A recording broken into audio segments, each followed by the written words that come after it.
Austin.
can't see it. Where's it gone? Oh, there it is. 10. 1, 2, 3, 4, 5, 6, 7, 8, 9. Ding, ding, yes. Morena, good morning everyone. Welcome to the last Infrastructure Operations Committee meeting, the 9th of August 2022, the last one for this term. Now, I've asked Mangai Norm to lead us off with a karakia and to mark this special occasion. So thank you, Mangai Norm. Tēnā koutou, Morena, me mihi ka tika ki a tātou ko whakapiri mai nei ki tēnei o tō tātou nei hui whakamutinga mō tātou katoa, no reira tēnei te mihi ki a tātou katoa.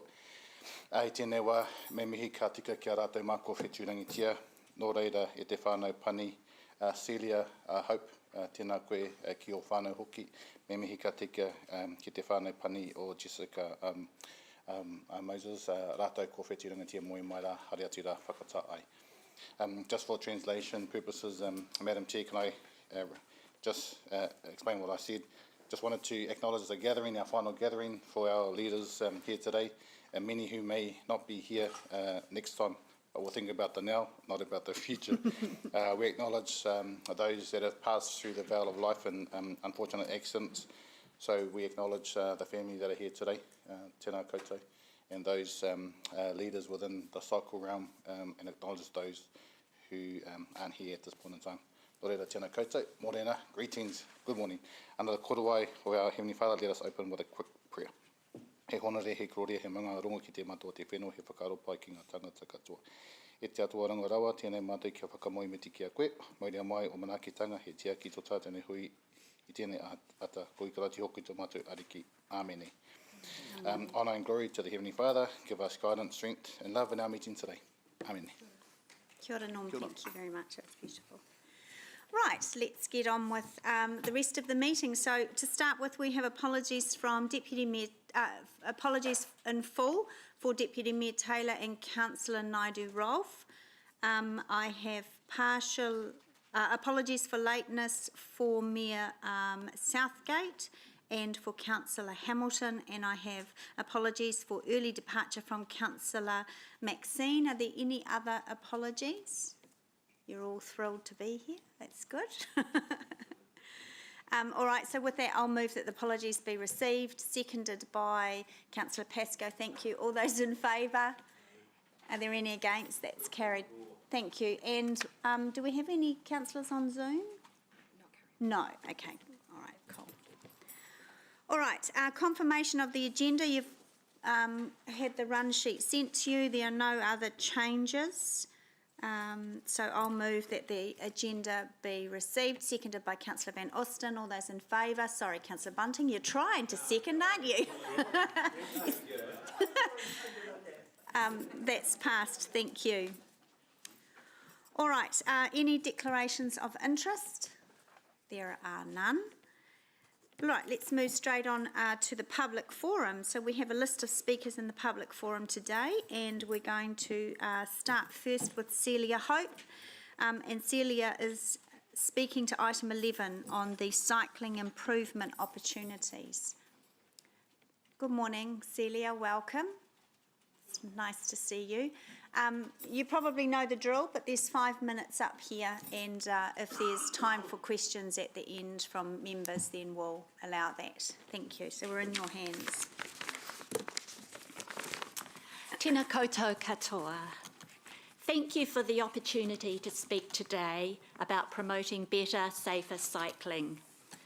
This is difficult, but I am doing it to honour my late husband, Tim, who tragically lost his life cycling here in Hamilton.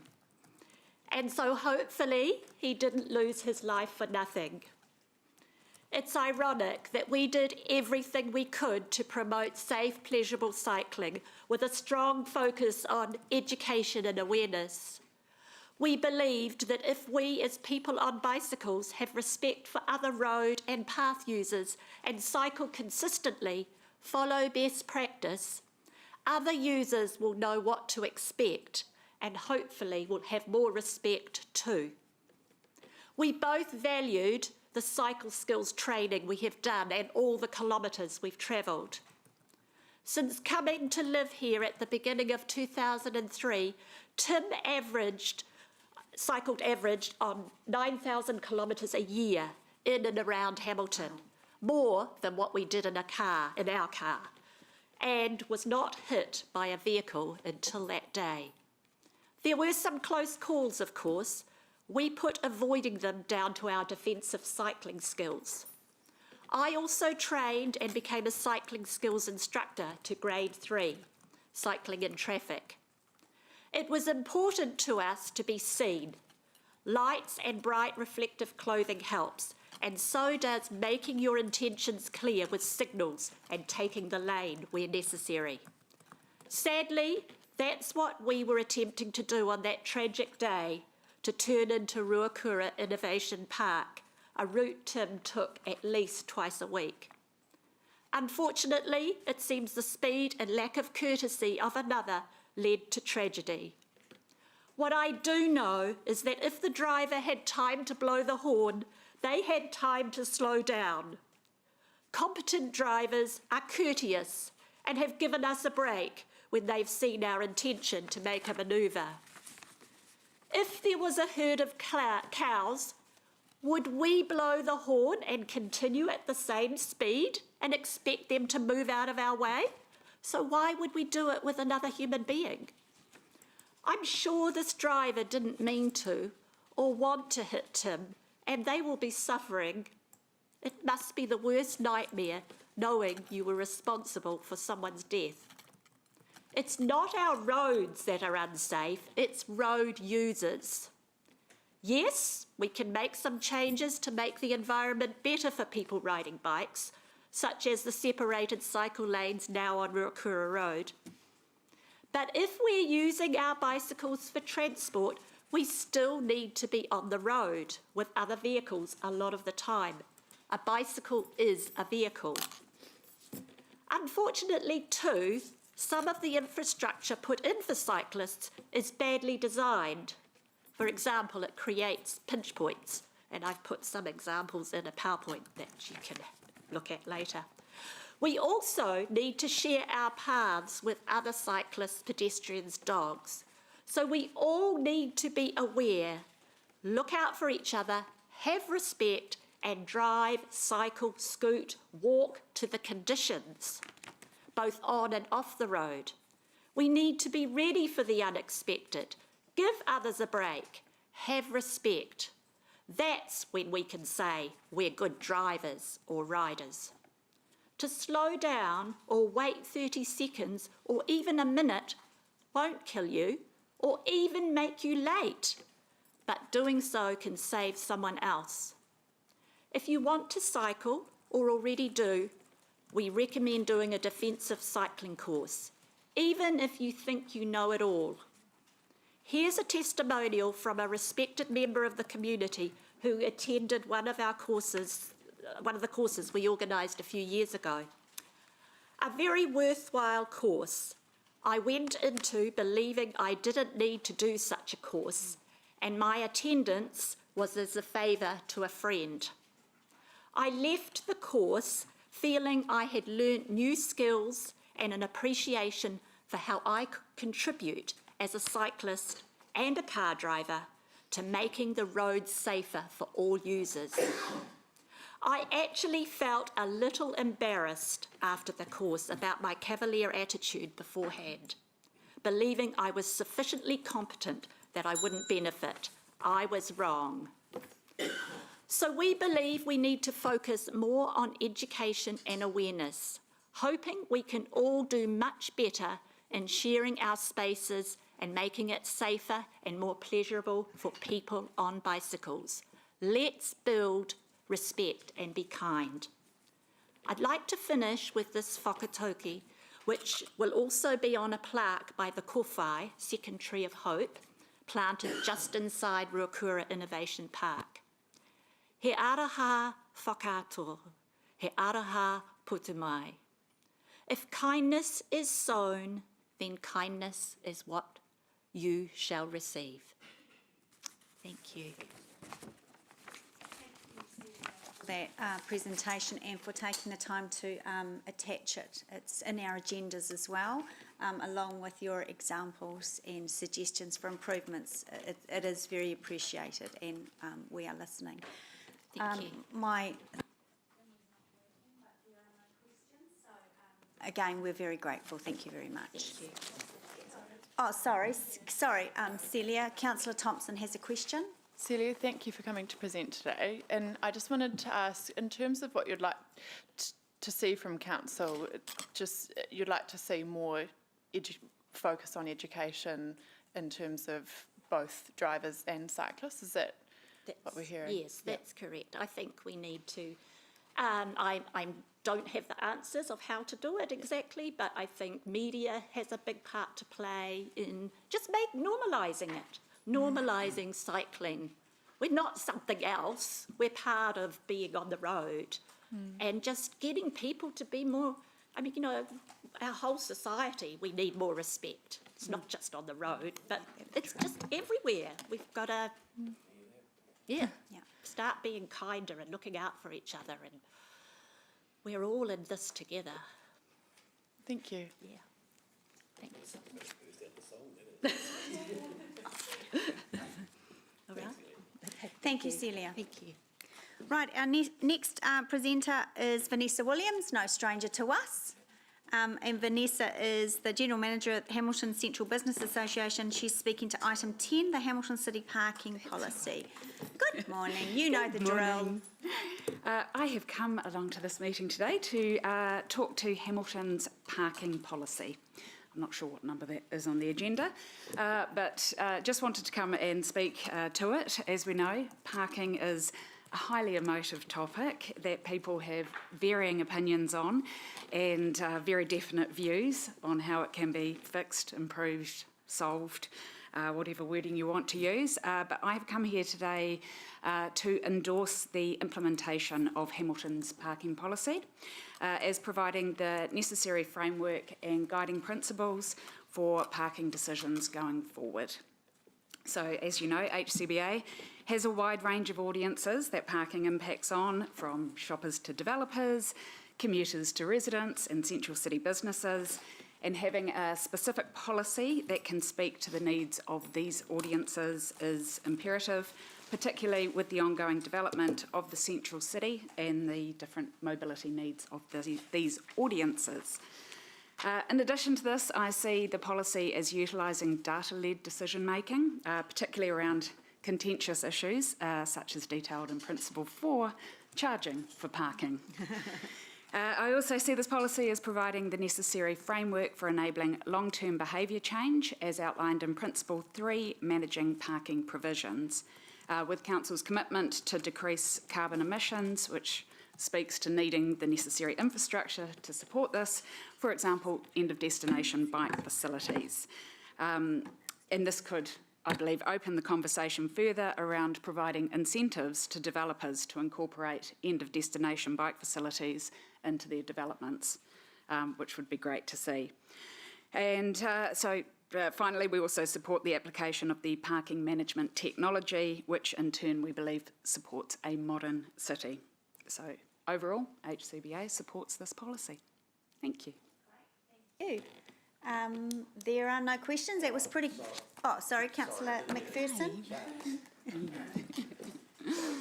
That's all right.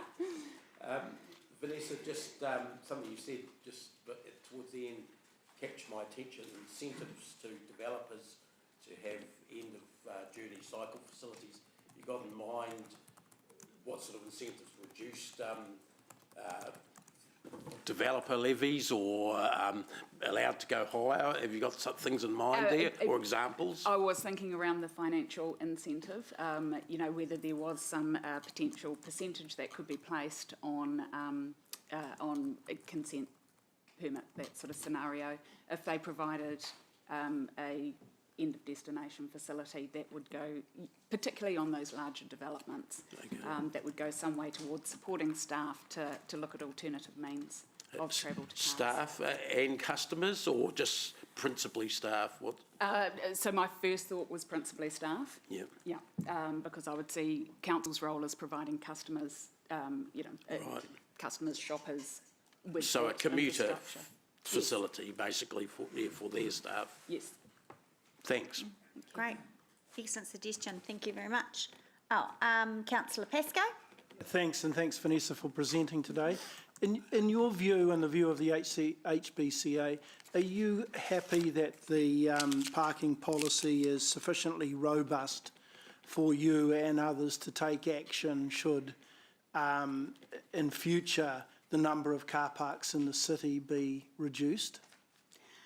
So I think that the having the priorities outlined allows the discussion and how we would do that. So I wouldn't be able to say in isolation reducing car parks, but based on what the policy says, I would see that it allows for, if that was to be a case in point, that there is enough in it to say, well, what other infrastructure is being provided to offset that reduction in car parks. So I think that the policy does cover the needs of the wide-ranging audiences that I mentioned earlier to allow that discussion to happen. Thank you. Councillor Van Alsten? Thank you. Welcome to this committee. Don't often see you here, but welcome. Recently, we made a decision on some commuter paid parking, and it's always really difficult for businesses to accept the change to that model. In what way is the association helping your members to be able to transition to that kind of thinking and understand some of the benefits that they might receive from it? So the discussion around that commuter parking has one that has been long discussed by many businesses, and particularly that change over to looking at the underused parking streets as providing some commuter parking. So we have continued to have dialogue ongoing with our businesses about the parking pressures, and in particular I'll say I actually ended up discussing with a number of businesses on that street about the changing views or the need to change views from seeing it as just being specifically parking that supports a business to being parking that supports not just business of people going to shop there, but also of workers coming into the city, residences, etc. So it is one of those that's an ongoing discussion, but businesses accept that there are multiple needs of people around parking. Kia ora. Thank you. Thank you very much. Thank you. Next presenter is Liam Carter, and Liam's speaking to item 11, cycling improvement opportunities. Good morning, Liam. Who's that? Hi, my name's Liam. I'm 15 years old with cerebral palsy. I'm just recovering from my fifth knee dislocation injury, which doesn't stop me from getting on my bike. Mm-hmm. I volunteer a lot around Hamilton Fairfield projects, which is a gully in Fairfield, College Place, and other events across Hamilton. To begin with, one of the biggest problems in Hamilton, I believe, is getting a trike around the busy CBD and busy roads with wide wheels and fast and aggressive drivers, intersections, roundabouts and people turning have to pass through our bike lane, and this is really annoying when a motorist cuts the bike off. Cyclists only ride slowly, but cars go much faster and can even cause a serious injury at 10 km/h. Secondly, I would like to address the fact that many of Hamilton bike lanes are too narrow for my trike, meaning taking another right route or riding in the traffic lane. I'm not scared on the road myself, but many other people are, including older people young kids and other disabled people. Some things are not safe for my trike, such as gutters and drain if the road is being resealed. The gutters and drains are lower than the road and can cause my bike to tip over. So I have to ride in the lane, in traffic, and in busy roads.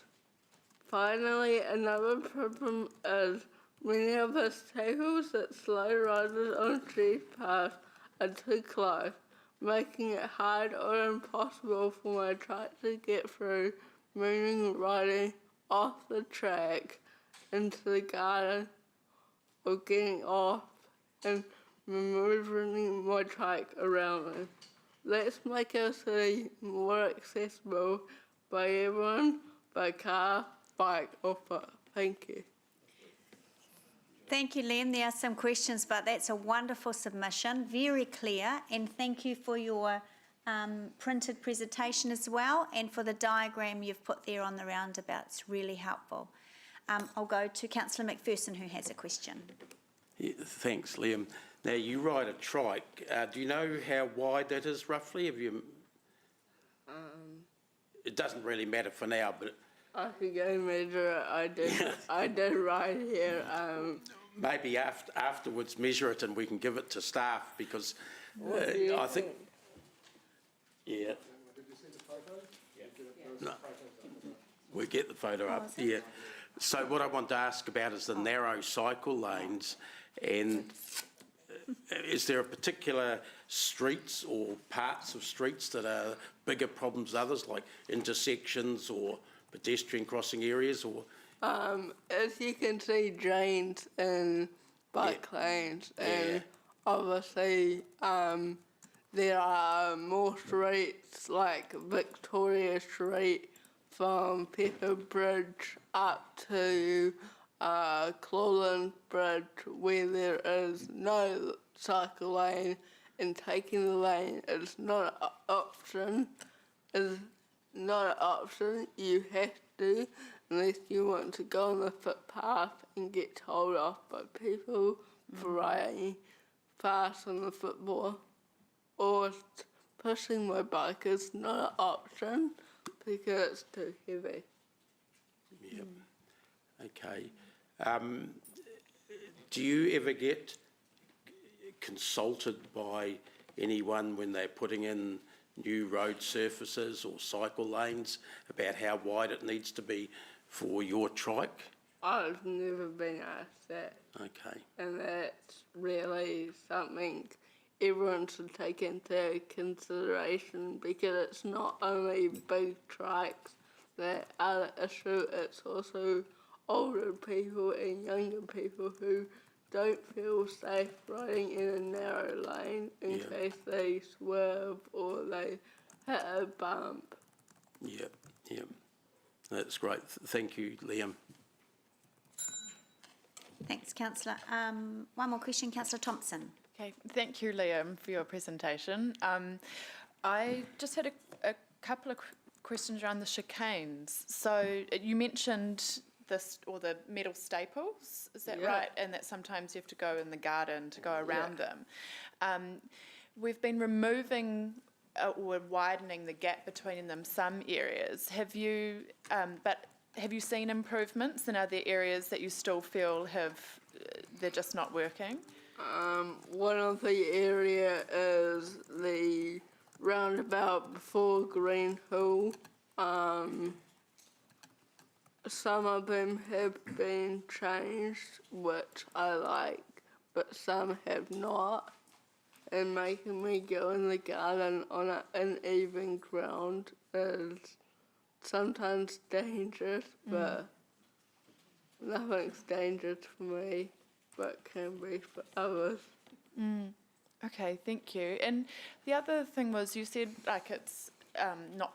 it's difficult for you to push your bike because it's heavy, and that made me think there are some locations where we ask people on bikes to dismount. So have you found that to be an issue as well? Or? to be fair, I hate signs that say to dismount because many people don't know what that means, and it means to get off your bike because we're doing roadworks. And many of the signs that I find aren't because of roadworks and the place in the road wrong.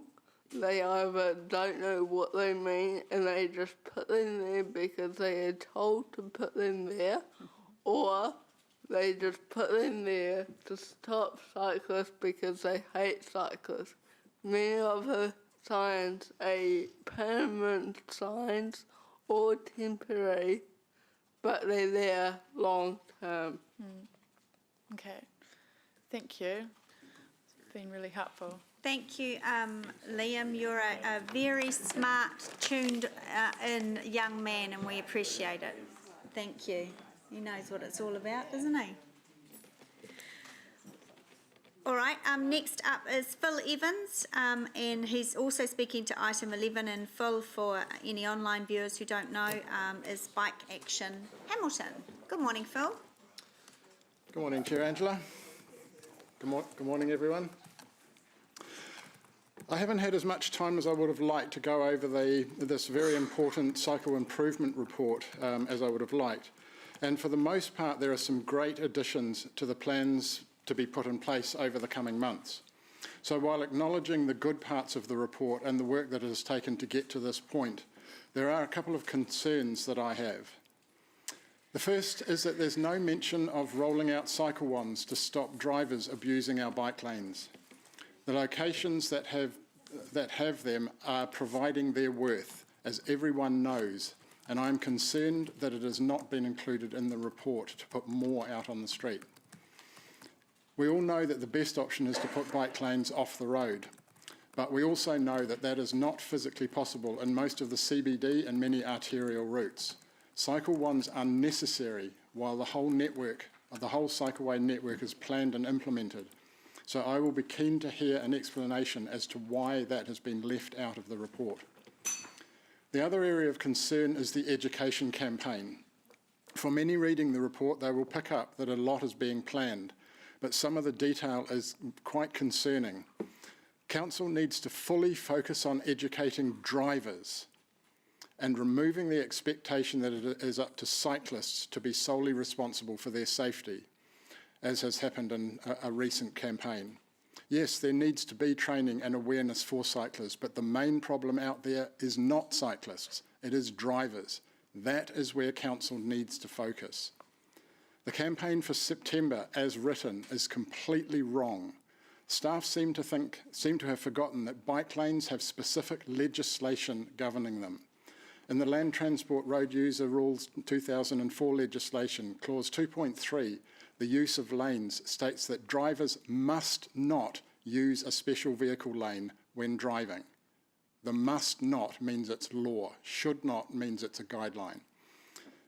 Clause 6.6 clearly states that drivers must not stop, stand or park in a bike lane. There are only 3 exceptions which relate to crossing a bike lane and none that allow driving along them outside of those 3 exceptions for the driver's convenience.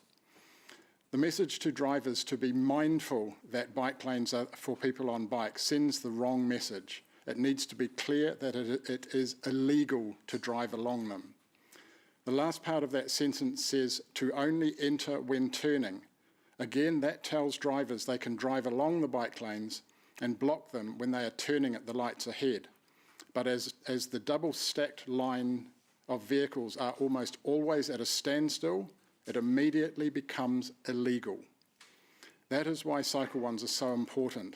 A single post on Facebook is going to make absolutely no difference, and any cyclist that tries to put up the illegality into the discussion will be met with the usual driver abuse.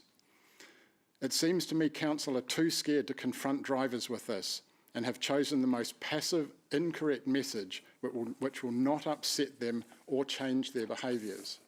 I'd like to ask someone here to ask the question for more clarification about the scope of information that is put out to the public, because the plan on page 227 will have very little effect out on the street.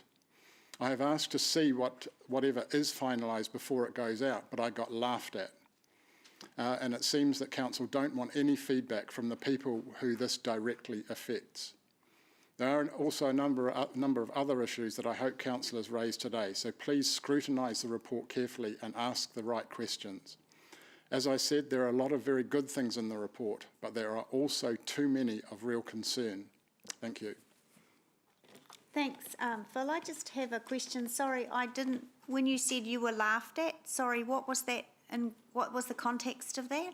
I was discussing with a staff member about upcoming education campaigns, most of them that are listed in this thing. And I asked if I could just have a look at them before they went out, and I was laughed at. Okay. Just a question on, and I've been thinking about this over the last couple of weeks. You've mentioned it before about parts of the road code with drivers who it does actually says that you're not allowed to drive in a cycle lane, that it's, you know, you can enter and cross 50 metres prior. That's quite specific about it. It's not 50 metres. Yeah, it's up to. Yeah. Detail aside, I think my point and my question is that is a law in the road code, and if I think of myself and my generation, perhaps in front and behind me, we sat our driver's licence some 30, 40 years ago, have never picked up a road code since, and so much has changed.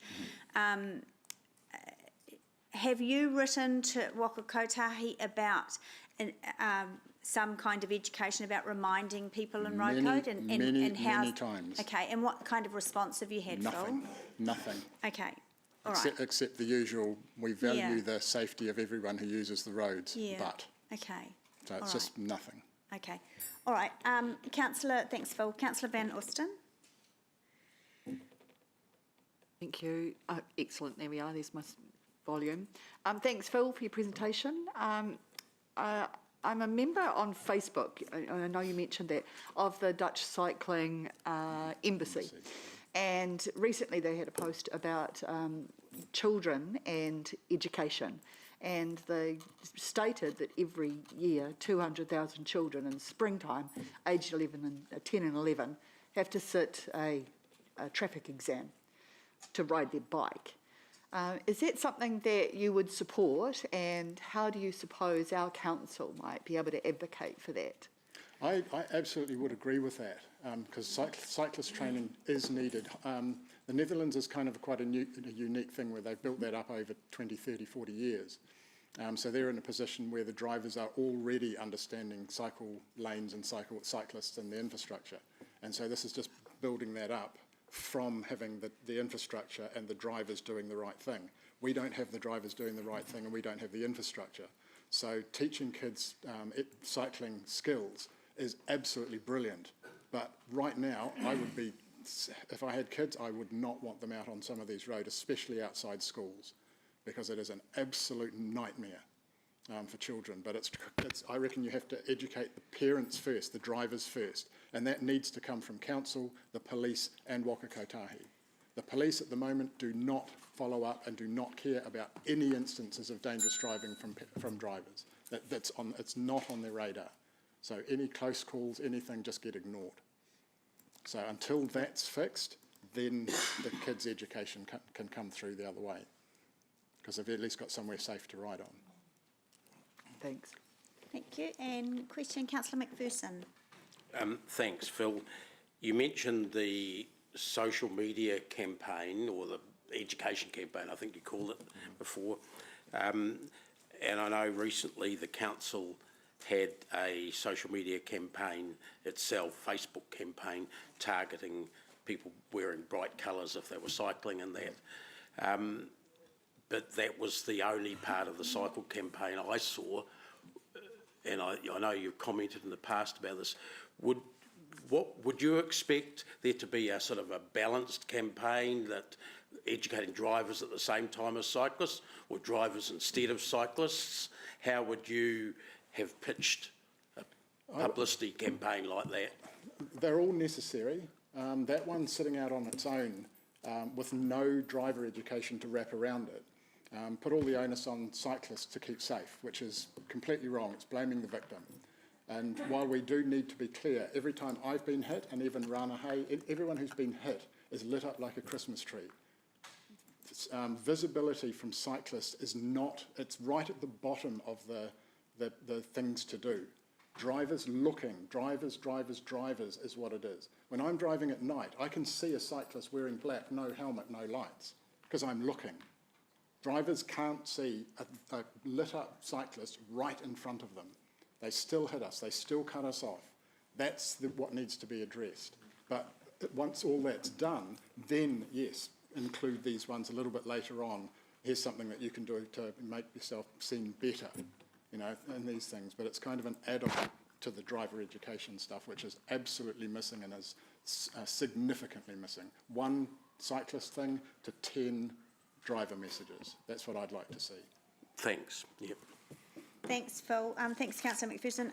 Phil, you did mention about the cycling ones, and you might recall during the annual plan, a motion was put forward to bring funding forward, and that is referred to increase and fast track the rollout of them, and it is referenced in item 11 on point 70. So point 70. Okay, yeah, I may have missed that. So okay, I hope no, it is all there. good. Thanks very much again, Phil. We always appreciate you and your passion for safe cycling in Hamilton. Okay, our next speakers are on Zoom, and we have Jerry Pomeroy and Helen Tutio, is that right? Speaking to item 8 on the Access Hamilton Strategy Refresh. Good morning. Good morning, Helena. Morning. Good morning, Jerry. You know the drill. Morning. Good morning. Can anyone hear me? We can. Oh, that's fantastic. So, tēnā koutou katoa, ko Helena Tūtiao aho. My name is Helena Tūtiao, and I'm co-presenting with Jerry Pomeroy. And so I just wanted to open up and just talk a bit to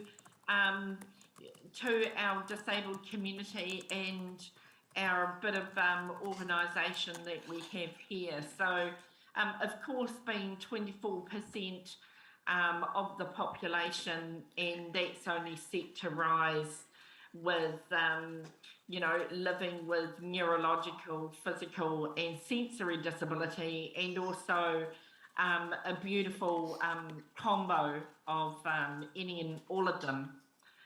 And so in Hamilton here, we have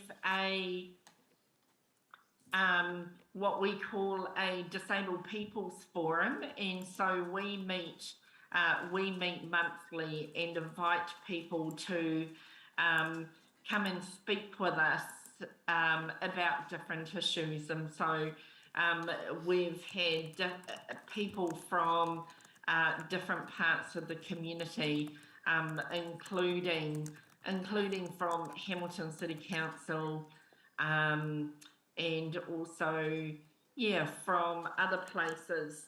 And so, we just wanted to talk to you today to a bit about the strategy. So I'll hand it over to Jerry. Thanks, Helena. So the point we really wanted to emphasise is we support the overall direction of the strategy. We really support the drivers around particularly safety and inclusivity. But we would like to have a little conversation about the detail of it, because in the implementation, disabled people are quite unique, as you will have seen in Liam's presentation today. We're all different, and it's quite challenging to develop a system and yet get the detail that measures disabled people's participation and ability to use the infrastructure that's put in place. So over the years, we realised that coming as individuals advocating for particular things hasn't been particularly successful because I've been involved for 20 years and we haven't seen the substantive change and measurement we need to see for our community to enable participation. So with a colleague, I don't know if you all remember Roger Lovelace, we did a lot of thinking as a community around what is needed for our people to be able to move around the city safely and be included in their communities. And the first piece of work that we explored was accessibility audits, but not in the sense of people in cars connecting with destinations, but multimodal accessibility that takes into account disabled people's requirement of a system so they can move around as easily as everyone else. Nationally, as Helena and I are really involved with Whaikaha, the newly established Ministry of Disabled People, which is going to drive a partnership way of working with disabled people because our issues are so different from those of people living without impairment, so that the expertise we bring from a lived experience perspective will be included in planning, co-design and development processes. So accessibility for disabled people is very much about smooth access, that's for wheelchair users, good markings, consideration of the aids that people might be using, a recognition of people's vulnerability, like Liam, he can't get off his bike and be stable. He needs to be on his bike to stay safe. And it needs detailed accessibility audits. There are several options around. A member of our community, Tim Young, is doing some really detailed work in this space and is also doing a PhD in artificial intelligence to sort of bring it on into the modern time. So there's young people thinking disabled people who are solutions focused coming through all the time. The other piece I'd like to comment, back in 2014, we did a bit of work on measuring disabled people's participation. It was published in the Civil Engineering Journal in 2014 by Bridget Burdett, but we developed a monitoring in a research way. If we counted the number of mobility aid users on footpaths and arriving on destinations, given that's a proxy for the broader disabled community, what did we find here in Hamilton? So about 3% of disabled people use mobility aids, and in a suburban mall in Chartwell, 5.6% of the people walking around Chartwell used a mobility aid. Most of them got there by private vehicle. At the Anglesea Transport Centre, only 0.8% of the people were using a mobility aid. This is on the intersection of Anglesea and on the road crossing within the bus interchange, 1.3%. At the hospital, 2.8%, which you would expect, close to the maximum amount. A public reserve, that was the lake, we only got 1.5% of people there using mobility aids with a potential 3%, and the university 0.1%. We really feel that the council, as you get the drop-down plans developing from this strategy, our absence or presence needs to be measured because that's the true measure of inclusion in a transport system. You need to be looking at the most vulnerable, marginalised groups of people and checking that they can get to the destinations that everyone wants to get to and needs to get to access facilities. So we've got a really active group. We meet monthly. We've done so consistently since 2013. So considering the issues of inclusion and what it means to be a valued community member. So we support the high-level strategy, but would like to see quite a bit of detail around the measurement of safe city for everyone. Thank you. Thank you, Jerry and Helena. As always, you hit your points really clearly and well, and we very much appreciate your time and energy. Thank you. There are no questions from the chamber, so thank you. Right, our next submitter is Melissa Smith, and she's also on Zoom. And Melissa's speaking to item 11, the cycling improvement opportunities as well. Good morning, Melissa. Over to you. Hello, thank you for having me again. Can you hear me all right? We can. Thank you. So I'm mostly going to be speaking on item 11, and I'm really pleased to see that there will be the changes and the work that has been done in this area, particularly around enforcement of traffic management and parking issues. As I hope has been clear in previous discussions, these can present a real hazard to cyclists and other road users. So thank you to the council for your work on that. In regards to other parts of item 11, I note in paragraph 41 the suggestion to increase the frequency of sweeping on major cycle routes. I would like to suggest adding Taraka Road to that list of streets, as that road is quite widely used by several cyclists, and there's often a lot of debris and glass in the bike lane there, so I think it would be worth sweeping that regularly as well. On paragraph 57, with regards to the cycling education sort of programs, I'm not going to repeat what Phil has said, though I do agree with him with regards to many points. Particularly, I think asking cyclists to be seen is bad advice. You can't really be seen, you can only be visible. And the point on drivers actually needing to take the responsibility and look for cyclists is really important and cannot be understated. So, but the other thing I would like to emphasize with regards to the cycling education program is around, there was a point on focusing on drivers being mindful that cycle lanes are for people on bikes and only to enter when turning. There needs to be some element of reminding drivers that cyclists in a cycleway often have a right of way, particularly at intersections, continuing straight when drivers are making left turns.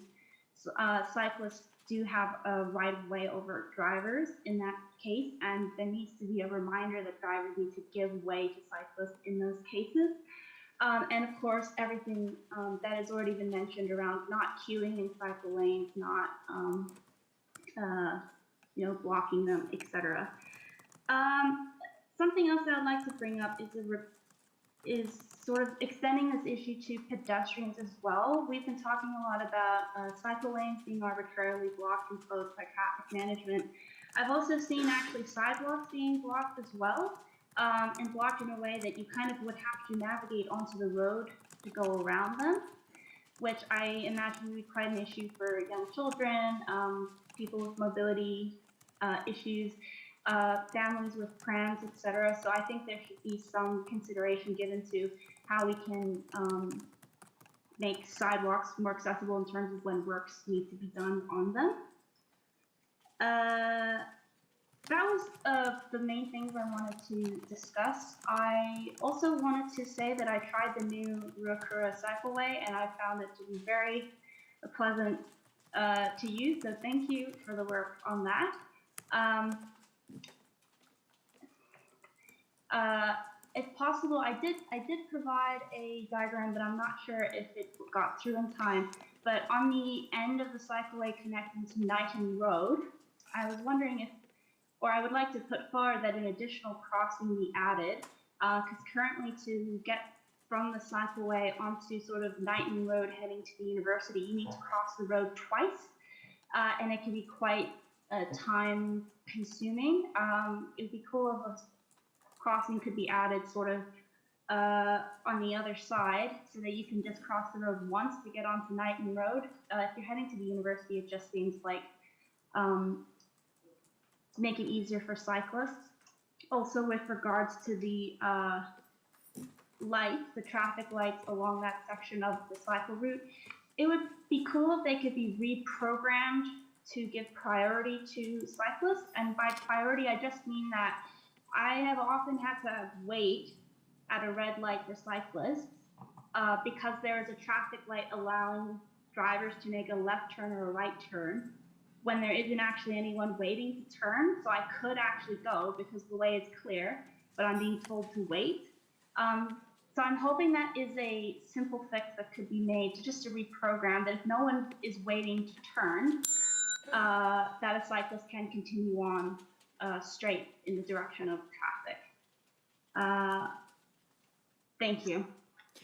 Thank you, Melissa. We have got your diagram. Sorry, I got that confused. I thought it was attached to Liam's submission, but it is in our documents. We do have that, so thank you for that. Don't worry, thank you. Thank you, It Melissa. is a picture of the roundabout. Yes, it is, With yeah. the Google Earth images, but obviously that has changed to an actual intersection, so just keep that in mind. Yeah. Thank you. Thank you. All right, thank you, Melissa. There are no questions from the chamber. Appreciate your time today. Thank you. Thank you. Right, and our final speaker for the public forum this morning is Richard Porter. Good morning, Richard. Richard is speaking to item 8, Access Hamilton Refresh and the parking policy. And yeah, you know the process. Know the drill. Thank you. See if we can keep this relatively concise. Thank you, Chair. Thank you, everyone, for the opportunity to talk to you again. Talking about item 8, first, Access Hamilton. Bike Waikato always supports a strategy that provides opportunity for people, especially when they are thinking about their transport needs, and focuses on elevating the transport options that haven't had as much focus and attention in the past, but that we recognise are really beneficial for everybody in the city and coming to the city to get around. And so we acknowledge the work that has gone in, which sounds like there's been a lot of work by yourselves and staff to produce that report, that strategy. But we do wonder whether we could have a bit more. We'll always ask for a bit more. And question why we are just asking to improve or increase. How do we quantify an improvement or an increase? We have some targets and what probably comes from other strategies to decrease things like transport-related emissions. But how about coming up with some targets that we may really easily achieve or we may not achieve because of other factors, but we have a really good indication of what we want to do. There's a mention in page 17 of there are almost, as part of the statistics on the baseline, there are almost no on-road segregated cycle facilities within the city. Probably a really good place to start by saying what would be our interim goal to achieve based on the size of the network that we have. How about we go for a 5% as an early adoption? We know that we're lining up the strategy with 3 decades of biking and micromobility plan improvements that offer for people biking and using other smaller modes of transport, and it allows us to align that work with creating some good infrastructure that people can use. So just stop a phone call that somebody wants to talk to me. We don't have all of the answers for what we would like to see, but it does seem like we are saying we will do a little bit, but we might not get much. And it makes us believe that there isn't too much emphasis on creating that improvement. It might be that we have really good opportunity, but there is not much to give us the confidence that we are going to get a good number of protected cycleways, a good number of connected cycleways across the city, and having an indication of what that's going to look like. As I say, even if we don't meet it, because we might have some other external factors, helps us explain the work that we've been doing. So Access Hamilton refresh, good, could do more, supposedly. Item 10, parking policy. It's always good to see that we are addressing a contentious issue like parking, and that we can see that there's a change in mindset around how we are treating the parking or the roadside areas within our public spaces. We definitely support the proposed hierarchy of allowing for the movement of people and goods in our curbside road spaces. Acknowledging that as a biking group that we would like to definitely see more and more temporary and permanent biking routes along some of those places. Not all of them will be possible, but acknowledging that that will give us the opportunity to take those on. Recognising also that if it does or does not, including and we've had mention of some of our key corridors and making sure that they're suitable for bikes, but allowing us to improve those key corridors and whether or not they do or don't have parking. And maybe they need to have parking removed to provide other modes of transport, biking and micromobility, with better connectivity and ways that we can provide that connectivity. There's a really good intention in that policy, and we support that intention, we support the changes that are being proposed, but I want to recognise that we can cover all of the options and that none of the options are off the table. So I haven't kept this as short as I wanted to, but in closing, I think it's been mentioned that this is your potentially, or is your last Infrastructure Operations Committee meeting for this term. This will be my last meeting to talk in front of you as Chair of Bike Waikato, and take some time to focus on family and other things. But over the last probably almost 2 years since we held an event, and Councillor Dave mentioned that we need to be in front of you all to get some change. It was a welcome prompt.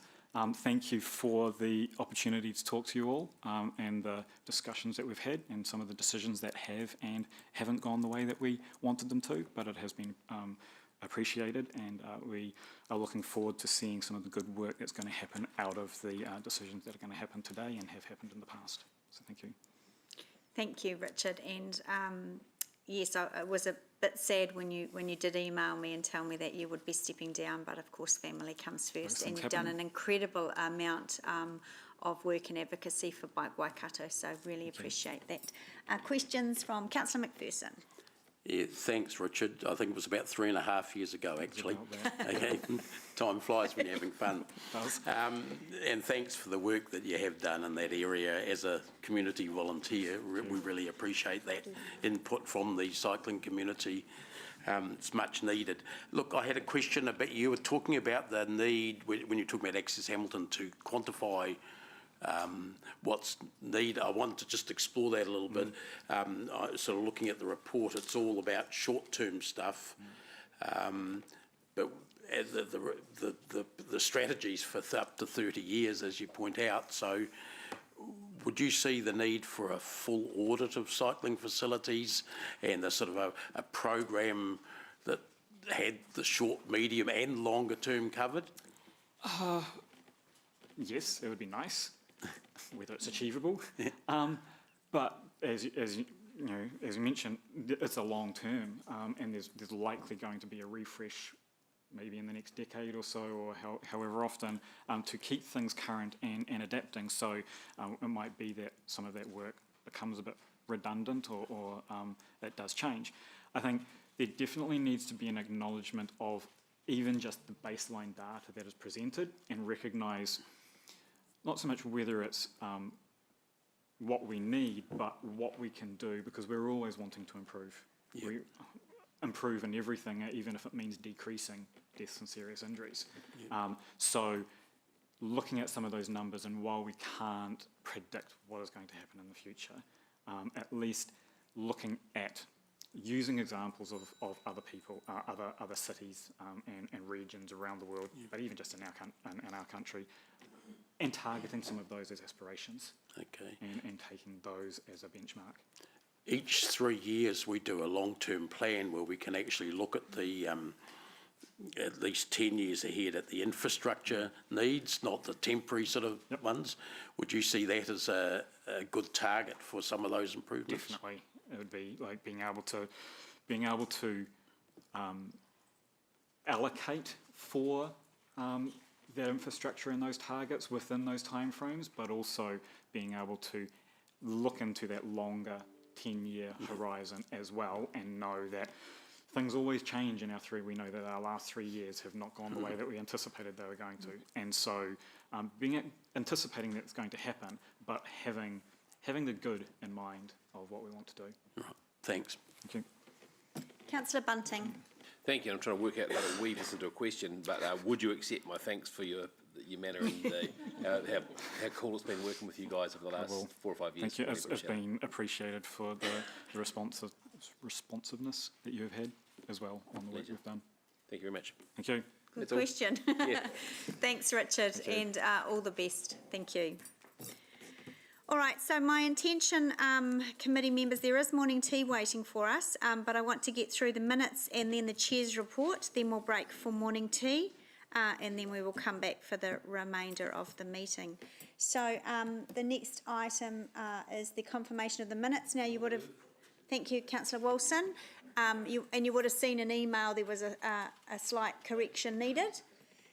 Come through from Narelle last night. So seconded by Councillor Donovan. All those in favour? There are none against. That's carried. Thank you. And just to let everyone know, Mayor Paula is on Zoom, but she's still a bit unwell, so her camera is off. So, but she is with us. All right. So item. Oh, there she is. She is here. I'm all good now. Oh, good.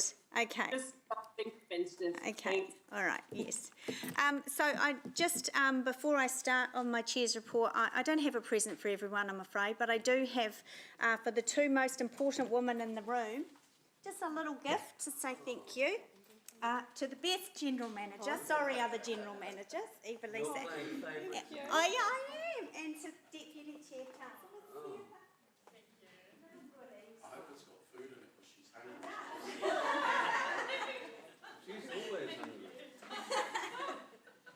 It's all the cycling she does, right? Yeah, but you beat us last time, didn't you? You gave us all a present. So, thanks everyone. I will leave my main points for Access Hamilton, obviously, in the parking policy for those actual items, but I did want to touch on them in the report, in my chair's report today. And also just make some comment how grateful I am to all committee members this term. It has been the most significantly challenging term in the history of this organisation and chamber with the worldwide pandemic, and yet, as you can see from the attachment on my report, there are a lot of achievements that we, together with our organisation, were still able to achieve. So I think that was nice to get the list from the General Manager, and it's certainly not an entire list of everything. So thank you everyone for all of your contribution, your ideas and your collegiality as we have debated some pretty tough decisions this term. And thank you of course to the first Deputy Chair, Councillor Martin Gallagher, who started us off and then handed over the torch to Councillor Sarah, who has done an amazing job. I also acknowledged Mayor Paula in my report at the start of the term when she mentioned she wanted to give me this committee. I said to her, you know, pipes and potholes, yay. This was always the domain of Councillor McPherson, but as a good leader does, she knew that perhaps my attention to detail or whatever it was, that I would become quite passionate, and I hope I have served the committee and the city well with that. You know, and I was, it's hard to thank the staff and Eva-Lisa and her team. And sometimes, you know, we make these decisions in this chamber and they go away and they do all the work, and sometimes we take all the credit. But that's the role of an elected member. But I was reminded last Tuesday, I was invited to attend the celebratory morning tea with Eva-Lisa and Mairi's team, who project managed the Water Stimulus Fund, and we'll hear a bit about that soon. And, you know, it was just nice just standing back, watching them celebrate something that I remember this committee making that decision in 2020, in our first national lockdown, and I was sitting in the lounge and we were all, you know, some of us were wearing crazy hats and all those kinds of things. And actually it was this committee that had, for the council, had its first full Zoom meeting. So you know, there's some milestones there. And again, thank you everyone. And thank you, Eva-Lisa, to your staff. This organisation wouldn't work without your dedication and your appreciation of our love of the city and yours as well. So. And of course, thank you to the governance team. You look after us, and sometimes I don't, you know, we give you 3 words and you come up with this amazing motion and we go, yeah, that's what I meant. It's a skill and a craft that is really appreciated. So I think that's really all my chair's report. Yep. So just any comments, or there shouldn't be questions, but I'll open to comments. Mayor Paula. Oh, thank you, Chair Angela. I want to put on record the way that you've led this committee, and you're absolutely right, you weren't that delighted, but I knew that it was a really big committee, and as a senior politician, you were up to the challenge, and you've actually learned to love it, haven't you, really? And the detail is important. Infrastructure expands over so many of our most critical issues. We've just had some heartfelt public forum cycling. It's not an easy issue to fix. It isn't going anywhere fast, so I hope you're going to be around to continue the good work that you've started in this arena. Also, we mustn't forget that it covers water, roading, and just about anything that sets the base for the city to grow off. Infrastructure's big. Tonight we've got the Chief Executive of the Infrastructure Commission of New Zealand coming to talk to the Chamber of Commerce, Ross Copland, and he knows how huge the problem is. So no matter what, you've tackled this really well, Angela. I want to thank you for the way that you chaired it, and how you've led us through some pretty bumpy, it's a bit like speed humps really. Yeah, we've some potholes and some bumps along the way, but you've led very well through those. The job's not done yet, though, so don't be resting too easy. And thank you very much to staff for your work. You must be you're extremely busy all the time. And thank you also to Sarah for coming on board, and as in all matters that Sarah touches, bringing her earnest enthusiasm, making change to all matters. There you go, that's my new way of saying it, Sarah. Earnest enthusiasm. You've made a very good team, and I know that you've learned a lot off Angela too, so we look forward to progressing some really important issues in the next term. Thanks, Madam Chair. Right, thank you very much, Mayor Paula. Councillor Thompson. Thank you, Chair, and I thought that was very diplomatic, Mayor Paula. Chair Angela, I want to say thank you for your work, and I think you've demonstrated real leadership through this role. You've become genuinely passionate about all of these, everything infrastructure, and that's really shown in your work. And I've really admired and learnt a lot from you in terms of good governance and process. And I appreciate the way that you really prioritise staff wellbeing in this role as being number one. And you've led us through some contentious issues. Parking is always We're not there yet. And I think at the very beginning, you said something which I think holds true, that you're the best person for the job, because if we can get you on a bike, to work, then we've succeeded. And I think that's right. You know, we really are looking at, I mean, it's more than just transport, and obviously in this committee, but it's one of our more challenging parts of the committee's work. And we really are looking at how do we bring everybody in the community along on this journey. So I think you've done a fantastic job, and I've appreciated learning from an esteemed elder. So thank you. Thank you, Councillor. Councillor Gallagher. Yeah, thank you. Look, I think just very briefly, as your deputy for the first bit of the term, when I left, I was in a bit of deep grief because I missed that day-to-day contact with Eva, Lisa and a fantastic team. And, you know, that's a really amazing interaction.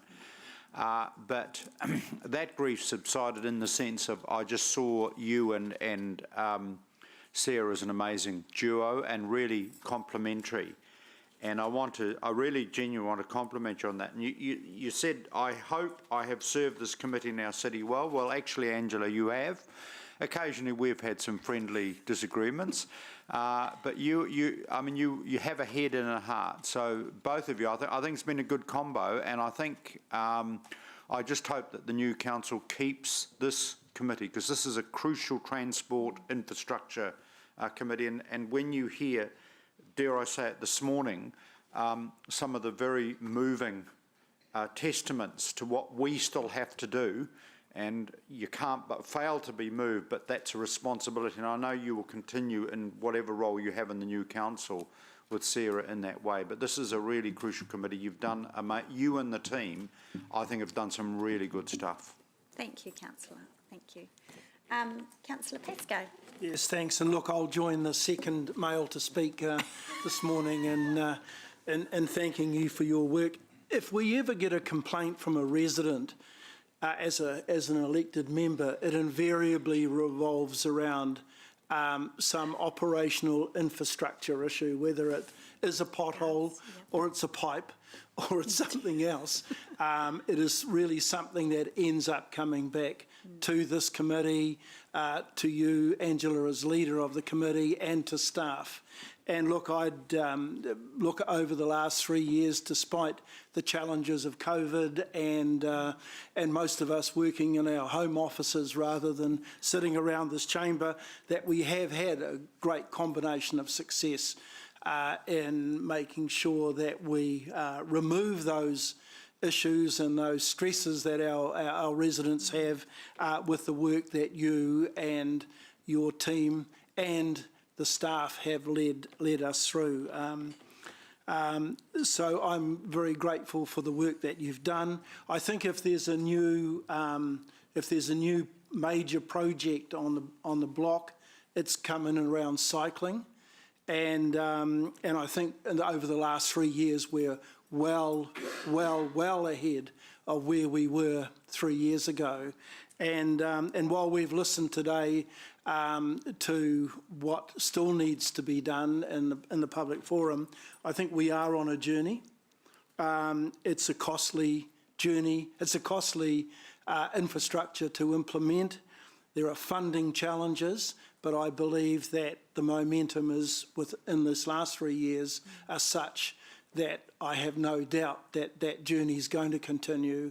And maybe in 6 or 9 years' time, we'll look back and say, where were the roads? Because they will have been replaced by cycle lanes. Thank you. Thanks, Councillor. Well, Councillor Sarah, we'll come back to you. Councillor McPherson. Thanks, Chair Angela. I'm not going to repeat all the nice comments by other go people. On. Yeah. You know I don't do nice comments. No, you don't.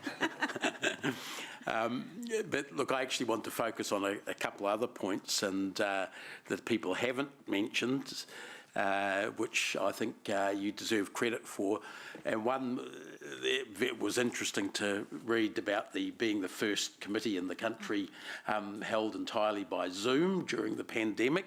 But that actually reminded me of an earlier episode some 12 years early, before that, maybe more, no, 15 years before that, where you championed this council going digital in terms of online streaming, and the fight you had and the criticisms that you received from councillors who promptly lost the next election, so it served them right. But you did very well to get us started down that path, so the Zoom meeting credit was also, I think, arising out of that same thinking. So that was good to remember that. But the other point in here, which you just touched on, and I think is an important future aspect of the work we're going to do, is ensuring that disability access. I think that's something that's not a great deal of attention, more lip service in the past has been paid. I think that's clearly changing now, got a long way to go, but I think the championing by this committee of work in that area is very important for the future, especially with the ageing population we're facing and the greater need for access by the various parts of the disabled community, and you've been a great leader in that area, so thanks very much. Thank you. Oh, and please don't mention things like the many decades of involvement of by Councillor me. McPherson. Decades is all right, just take out the many. Many decades. Thanks, Councillor. Councillor Bunting. Yeah, I was just going to raise that, I think it should be many decades. No, just one many decades. Yeah, look, I want to echo the thanks of the other councillors and the great work you've done in this committee. Thank you for that. Thank you, and Sarah, for great work in deputising. Thank you for staff who've done a terrific job. So I echo the points you've made in your chair's report. It was, you know, as I've sort of been writing recently, it was really interesting at the end of last term being one of the few flag wavers for cycleways, and now they are the hot ticket item, and I think that's due to the enthusiasm and the skill that you've brought to this committee. So thank you for reinforcing that. I am really excited watching next term and ringing you and haunting you all to make sure. Public forum. Yeah, public forum. You'll see it. About the cycle networks and a lot of the stuff that Richard Porter was talking about today. I'll be here haunting you to make sure that inlane bus stops stay out of Te Rapa Strait, and that. But the accessibility issues for the disabled. Thank you for bringing those up and really highlighting those. I think that's absolutely fantastic. And I think there will be 2 new standards by the end of next term. We will see Chair O'Leary on a bike, and we will see a public admission from Councillor Pascoe that he saw cars on the Clauden's bikes on the Clauden's Bridge, and that it was and that it was one of the greatest engineering feats of all time, just a little bit ahead of its time, perhaps at the time. So, but thank you for your great work. It's been a great job. Well done. Oh, thank you. It has been moved by Councillor Thompson and seconded by myself. Just sorry, I didn't put that. But Councillor Van Osten.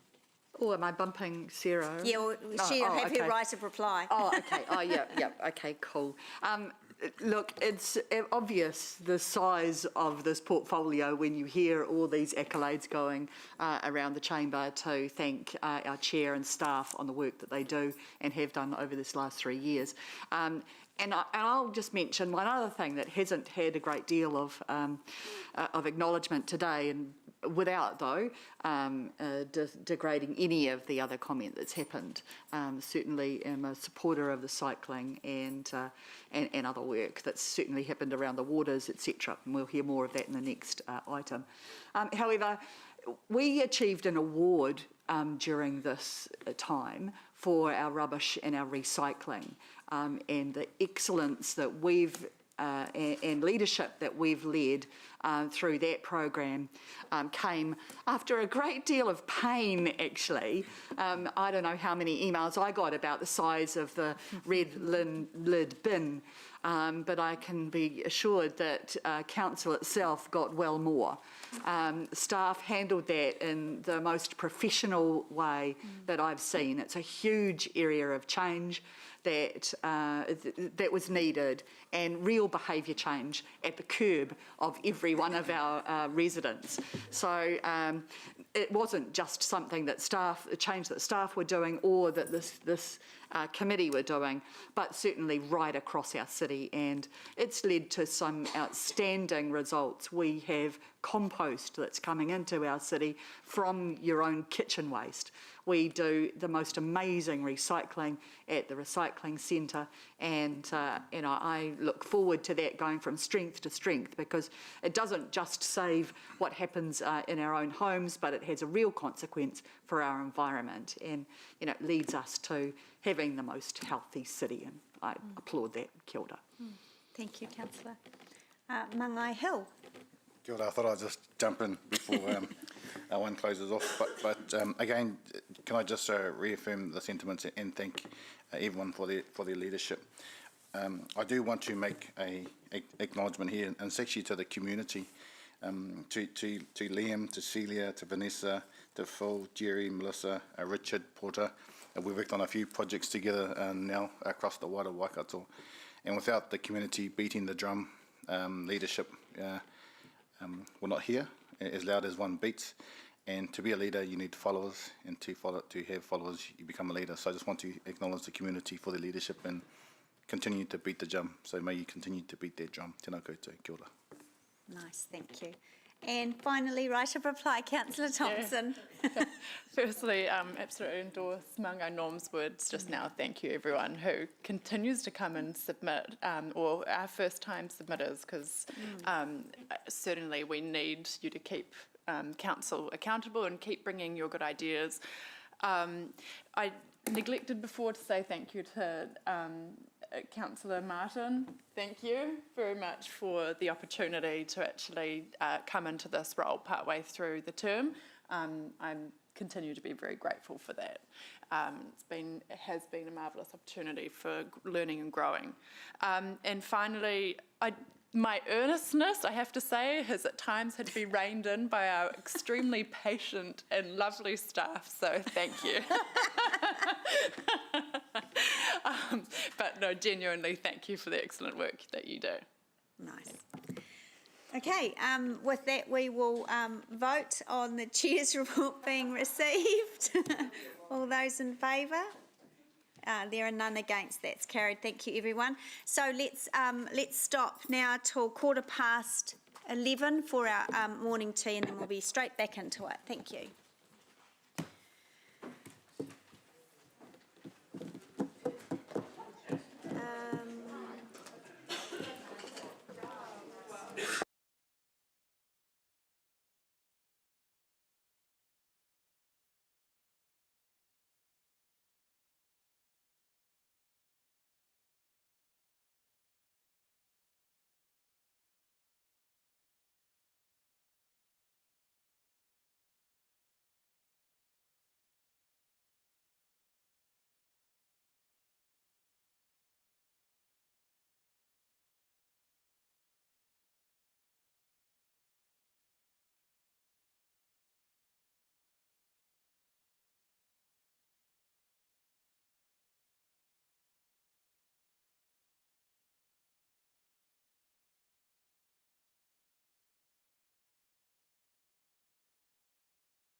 Thank you. Thank you, Governance, for organising that end of term morning tea. That was really appreciated. So now, our committee members, we're up to item 7, Water Stimulus Project Delivery Update, and we have Mairi coming to the table. And this is, as you will note, a final closeout report. And there's a photo that I want to put up on as well of your celebration last week, your team celebration. So hand over to you. Cool. Good morning, everyone.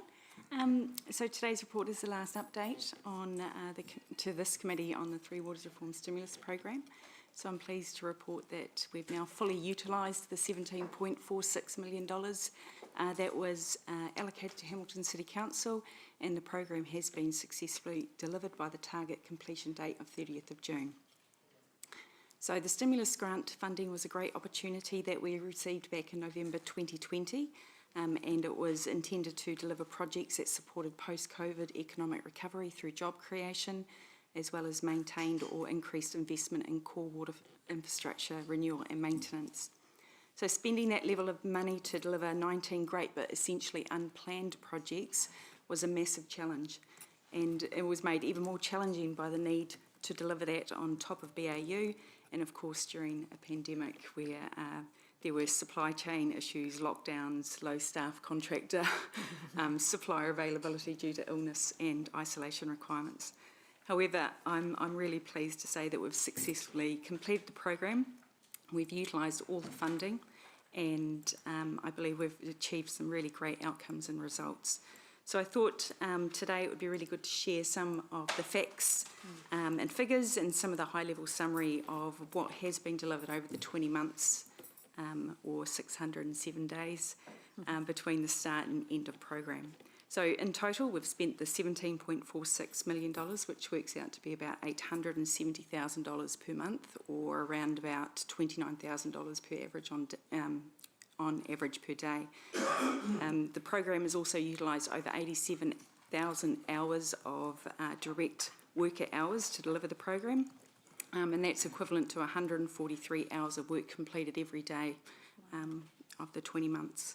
So in doing that, we've utilised over 87 consultants, contractors and suppliers, with the majority of the expenditure across the program using Hamilton or Waikato-based companies or using local employees. The program has also included inspection of almost 200 kilometres of underground water and wastewater network pipes. We've undertaken remedial works on wastewater or stormwater assets at over 500 different sites around the city. We've assessed over 5,500 water connections and repaired 94 water leaks. We've also renewed over 2,500 metres of water and wastewater network pipes and planted over 70,000 natives in Mangaiti Gully. The program has also enabled us to engage with at least 7 schools using new educational tools and resources that really showcase the Three Waters activities. We've developed multiple strategic documents and action plans to enable and support future decision making and prioritisation. We've improved the quality, accessibility and integration of our asset data, tested and expanded our low river contingency plan, and constructed strategic infrastructure to increase resilience of our network and to enable future growth and connection of a community. We've also procured best practice sampling equipment for compliance monitoring with the installation of 32 sampling cabinets around the city, and we've also improved security at our treatment plant and reservoir site. So overall, across the program, we've really have achieved some absolutely fantastic outcomes, and I'm really proud of the great work that all our project managers and teams have delivered over the 20 months of the program. And I really just want to say a big thank you to the elected members and to this committee in particular, just for the support and guidance that you've provided over the term of that program. And I know that you're all very much integral in the development of those 19 projects, and they really have delivered on some great outcomes for Hamilton. So at that point, I'll take the report as read and happy to answer any questions. Excellent. Thank you, Mairi. Are there any questions? There are none.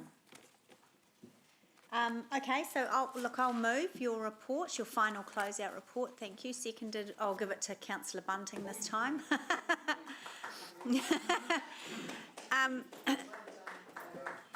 And thanks, Maury. Those numbers are fascinating, especially the 143 hours per day of work. Imagine what we could achieve if we all had 143 hours per day. Look, thanks, Maury, and your team for your dedication and skill in delivering this. It's significant in those 19 projects, and of course some of the councillors went to the Mangaiti blessing last week, and that was the redevelopment and the planting of the 70,000 trees. That was just one of those projects in there. I know that Maury has worked incredibly hard with her team, and that the Department of Internal Affairs audits have been a lot more demanding and stressful than what we get through Audit New Zealand, and she's managed that exceptionally well, so we appreciate your work on that. And you know, there are 2 projects in here that, and again, this was something that we were sitting around our screens at our homes in lockdown, talking about what projects should go on the list, and I was able to convince council to support the residential incentive for rainwater study on a possible subsidy scheme, and if I'm obviously returned next term, I'm going to be interested in that, and of course improving our security of our infrastructure water assets. So there hasn't been a lot of questions and debate when the item has come in front of us, and I think that's because of Maury and your team. Your leadership and your reporting has been exceptional, and I actually think it's a great template for future government funding partnerships with the city. I think it's been very successful, so thank you for that. Councillor, who seconded it? Oh, Councillor Bunting is the seconder. Did you have? No. Okay. Councillor Pascoe. Look, thanks, Chair. I just want to speak very briefly on this. 19 projects and $17 million. And I know throughout the process, to a large extent, we were micromanaged on those projects, that when one didn't go ahead, we had to submit another replacement project and get that signed off. So the government weren't readily handing over $17.5 million and saying, go spend it on projects. We don't believe we can trust you to do that unless we micromanage it for you. But it also shows how nimble this organisation can be when we are given the opportunity for a sizable chunk of funding money, and we can readily come up with what I would call shovel-ready type projects, get stuck in and actually deliver them, and deliver the newer projects. As we found with a bit of time, these might have been better than the ones that we initially submitted for. It's a pity that the government weren't more generous to us in terms of the other shovel-ready projects, because I'm sure that we could have proven to them, had they given us the money for those 2, we could have also delivered it. But full marks to the organisation for efficiency and nimbleness in getting these projects, which will be 19 of them, will be beneficial to the city going forward. Thank you. Okay, that's all the speakers, so thank you. I'll put that to the vote. All those in favour, please raise your hands. That's carried unanimously. Thank you. Thanks, everyone. Right, let's move on to item 8, Access Hamilton Strategy Refresh Approval. And we've got Phil coming down to the table. Yeah, he's down. And we're on what page are we on? Page 70. So I will first, if I just can quickly, just remind everyone we had 4 workshops for these. So thank you so much to those elected members who were able to participate. And particular thanks goes to Councillor McPherson and Councillor Thompson, who with me and Phil and the team provided a steering group and made sure that this actually was an elected member-led strategy. So that's been the process, and now we're here today. So Phil, over to you to present the report. Thank you, and good morning, everyone. Just to confirm for this agenda item and for the parking, I've got one of our consultant team online to help us whether we get any gnarly questions that we can't answer. So that will be James online. I hope he's out there in the ether. And while I'm here as well, I'd just like to acknowledge my colleague Phoebe Flexman, who's been working very closely with us all on the parking and the Access Hamilton work. Oh, there's James. And also the guidance we got from the Councillor Steering Group. We wouldn't be here if it wasn't for that hands-on direction and approach which has got us to where we are today. If I may, just a couple of key points before we go to questions.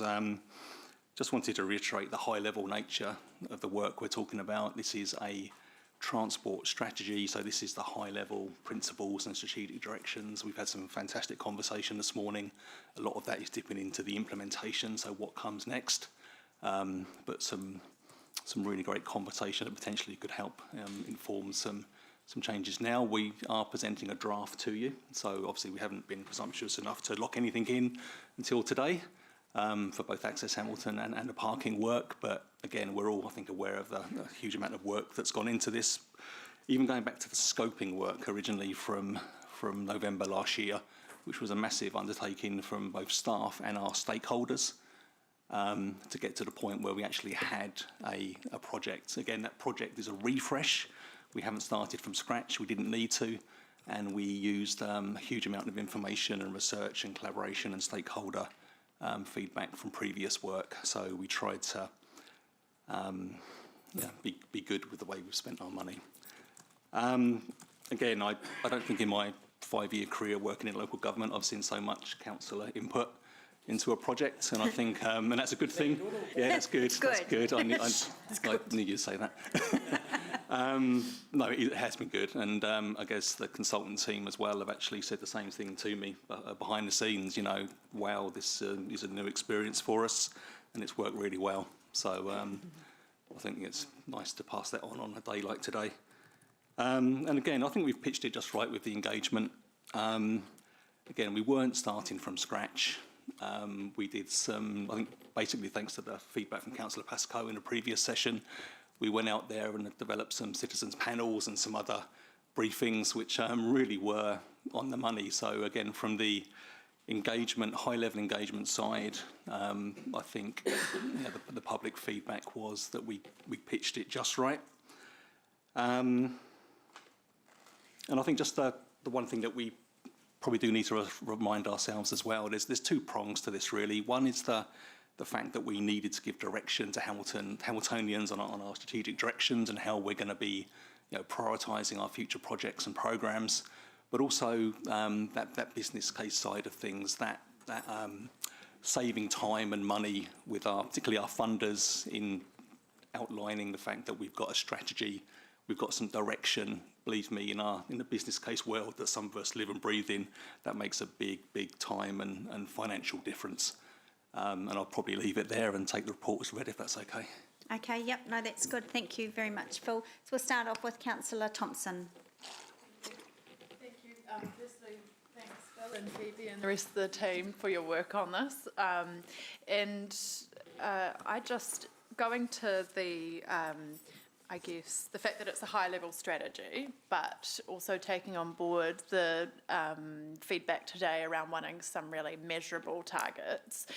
What would be what could we kind of have sitting underneath this, like an implementation plan or some kind of traffic light thing where that's where we can have those more tangible targets, like. So that instead of just the increase and decrease, then we can start to set those, specific goals. There is a place for that. Yeah. Excuse me. This strategy itself is bereft of targets outside of some of the ones related to emissions, and that's on purpose. A lot of the targets will find their homes in the implementation plans, the action plans, the projects that fall out of this. I'll probably need to take some advice from Evelisa and team on how collectively we can identify and where we put targets for. And there is also a monitoring and measuring work stream that we're developing in conjunction with other projects that this would form a part of. But it is work to be done.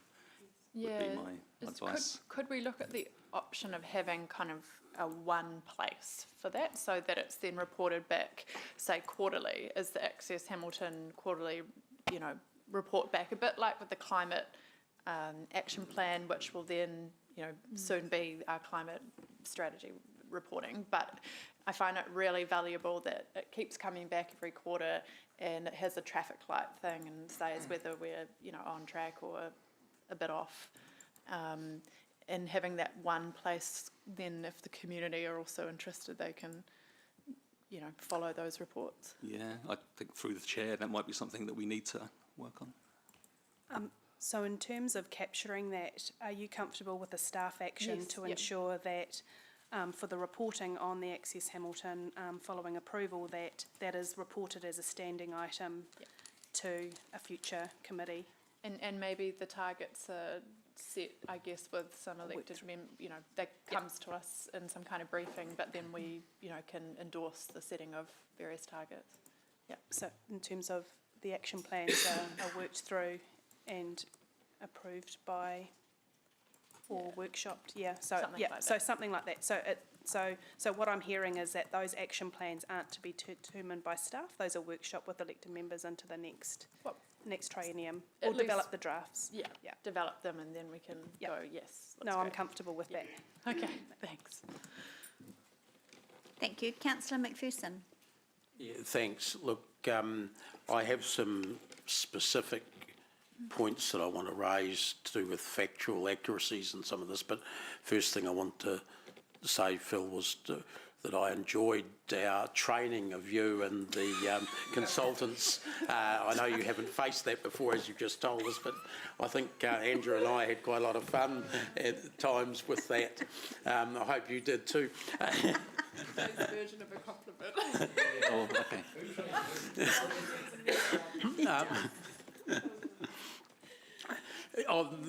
Just bearing in mind the Chair's comments about my many decades of involvement in this. But this is a much nicer looking document, and more to the point, I think, than the one we started with in 2005.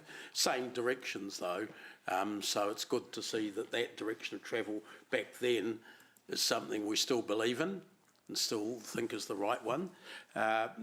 Phil, there are one of my points that I made to you guys during it was we shouldn't be underselling ourselves by sort of understating figures and that.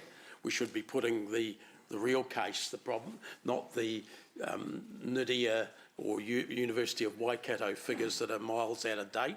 So I turn to the population here, and you've got population 179,000. That was last year. I'm serious. This year it's 183, 184. Somewhere there. I'd put the most recent up-to-date stuff, because this is not a legal document. This is sort of an aspirational, strategic document. We should forget about what someone has said at the University of Waikato and take our own staff's figures that they work to in, for instance, the strategic growth area. You're saying there's 5,000 more people, added 5,000 to that for this year. That's when it comes out. The other thing underneath was worded a bit naff to me, home to the Waikato Tainui tribe. Just why don't you say home to Waikato Tainui? They're an iwi, they're not a tribe in the way this is written. This sort of seems to me paternalistic. So another one, and it sort of makes me question some of the exact figures that are being used, how accurate it says. I know Sarah's pointed out to me 173 kilometres of cycle network. We sort of wonder where they are. I didn't think we had that many, but more importantly, more for accuracy, 3 state highway networks. If you look at your map over the page, it even shows there's 5 state highways within the city boundary, not 3. 23, 26, 1, 3 and 39, all in the state within the boundary. So, they've got to be accurate, otherwise people pick you up when you put this out for consultation on the small bits, not the most important bits. I still think some of it's a little bit wordy, but the infographics that you've got scattered through it, especially up front, do attract people's attention, so that's a good one. I didn't understand your graphic on page 97 of the 20-minute or 25-minute sort of walking zone from Waikato University. The city one seems logical and makes sense. The university one underneath seems illogical, actually. It doesn't make sense, but maybe someone can explain that to me later. And the other one is on page 99, this is quite important, I think. You've got your projected 40% increase in population over 30 years. Now, when I joined council many decades ago, Madam Chair, 24 years actually, our population was 108,000. We've grown by just over 70% in 24 years. To say that over the next 30 years we're only going to grow 40%, again, to me, is illogical and understates the problem that we'll have if we don't do something about it. So it's your direction is absolutely right, but let's really state the problem, not get some university academic to state the problem. So I just think we sell ourselves short with the accuracy of our figures, not with the general thrust. Adding to what Sarah asked about, the people will see this and they will want to know what's the next layer down. So we need some sort of supporting document which might come out of our collected LTPs and annual plans, a table of projects like we had last time or something like that. Have you given much thought to that next level, the high-level implementation sort of plan? As being part of the supporting documents, if you like, to the...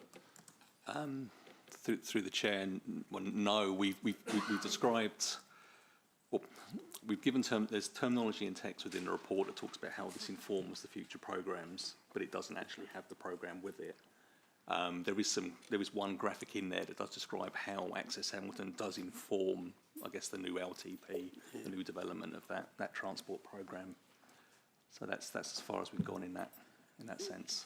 So maybe I'm asking partly Eva, Lisa there. I think doing strategies is one thing, but engaging the public, the strategy there'll only be a handful of people that will get engaged, even with the best infographics in the world. People get engaged because they can see a project, cycleway going through their suburb or something like that, you know. That's what really motivates them. That's what makes them understand where their money's going. In 2005, the one thing we did on top of having an Access Hamilton strategy was to actually have a targeted rate of an extra 5% rate. We rated everyone in the city for Access Hamilton. The strategy was there to support that and to keep NZTA happy. But they had a list of projects that they got, and we got hardly any opposition because people could see the on-the-ground delivery of the strategy. So I'm sort of pleading for the way we present this to the public to have an implementation angle or supporting stuff. So in terms of, just a comment on that, there is a what's next page on page 154. Yeah. I'm just wondering whether, just based on your comments, and it talks in the second paragraph that will guide and development of a series of programs and projects that will make Hamilton's transport safe, sustainable, and I'm just wondering if we're thinking about just beefing that up a little bit. There's nothing wrong with what I read there, with what's said, but then it needs see Appendix 1 for what's in the LTP or annual plan or something like that in support of that comment there. Yeah. Okay. Yeah. So I'll just leave that up to Phil. Yeah, because it's not that we're going to inform what we're going to do. We've already got stuff that's supporting the strategy. Yeah. Okay. Yeah, I hear you. Thank you for that. So yeah, there's a section there that we can talk about that longer lens, thinking LTP 2024, but also here's what we're doing now. Yeah, thank you. Yeah. Just thanks, Madam Chair. Thank you. Mangai Hill? Tēnā koe, Phil. I haven't been here for many, many decades, but I've been here for a couple of years. And what I'm really proud of seeing is that the normalising of te reo Māori in documentation. So really proud to see bilingualism being normalised and reflected in this particular case as well. And when we talk about plans and strategies, it reflects my learning around input, output, outcome and impact, and how those strategies inform the how. So my question, I just want to lean into point 57 with regards to cultural input or not. Could you just talk through the engagement process with mana whenua, how has it been reflected in the higher document? Because I'm really keen to understand how that's going to be executed in the implementation plan that's been talked about already. Probably took a slightly different focus given we were in a refresh rather than starting from scratch. So, as usual, I take a lot of direction from our corporate team and Muna, particularly around a lot of the bilingual work that we did, and particularly in relation to identifying the new name in Te Reo. In terms of the engagement, we did approach all the Thwalk members, Ngāti Wairuri and Waikato Tainui, for feedback on the high level principles and in the name itself, and didn't get a great deal of feedback. I'll just check in. Did we do anything else? Nope. That's probably the level of engagement that we did. Yeah, I mean that's the preface of my question. Is it didn't get much level of feedback, and so how would the strategy then be culturally informed or otherwise? And the reason why I'm kind of leaning towards this is if there's a gap, and we know with previous experiences when there's engagement gaps, not good things can shape from that. So how can we do things inclusively or better in regards to the engagement around the next phase? I think the next phase is really the projects that we identify. So we're getting into an LTP space, and then we're getting into actual projects and some of the issues we talked about this morning around co-design and things like that, which I think we're already pretty strong at. So just to add to that, Manga Hill, our Te Pau Manawa Ora in terms of HCC has some very good pillars that in terms of that we will be working towards as an organisation. I see transport as an area of where improvement is required in that space, and we acknowledge that, and that is something that we're definitely working on very closely with Muna, and particularly into the next phase, as you suggested. That's actually how do we bring in all of the aspects, particularly around our people, in terms of the Waikato region and our awa, and the impacts that transport have also on our environment. So it is really important that we have that whole encompassing view when we deliver our programs and understand which aspects we can build on and which ones are important to focus on. Yeah, thank you for that, because like Councillor Sarah has recognises that it's that cross-pollination across other different strategies that they actually weave together, and if you don't have that cultural weaving component, it's the alignment to He Pau Manawa Ora is a gap. So I just wanted to make that point, Phil. yeah, no, thank you. And I think in a similar response to Councillor Dave's what's next question, maybe there's a paragraph or two that we need to add to reflect that. Yep, I think you might get some advice on that paragraph, mate. Thank you very much. Thank you. Councillor Gallagher.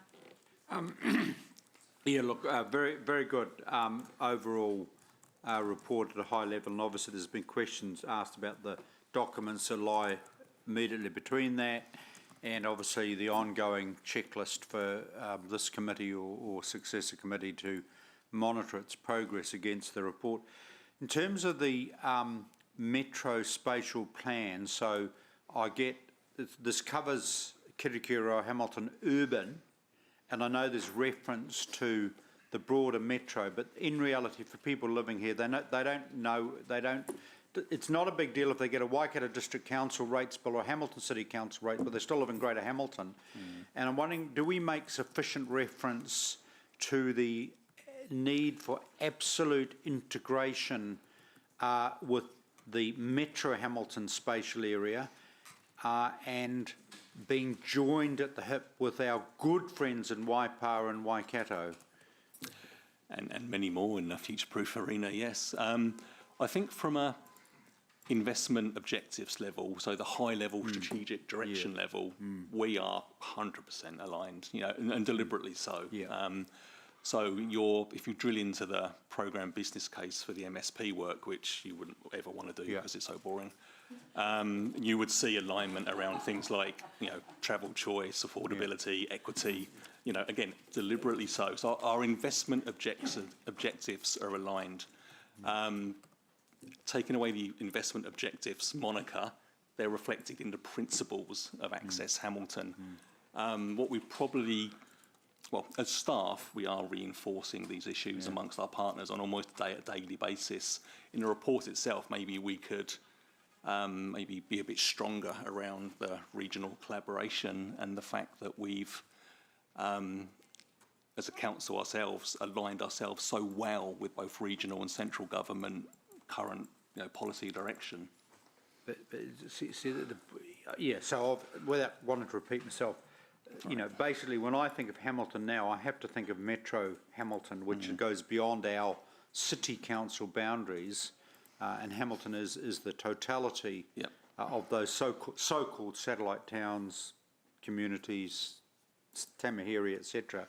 So I just would stress that this document, you know, should be parallel, you know, covering that totality. Sorry, I was overthinking that. It covers lots of different spatial areas. And I think just the final, my good friend Dave Mack, Ray, in around the population estimates and making sure that our population projections are aligning with the HUGS document, all of our other documents, and we're having a realistic, I won't say optimistic, but I'm saying a high growth, you know, so that we're prepared, you know, for a potential population growth that may or may not exceed even conservative estimates. Yeah, I need to go back and check those numbers. I know in the text we've talked about the flavour of your feedback there, but we need to pep it up a bit and be prepared. There's again at a high level strategic, you know, strategy like we're talking about. You know, there is flexibility, there is interpretation of nuance in documents like this. It's more about how we use this document to make sure that we are covering off the metro areas, the Tamahiris, you know, everywhere within our boundaries equally. Thank you. Yeah, thank you. Councillor Pascoe. Yeah, thanks, Chair, and thanks, Phil, for the work on this. Do you think page 83 is where the introduction or the forward is supposed to be, and it said that content's still to come on my copy anyway? Is there an opportunity in terms of answering some or responding to some of the questions that have been raised this morning that particular introduction or forward could include the fact that this is a high-level document and that the next step in the process will be the detail and then the implementation program, so that somebody reading this would have an appreciation of saying, well, it all looks good, but what's going to happen to it, or what's going to happen with it? I think that's an excellent suggestion. You're referring to the forwards from Councillor Angela and Mayor Paula. Well, I don't know. It just says there's a gap there. Yeah, no, that's a good idea, So I've got a different copy here. But given that we're a little bit at odds with what the document is, what the next step of the document is, that may be that could be explained there. I certainly work to be done. I think if Councillor Angela and Mayor Paula are happy to add that flavour to their words, and I can certainly reinforce it in the text as well. I think that's a really good feedback. Yeah. Okay, and then I wonder, to answer Councillor Dave's questions, whether or not, and I know we don't do that with a lot of our documents, but whether we should put a date on it. Yeah, So I'd like a that, date. you know, if it's signed off in August 2022, then we know that those figures, whatever the figures are the best known figures for that time. And if it gets picked up eventually in August of 23, by the time you've done the implementation, you've then got a chance to update it and make it 2023 with the updated figures. Absolutely. It didn't even occur to me that we hadn't had a date on it. So yeah. And actually, while I'm here, I probably should add that this is one of 3 documents that we will be producing. So this is the big, thick one that not many people will read. There'll be a more public-facing one. Except for NZTA. They've already read it. There'll be more of a shorter public-facing document, and the strategy on a page or 2 pages, I think, is actually already in here. So, yeah, and I'll get the dates on all of those. I think, though, there'll be a lot of interest in this from different sector groups who might be focusing on only certain parts of the report rather than the whole report. So therefore it may be of interest to them, or parts of it may be of interest to a lot more people than the whole document itself. Right. Thank you. Thank you, Chair. Thank you. All right, I think that's all the questions done. Yep. All right, thanks. Thanks, Phil. I'm very happy to move this. And Councillor McPherson, would you like to second? Thank you. All right. Again, look, I just want to start off by thanking the team, thanking Phil, Steve and Phoebe, who we worked closely with. And I'm glad that, as Councillor McPherson said, we're able to educate you in the finery of working so closely with elected members. I'm learning every day more and more of Councillor McPherson's strategy and how to do these things as well, and I've really enjoyed it. We've had lots of chats and stuff, and I've leaned on his experience of his many decades, just 2, because he was the engineer of this at the start, and those were big shoes to fill. So I appreciate that. There is still a lot of work to do. We do need action plans. We do need this strategy to formulate the way we craft these projects in our next LTP. And what was really important at the start of this was that we tell a story, and that story enable us to be able to bring the public along with us. So they understand when we're putting in raised pedestrian platforms and we're putting in slower speed areas and making our roads safer, and when we're building safer cycling infrastructure and safer pedestrian areas, that they understand why. So there's still a whole comms plan to come with that, and I do want to be in the kitchen a little bit with that to understand how we do it, because we have done it well, and Councillor Van Osten mentioned that in the Chair's report around our rubbish and recycling, the communication there. Everyone understood the simple message: we need to reduce waste to landfill. So that's where my expectations sit. I have seen a draft video and it was really neat. Kelly King needs the kudos for that. I think it's changed a little bit. It's not quite finalised, but I look forward to seeing that with everyone. Look, this plan is about the next few decades of how we will move people and things around our city. And as one of New Zealand's fastest growing cities, we see every day on our roads that congestion is building, and that is slowing down our movement around the city and our commute to work. Like lots of us in the chamber and lots of members of our city out there, we like the idea of biking locally and using it as a different mode of transport, either commuting to work or recreationally, but it's still not safe enough. And this is why it was really important to put people at the front of the strategy, and we've done that. Our residents have the right. They have the right to be able to move safely from their homes to work and to all those special places in our city that we do like to visit, whether they're doing so in a car or they choose to do it on a scooter, or they choose to walk, or they choose to cycle. So achieving this, the only way to achieve this is with a strategy that will lead our decision making and putting those priorities first. We have heard over and over again this term, not only from us in the chamber, but from government, from the agencies that we work with, that the biggest opportunity for achieving mode shift is that short trip. And I've also said many times in this chamber, I'm terrible for that. I get in my car and I drive every day the 1.7 kilometres to the gym, and Sarah tuts me because I should be doing it on a bike, but I have to navigate Dinsdale roundabout and busy roads. So we do have some way to go, but this strategy flips things around and puts people first. We know that by widening our footpaths and improving the amenity along them, that people are going to be more likely to walk.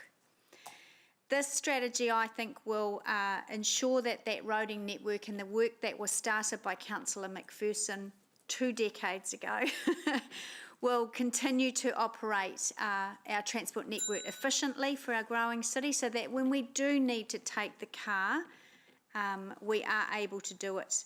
But we don't have to do it, that choice is there. It tells a story of where we are, where we've been, and where we need to go.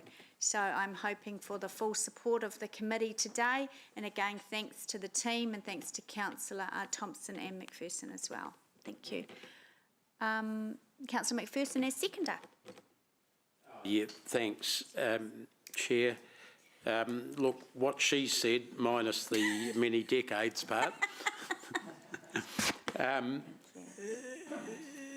was just wondering if we could add and B, or just juggle the wording a bit. It says something like approves the strategy, including minor changes as discussed in the committee. Yep. Some wording like that chucked in there. I'm not trying to be prescriptive over exactly what they are. I'm sure staff got a handle on them and can work them out with the chair. I think the interest in this area, Access Hamilton, has been what's kept alive the in the kitchen movement amongst elected members over the last many decades. And I'm glad to see that the chair has bought into that so well. I have to say it's not just in the last 3 years that the chair has been interested in being in the kitchen on the transport area, because she was also deputy chair of the committee in charge of this in the late noughties as well. You might remember, Angela, it's gone out of your mind. Oh, yes. Yes, see, you were deputy chair back then. Of the area that handle this. It actually sort of proves I think the interest also proves the adage that General Manager Chris often says, that there's 183,000 traffic engineers living in Hamilton, and most of them are in the council at the moment. Yeah. But the reason it's of interest to so many people in this city, Kirikiriroa, Hamilton, is that we all have to get around the city. We all need access, whether we're a very young kid going to kindy, or whether we're someone that's on his or her last legs at council. We still need that sort of access. So it's important to every single person in the city. So it's important we have a good strategy, and it's important that we go on from the strategy to have an implementation plan, that we get partnership deals with the government and all of those sorts of things. So it's not just I never treat this one as a coffee table booklet, unlike some of the other strategic documents that we have around here. It's much more than that, and that's the right way to view it. Thank you. Thank you. Councillor Pascoe. Thank you, Chair. And look, I agree with both of the last two speakers, but I'm speaking this time as a junior councillor with less than 1 decade's experience around this table. Look, I do favour this being the journey being a strategic plan, which will then focus on the implementation. But I think it's essential as we move into the next phase of this that we take the community with us. Chair Angela mentioned about putting people first, And I think that's important, that we need to make sure in terms of mode shift that we get the balance right. And we've had some learnings of particular projects that we've undertaken during this term, and I think it's essential that as we move into that implementation phase, we take on board those learnings and we find the best way of communicating to our community before we start to do what we need to do and make sure that they're on board with us. Thank you. Thank you, Councillor. Councillor Thompson. Just really briefly, I'm really excited to have this approved, to be approved today, pending the vote, because I think it will set a stronger direction. So when we're doing the work on the ground, our staff have the mandate to be pushing us, I guess, further in the space of giving people genuine choices for getting around, but also it will give us guidance when we've got that conflicting interests sometimes. There's always, ultimately, we have a big challenge where it comes to allocating a limited amount of space on our transport network for moving people around, and that's always going to be something that we as elected members will need to manage. But yeah, it's fantastic to have the principles in here, and I really like that it's really inclusive in that it really, as Chair Angela said, thinks about people, because everyone has such diverse needs in terms of moving around the city, and I don't think we've provided for that fully to date. And so I'm really excited to see that more people will feel included in the way that we provide for transport choices going forward. And I give an example of, pushing a pram for the first time. I'd never thought about curb cuts or anything before. Just run across the road, and then suddenly, you have a tiny life that you're trying to keep safe, and you realise that, you can't actually push your pram up onto the footpath. So that's the scary moment, and it makes you realise when you're in these different situations, everyone's facing different challenges in the way that we get around. So really excited, but those targets, I think, will be extremely important. So look forward, if I'm around, to getting into those and having regular reporting updates to make sure that we're on track and for our community to be part of that journey as well. Bringing people on the journey absolutely is going to be our number one challenge, but also, I guess, exciting opportunity, because people need to understand the why things will have to change as we grow as a city and face big challenges like climate change. So. Thank you. Councillor Gallagher. Yes, and obviously, certainly, report cannot just become another coffee table book. And obviously, this report will inform the new generation of leadership around this council table. I read somewhere the other day, in fact, can I just say that I think, quoting you, the refreshed strategy builds on a legacy started in 1996 and passionately led over many decades by Councillor McPherson, and will continue to deliver a safe and responsive transportation network for future decades to come. So I do want to do a shout out to Dave, as you have. I read in some social media commentary the other day, people talking about used councillors, used by dates. And Councillor, and I'm sure if they were referring to Councillor McPherson, what I would say to them is this man is a vintage.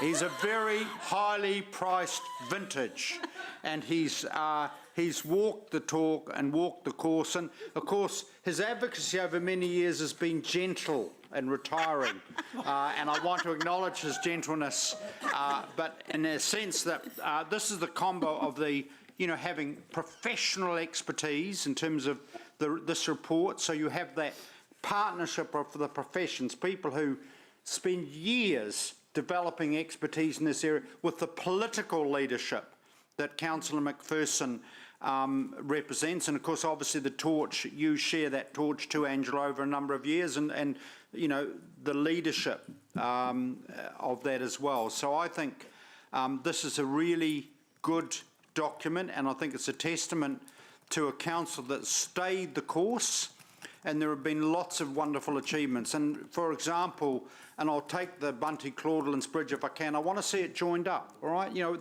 we've got the ingredients there, right? Seriously, we've got the ingredients there. Everyone makes a contribution, and that's the challenge.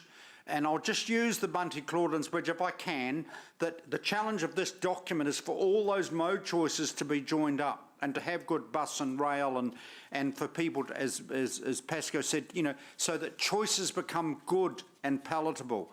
So for the incoming council and the councils to follow them, hold this document dear and implement it, because I think it does give us great promise moving forward. Thank you, Councillor. Mayor Paula, you're up next. Hello, thank you. Gosh, how on earth could I follow that? I'm going to be particularly boring and far less inspiring, but I do want to say a great job done. And I remember a couple of years ago when we had the conversation about doing this work and how important it was to consider the transport as a system with all kinds of bits and pieces integrated in it. I've grown a little tired in recent times of the debate about car versus bus versus bike versus scooter, whatever. All of those things are actually part of the modern transport system and need to work together. And I'm grateful for the leadership you've taken in gripping up that approach, because Access Hamilton, as you referred quite rightly to Councillor McPherson and previous councils, a lot of work went into considering the transport system as a whole unit. And we still need to do that, because you're quite right, we've got to transition into new forms of transport. Some of them we probably don't even know what they are yet. We speculate about hydrogen cars and driverless cars and all those kind of things. How exactly the future will look, you can never be quite certain, but we do know that we're going to have to transition to a low carbon future. But at the same time, there's going to be a need in a city like Hamilton to use your car, and people are going to choose to use a car to get places as well, and sometimes they will have no choice but to use that. But getting a system where we can have safe, efficient choices is critical to making any change going forward. People basically want to understand that when they leave the house to go where they've got to go, it's safe, it's efficient, and it's affordable. That's the things that drive people to make transport choices. And I'm particularly passionate about the walkable city. I think it's got lots of benefits in many, many ways, health benefits, social benefits, connection, all of that, if we create suburbs and neighbourhoods that are more walkable, so that, you know, that short journey down to get a loaf of bread or some milk or whatever doesn't involve a single person in one vehicle anymore, but you've actually got a legitimate choice to do something else. So good work. I guess this debate will go on for some time yet to come, because I haven't seen anything that makes people more emotive than transport. But you hit the nail on the head, Councillor O'Leary, when you talked about people have the right as citizens to be able to move around the city in a safe, efficient way. Whatever way they choose, they have the right to do that. But the way we make the future better is by making it easier to make good choices. So thank you for your work. Great. Thank you, Mayor Paula. Okay, there are no further speakers. I suppose just quickly write a reply. I remember when we were down the lake at the start of this term and we did those 3 days, I think it was, on the LTP, and even though we didn't have a refreshed Access Hamilton strategy, the things that we were putting into that LTP and how we were prioritising budget has, even though we've done it the wrong way around, you would normally have a strategy and that would inform your budgetary decisions. What we were doing back then, I can see is evident in Access Hamilton, and I think in part that's because of when it was first done all those decades ago. It was ahead of its time back then, so those are big shoes for the new refreshed strategy to fill. So with that, I will put that to the vote. So all those in favour, please raise your hands. Councillor Wilson, you're eminently in favour. Yep. Thank you. Thank you. Excuse me. That's been carried unanimously. Excuse me. Right, let's go on to the next one. Item 9, Speed Management Plan Review Deliberate. What? Oh, we're doing parking policy straight after, aren't we? Oh, yes, sorry. Item 10, page 199, parking policy. Oh, welcome back, Phil. That's why I left my water bottle here.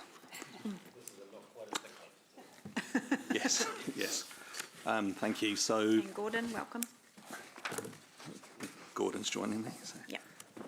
Yeah, again, briefly, if I may. There was an obvious logic to bringing parking alongside Access Hamilton today.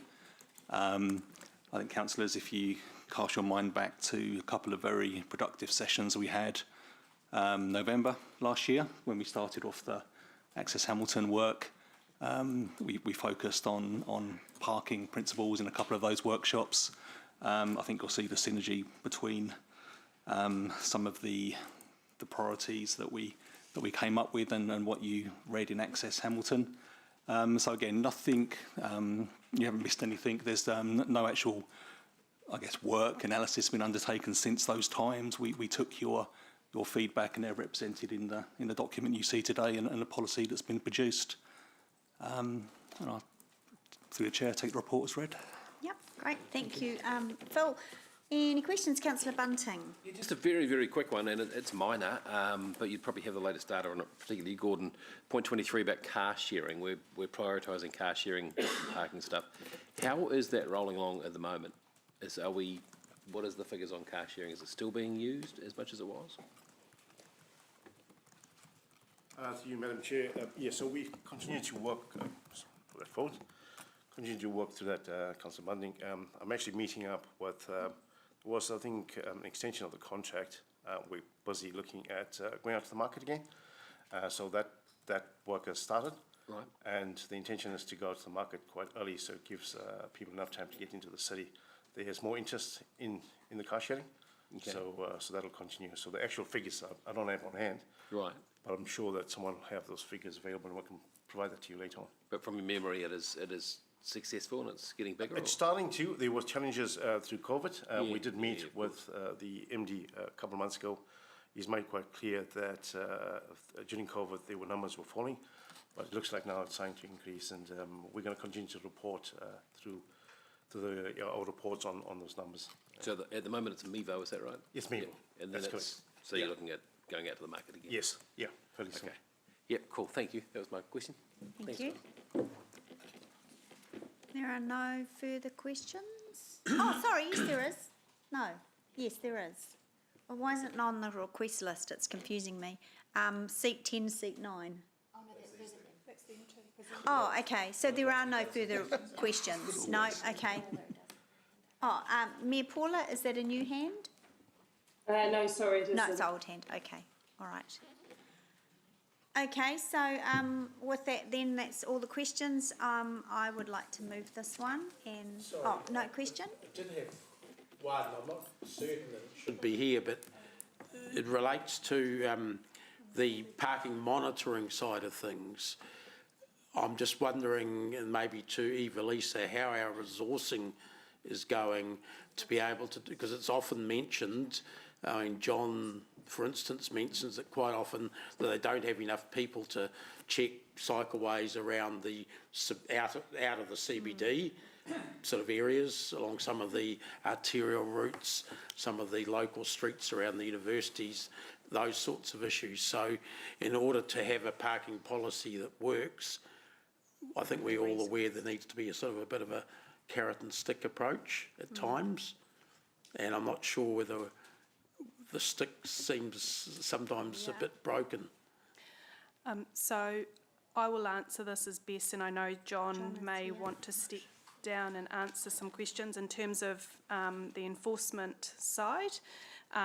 There have been staffing issues, particularly around current enforcement, using our old methods of enforcement and what the team needed to enforce around the central city, and being able to be at the hotspot locations around the city when they're required, particularly around the school gates, parking in particular areas that residents have raised concerns.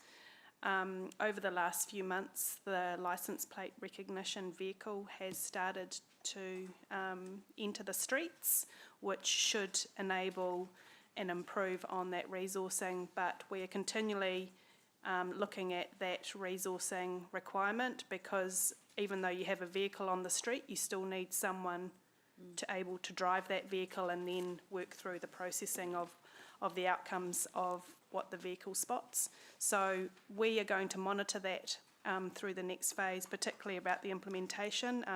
There have been concerns raised around parking on footpaths and cycling lanes and berms and those aspects, so we will bring that back through an appropriate committee process with actually how that's tracking in terms of resourcing, or if there are any shortfalls in that. At the moment, we don't know we don't have the data to back up to come to council, so that's something that we would gather. There's a couple of things that arise out of that, because the police have a responsibility in that area, that they, apart from the occasional blitz, this is a sort of an anecdotal observation, nothing much seems to emanate from them in terms of activity. It's only when there's some media story about it that they do a bit of a around the school gate blitz, for instance. And two, the school gate issue is not something that the parking, the vehicle number plate identification thing is going to help that much, because it's short-term parking in dangerous places sort of issue, which is not going to be picked up by your number plate recognition. It happens, 5 minutes there can cause an accident. And I know my nephew was bowled by a car outside school in a different region, and it was a car that had stopped for less than a minute to pick up a kid and then bowl. This is some years back. So there's that school travel plan issue is tied up in this, a whole lot of things like that. So the parking sort of gets into that wider area in those sort of areas. You're absolutely correct, and it's about that weave again. In terms of the school gate, it's about having a person present rather than a vehicle drive through, and I think that then promotes working with the schools, particularly through the annual plan process, where the school travel plans are about to be implemented for the next couple of years. So we will definitely work with our schools and our parking teams and our transport teams as to how those can be integrated. Can I make a plea then through you for staff to propose to the next council an enduring sort of plan of attack in that area? Because we have had some stuff in front of school travel planning stuff that has addressed us in the past, but NZTA funding dried up after the trial pilot period or whatever it was called, and we withdrew ours, and everyone forgot about the problem, and it came back with spades. So unless it's something that's enduring and the new headmaster at the school is trained up in it, is not just the one that was there 5 years ago sort of thing, we need to keep that going until it's embedded in the community. I'm just looking over at John Purcell, and he's given me a nod that yes, we will bring that through, and so to ensure that it's enduring. And I think the policy allows for area plans, and I think that is a really good location to actually work through what that looks like with elected members in those areas, to inform our long-term and enduring plans and resourcing requirements in that area. Okay, thank you.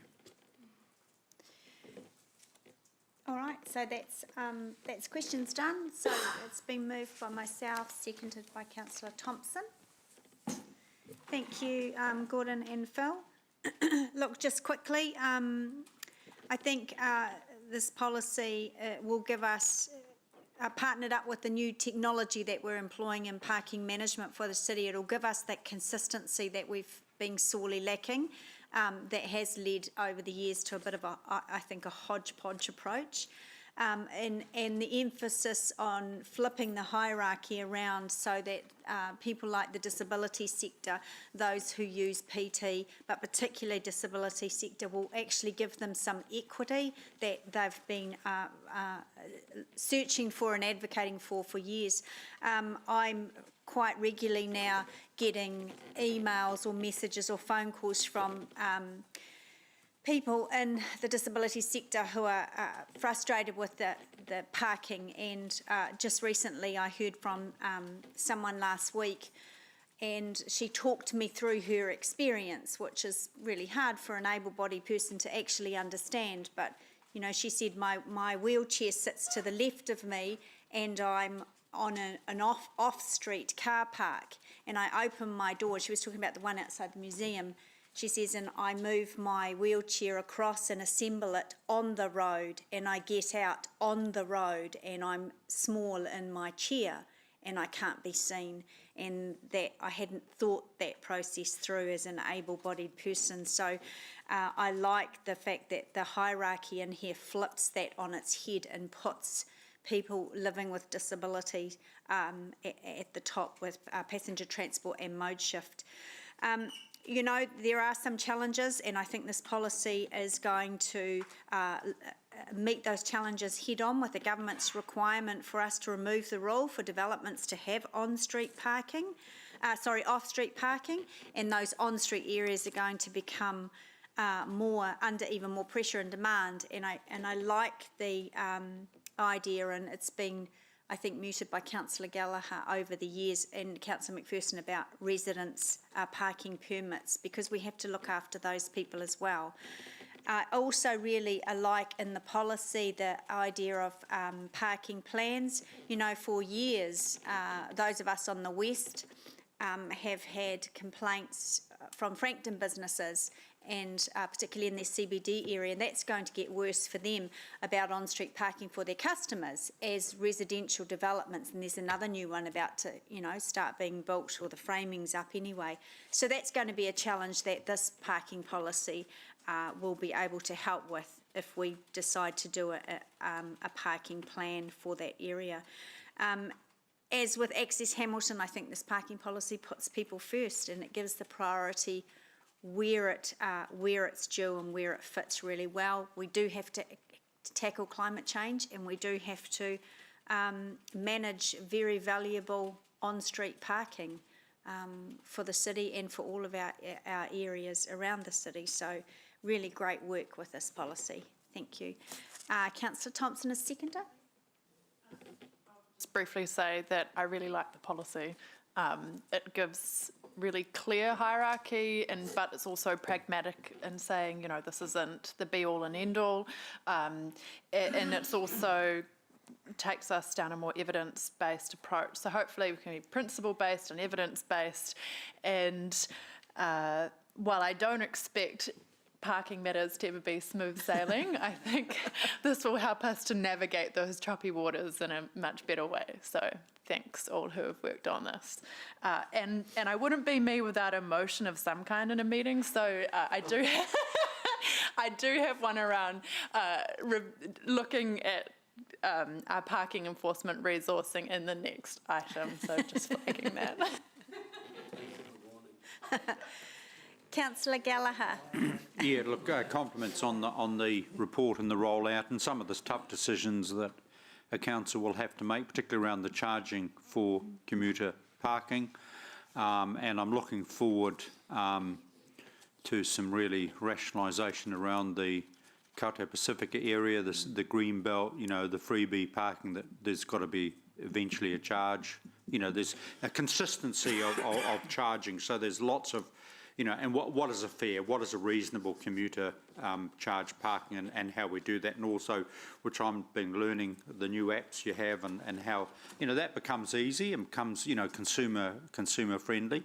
Obviously, as the city's moving to that higher density settlement metro, then the issue of on-street parking and with the change of the district plan, with government legislation, where obviously, as we know, apartment owners, landowners don't have to provide off-street parking, and then of course, how that's accommodated in some of our commuter streets, and then how you develop that principle of an all-day, residence parking permit versus people who are shopping or commuting. So all of that balance.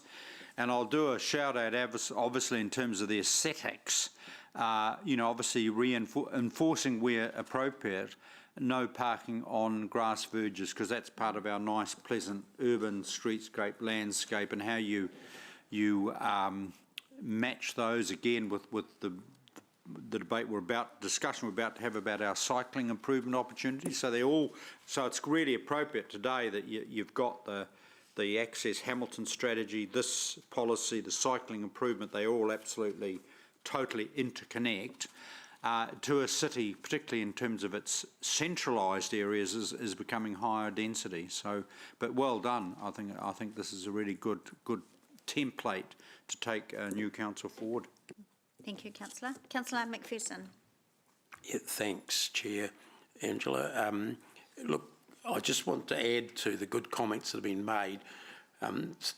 Following Martin's point about intensification, I think that the parking problems that intensification is going to throw up, especially with the NPSUD, are going to be the next council's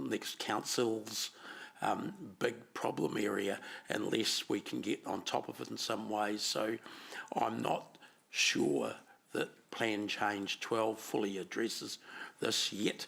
I think I'm hoping there's some good submissions that this council can hang its hat on in terms of beefing that up.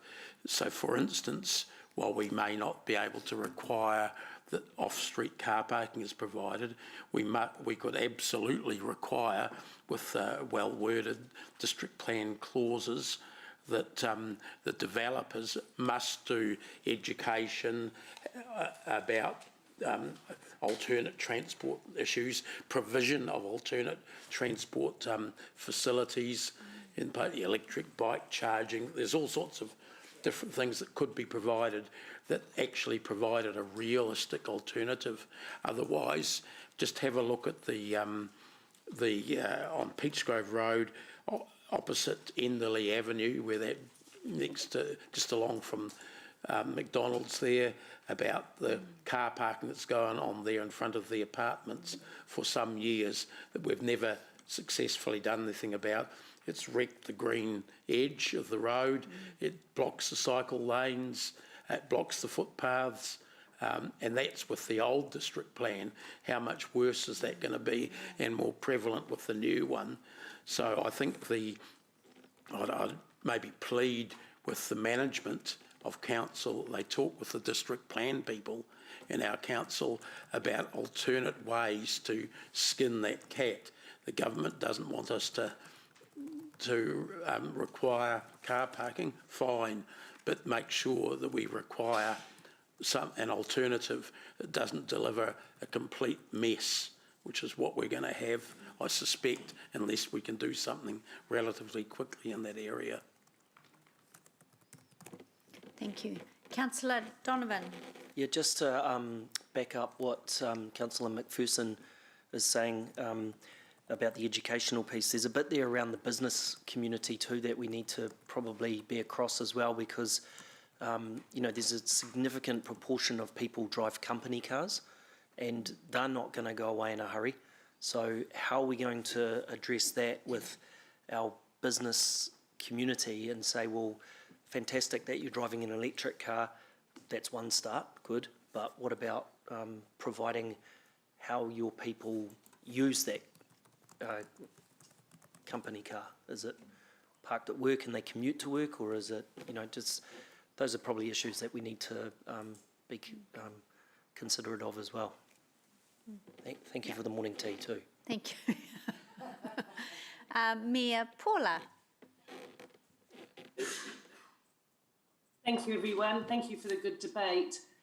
another vexed issue that we've been dealing with for some time, and it's the one that people feel, again, very strongly about. Parking or taking away parking or not having enough parking are things that people feel very strongly about, and we've got to get this right because we are a growing city. I just want to make the point, I support the comments that Councillor McPherson made, actually. I think we're making progress, but there's still some progress to be made into how we reshape the city for its new future and how parking plays a part in that.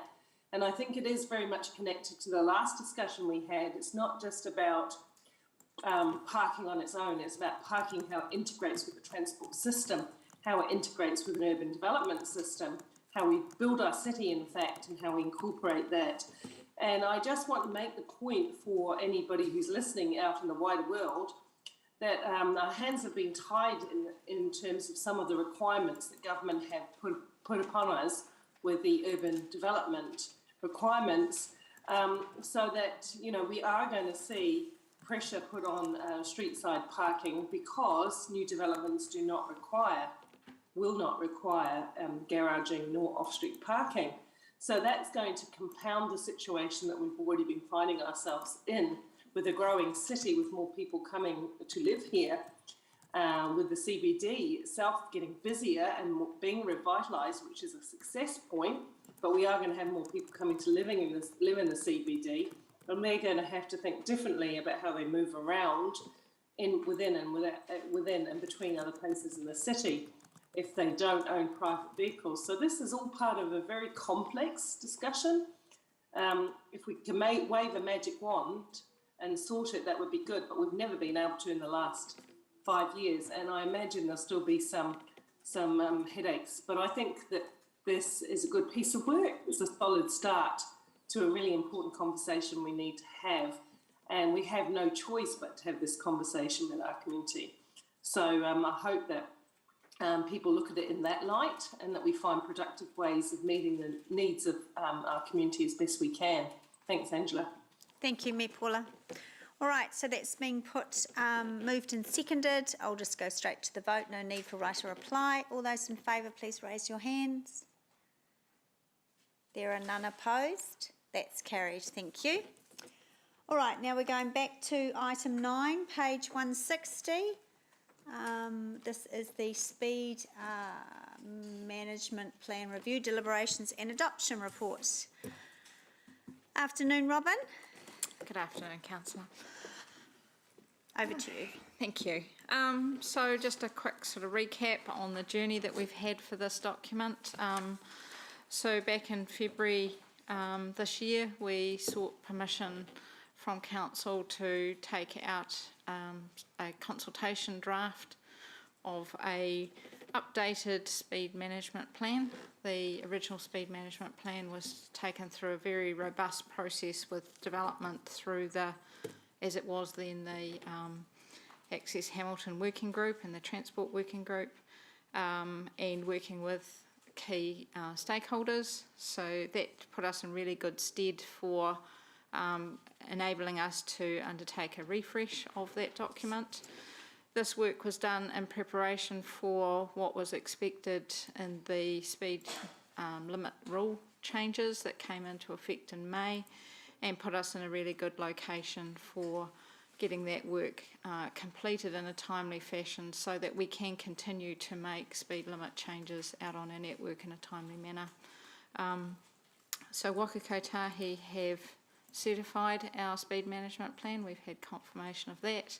So that means that we are in a position to now make changes via the National Speed Limits Register, which is the legislative tool that has replaced the speed limits bylaw and the registers that we had in place. So today's report is an overview of the outcome of the hearings process and the hearings committee meeting that was had, and makes a recommendation for Council for the revised speed management plan to be adopted. And with that, I'm happy to take any questions. Great, thanks, Robin. Councillor McPherson. Robin, roughly when did we start this process of getting this new plan? How long ago? The second one? Yeah. Back in the beginning of this year. so about 9 months, 8 months for that, and basically we had to have had the first one before we could do this anyway, didn't we? So it's been in effect a 3 or 4 year since we started working in this way. Yeah, so the speed limits rule change basically brought in legislation to work the way we had been working. So the idea of speed management plans is now required in legislation. So all that time, so how is it that we've had to spend all of that time getting to this point when Waka Kotahi can change the state highway speed limit near here up to 110 in about 2.5 months? So I guess this hasn't stopped us making speed limit changes. This has just been an update. The main update is to incorporate the proposed works that we wanted to deliver over the next few years, and to make sure that we were set up to meet the legislation. The 110 work started before the rule came into effect in May. So they were able to take that through the process of the previous rule. So this is making sure that we're set up for the new rule that came into effect. And at the same time, they rejected a Regional Transport Committee proposal to reduce all speed limits to either 90 or 80 on country roads, did they not? So the ministry, yes. Yeah, okay. I just want to counterpose the two, the so-called safety sort of stance of the government agencies with what actually happens on the ground. Yeah. Thanks, Robin. Councillor Gallagher. Excuse me. Just going to the map on page 181, the speed management map, and obviously that's, as I understand it, that's the objective. We're not completely there, but obviously this is where the journey, and some of these have happened, and a large number have happened, but there's still more to go. Is that right? And then you've got a priority in terms of how quickly we move. Correct. Yeah. So if I take the example of Palmerston Street, where you've got, I think it's still 50, but you've done the excellent design where it's 40, and I'm just, you know, perhaps I get that. So obviously there's a point where you say, right, we press the button, it becomes 40. But then I'm intrigued about, you know, the streets offered, and I'm just going to use this as an example where the faux streets and the Manning streets, if the huge high density, you'd even think 40 for the streets off Palmerston Street are really quite high, because obviously, you know, you've got jam parked, cars parked all down the road. You've only got a little child in a pushchair to come out between two cars. One would have thought 30 would have been safe. So I'm just wondering what sort of nuancing, do you see where I'm coming from, Robin, is still being done, even though that you've said, right, that's a blanket 40 in that area.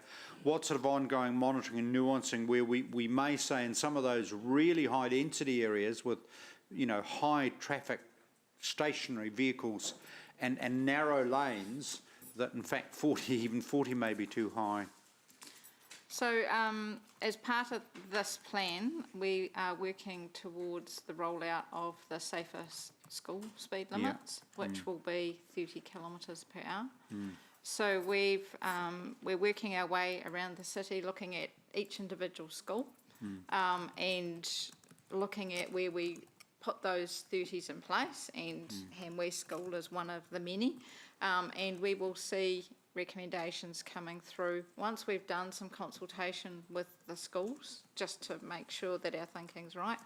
We'll be bringing some recommendations through to elected members around putting in 30k speed restrictions. I see the schools and that schools program, you know, that will actually see quite a lot of streets move to 30k's, and many of them will be permanent. We'll continue to have some variables in some streets, but many of them will be permanent. And I see that as the start of the program for then seeing more residential streets move to 30 as well. But I think we've made really good success in Hamilton with utilising our schools as a starting point, and people are happy to accept and understand why those lower limits work well around schools. That's a really great starting point for that conversation and getting people comfortable with that philosophy before you then go and do a blanket rollout. Sure, yeah. So basically you're saying schools, focus around school precincts first, Yes. and then an ongoing discussion and evolution and monitoring of what we call very high density residential, where you have, you know, the narrow streets, cars parked on street, little width. Yes. So as we roll out. In conjunction, the other location that we're progressively rolling out to is around those shopping areas. Yes. So, you know, your Five That's Crossroads, excellent. your Heafy Terrace, those sorts of locations as well. So we're continuing. So we will get 30 introduced in more and more locations around the city over the next couple of years. Yes. And obviously what you're saying is also there's the hearts and minds, the public, you know, bringing a public with you in terms of the logic of the rollout. Just if I can then say with the LTP and annual plan, and as you know, I go on about the Cameron Roads of this world and the McFarlane Streets, just purely as an example. And it's a matter of getting the 40k absolutely in those areas, totally support that, but then doing the engineering to match. And as you know, during the lockdown, it was amazing, lovely where I currently sleep, to see the people cycling, you know, because the roads were deserted, you know, families. But then, of course, now they're less because the cars are zooming along 60, 70k along a 40k zone. So the engineering, and I'm wondering, Eva-Lisa and yourself, in terms of the next AP or LTP specifically, how we're sort of trying to roll out our fund to retrofit some of those streets for more appropriate cycling, walking, safer streets opportunities that matches the speed limit. Yes, and I think that's definitely a piece of work. The challenge we've always had is how we continue to get and maximise the ability to get the 40Ks in place across the whole city with the limited funding we've got. But I think the biking and micromobility network plan will also help us focus on that and making sure that we're getting those streets to the right speeds. No, thank you very much, Madam Chair. Thank you, Councillor. Councillor Thompson? Thank you. This is just a forward-looking question, Robin. I guess the challenge with speed limits is always actually having people drive to the speed limits. And so speed cameras, well, to some extent are on the way. To your knowledge, to what extent will we have influence over where they're placed and how many there are within the city and what is prioritised? So we've had some early discussions with Waka Kotahi. So the legislation has gone through now for safety cameras, so that includes both speed and red light, to move across to Waka Kotahi. They are working through the behind the scenes, to be able to issue the tickets and all that sort of regulatory components, and are now just starting the early conversations around what the next tranche of rollout may be. So they're looking in the order of about 300 cameras across the country, and they are looking for us to provide feedback on locations. So we've had a first chat with them, and certainly we've been identifying intersections with red light running issues.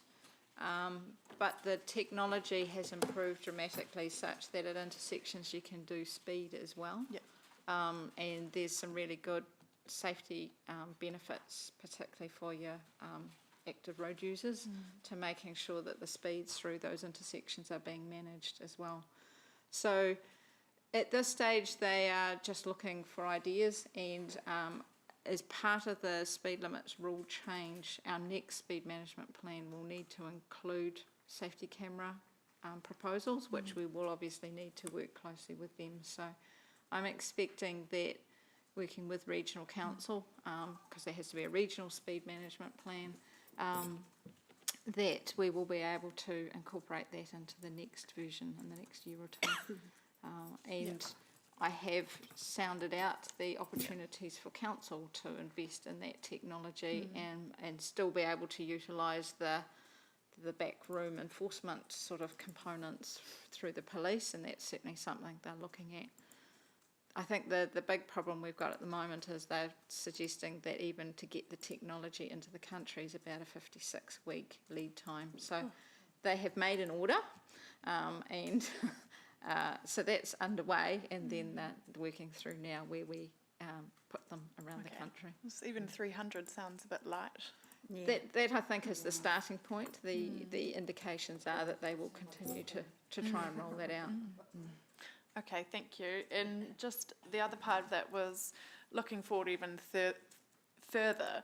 I mean, we don't know at which point we'll kind of get to self-driving vehicles being viable in our conditions here in Hamilton, but there could be technology which allows us to say, with the scooters, you know, we say, okay, within this zone you're actually not able physically to go faster than a certain amount. And with new vehicles, I mean, we should be able to eventually say, okay, well, on these streets, like, you literally can't drive, and it will talk to the car and it won't allow you to drive faster than 30 kilometres. So I guess, to what extent are we looking forward to new technology and how that can integrate with, you know, new vehicles that come in on our roads? So I guess that was one of the primary reasons for pulling together the National Speed Limits Register, so that information is able to be made available for all vehicles. So prior to that, each council had their own bylaw, and that was kept in various shapes and forms and that sort of thing. So that National Speed Limits Register is a really good starting point for exactly that, having that sort of information. When the legislation was changed to enable that register to be formed, there was the ability to form other registers such as no stopping, cycle lanes, and all of those other pieces of information that ideally you would like your car to be telling the driver, you know, you can't park here because it's no stopping, or actually you are now entering into a cycle lane, so, you know, check for cyclists, or all of those sorts of things. And I don't think it's dependent on autonomous vehicles. I think that you just, as the vehicles get more and more intelligent, you will get that sort of information coming through. Okay, so yeah, I mean, it's just embracing that as soon as we can. Thank you. Councillor Bunting. Thank you. Two things. One, first of all, could I please move this staff recommendation? Thank you. Secondly, following on from Councillor Thompson's questions, does this report leave the door open enough for residents to take action and say, listen, you know, I reckon that every cul-de-sac street should be 30 k's, or I reckon that or my street should be 30 k's. Does this still leave that open for them? This is one of the concerns I have with the way the new rule is written. Yeah. Because we have to provide a list of proposed works. Right. I have tried to somewhat overcome that by putting the map of our long-term, what we hope to achieve, such that if opportunities, you know, and it may be developers are doing work or that sort of thing, it gives us the ability to say, well, actually, we did consult on this speed limit change, and even though it wasn't in our list of things that we were planning to do, for these reasons, we want to go ahead and get it done. Right.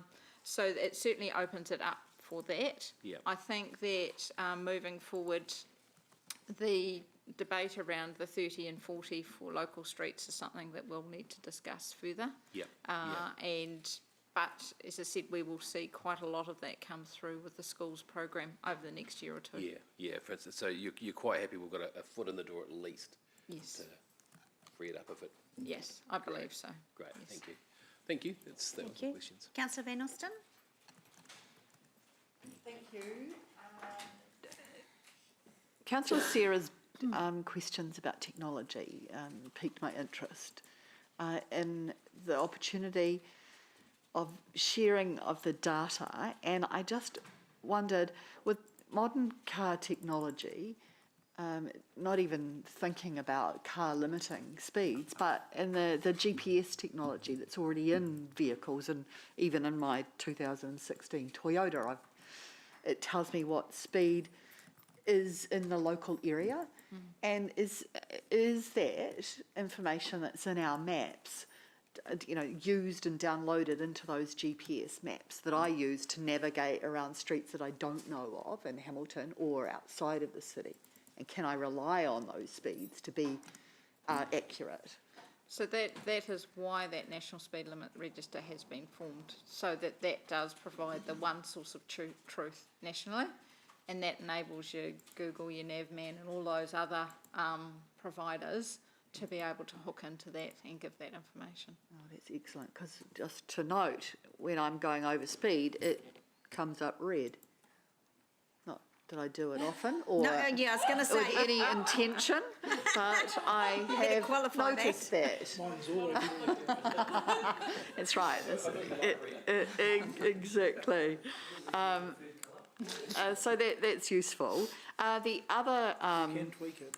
The other question I had was with regard to the cameras, and driver inattention is a huge problem and growing.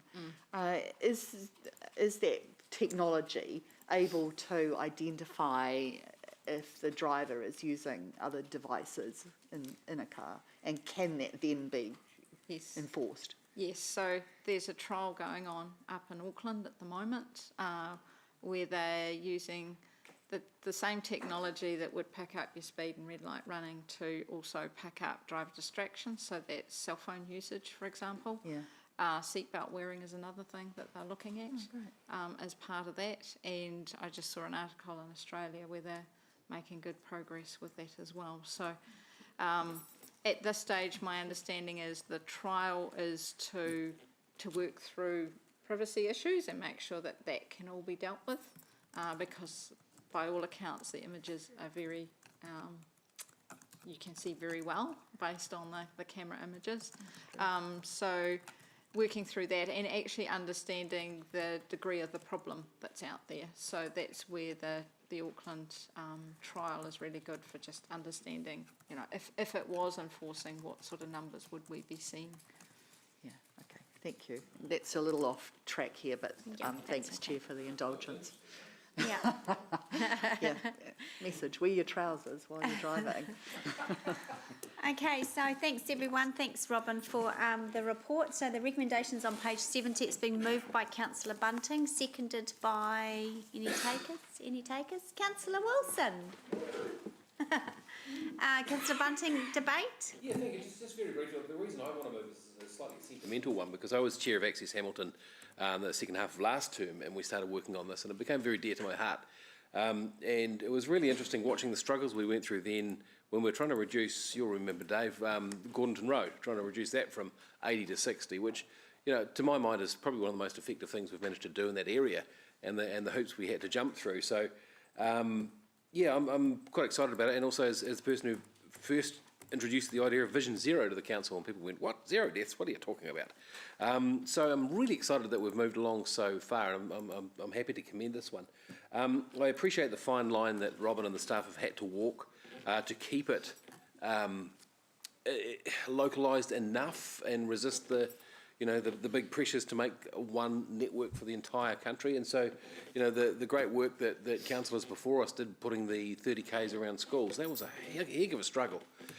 So it's always a tough line putting out these plans and sneaking enough locality. And like, for example, I'd love to see the next council look at reducing the speed on cul-de-sacs to 30Ks as a rule. I'd love to see if we're going to have trouble with our separated cycleways, making if you're going beside a separated cycleway, the speed limit is 30Ks. I'd love to see that sort of stuff down the track.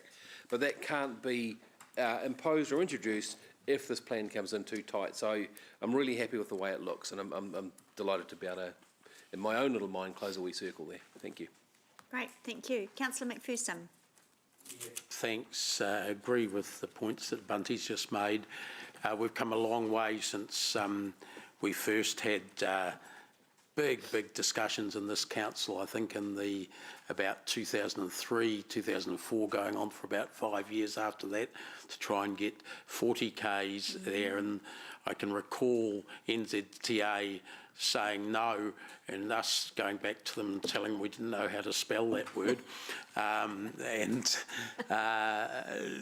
So they grudgingly, and I can recall Councillor Gower and myself having to go down to heavy up one of their senior officials down to a conference in Rotorua at the time.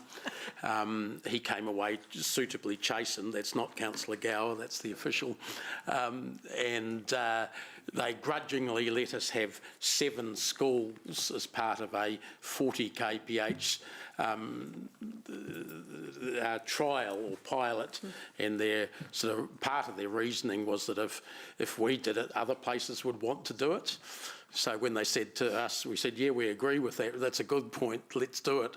It was a hell of a job trying to get that through to see how far we've now come. You know, and with a lot of, Robin will remember some of those discussions at the time, and other staff, and we had people that were manufacturing 40k speed signs that were brand new and coming to us with their samples, trying to sell them through councillors to the council, the whole works. It was quite good fun when I look back on it. But what wasn't fun was the reports of accidents that were happening outside schools at the time. And Robin made an important point before that we saw this as the spearhead of the movement for safer speeds in Hamilton City, that you could sell that idea to the public because of the vulnerable road users that obviously in the vicinity of the area you want to reduce speed, and they could then start to get that culture embedded in the city. We still haven't got quite there yet, but we've made a hell of an improvement, and we can perhaps see light at the end of the tunnel, and this is part of that. So I'm pretty sure that going the way of having this longer term map, even if we're not doing them all straight away, is a damn good idea, because people will get used to it before it even happens. I think they'll become almost self-policing in most areas, and we'll finally caught up to some of the overseas cities that have had low speeds off all arterial roads for 20 or 30 years. Thanks. Thank you. Councillor Gallagher. Dave's just activated memory, and I'm going to use an example of bringing your MPs with you on some of the stuff while it may appear street level, because I vividly remember that time as a local MP, and Anna King and myself and others pushing back on with Dave's activation on the officials so that Hamilton came up as a pilot project. And this is a good example where you have a really proactive council with political leadership, which Dave, I think, represented. Another example of a vintage car to me, or a vintage bike in his case, or a vintage pedestrian. But for the simple reason that you have to know how to work the system, and you have to know. And Dave often suffers from being too softly spoken, but you have to know when to really to be very, very assertive.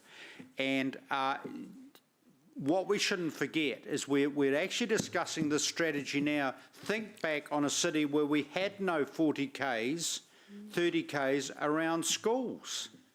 Think back on a city where it was just standard, bog standard, 50K, here, there and everywhere, even in our cul-de-sac. So this comes back to a long-term political journey and political leadership. And I love Bunty's reference, where what Bunty's alluding to is that there will be a mandate where people will live in those small cul-de-sacs, which I lived in England. And what was lovely is, you'd go down the standard principal streets of 50K, 40K.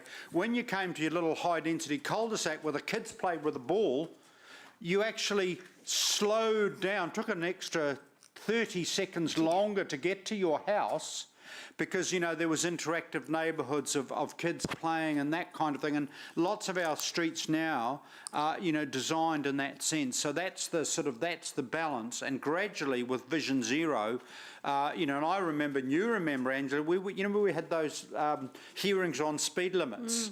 And some grumpy, middle-aged, older men with something I couldn't work out, they really had a hang-up that it was going to take them 30 seconds longer to get to home, and then someone said, oh, streets are not for people, they're for cars. Well, actually, no, we'll turn that around. Streets are actually for people. So I think the vision and the promised land, so to speak, forgive me, is what Bunty's alluded to, that eventually we will have a mandate politically, and it's moving fast, where people will want safer streets. So I think well done to Robin and her team. I think this is a really good way forward. Thank you. Councillor Bunting, right of reply? No? Okay. All right, so we're going to break for lunch as soon as we've voted on this one. So we'll raise our hands. All those in favour? That's carried unanimously. Thank you. We are due for a lunch break, so we will come back at 1:45.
Afternoon of napping and cups of teas.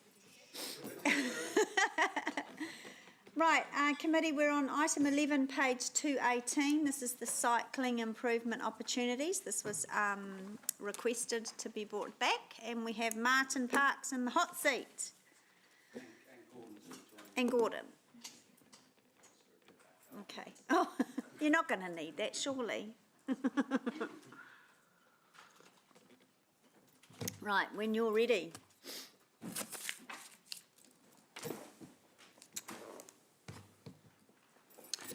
Right, I won't talk for too long because there's quite a lot of stuff to get through in the report, but thanks for the opportunity to bring to you the report that outlines some cycling improvement opportunities around the city and trying to also address some safety concerns that have been raised by the community. So there's a number of items around maintenance, ops and renewals. We've also got some items on capital improvements, and I think we also talk a bit about education and communication in the report as well. We're also looking for some decisions from you this afternoon, please, if that's okay. And that's around some funding opportunities that have arisen through discussions with Waka Kotahi. So I've probably got nothing further to add at this stage. I think I'll open up the floor to questions, and maybe I suggest we just go through each section at a time, if that's okay. Okay. What would be each section at a time? Like we do with the GM's report. Probably might be a bit difficult. Okay, look, I'll just open up the floor to general questions then. Yep, sure. So, Yep. we'll just do our questions as they come. So, Councillor McPherson, you're up next. Thanks. A couple of questions. During the submissions, I think you mentioned this, Angela, but Martin, maybe you could clarify point 70. Can't remember what page that's on but somewhere way into the report. There was mention that is what covers the hit sticks. Yeah. But it's not clear in here, reading that doesn't mention hit sticks as such. But, so just maybe expand a bit how it covers hit sticks. You know, how many hit sticks we're going to get out of it? How many intersections or whatever? You know, what's it going to? What's your plan? Okay. Yeah. So through the chair, I mean, some of the capital improvement projects do include cycle one projects as well. I mean, for example, we've got Tiara Street, Peachgrove Road, and Rifle Range Road. I mean, those are our opportunities to put in some cycle one facilities and some transitional cycle facilities. So when I read that list of that lower down of the places, most of them would, as part of the deal, part of the upgrade of the cycle facility, will get some hit sticks. Yes, they will. Yeah. And there's some other projects we've currently got we're working in the background on at the moment. So like Forest Lake Road and Mill Street. So those are the sorts of areas we feel that there's an opportunity to put in some transitional facilities. I mean, really, it does come down to the level of funding that we have available for all this stuff. So presuming we get the NZTA dollop as well as ours. Yes. How many of these, will you be able to do all of these, or there'll be some more left? I'm trying to get a picture of how much we might get, because my problem with the list of places is that there's a stack of other intersections and streets and segments that could really do with some sort of treatment to stop cars using cycle lanes and things. Look, yeah, I fully agree with you. The difficulty in just throwing hot cycle ones out there is we need to go and assess the site to make sure it's appropriate to put that type of facility in. There still needs to be a bit of an assessment done and a design done as well. It's not a case of just rolling this stuff out. There is a process to go through.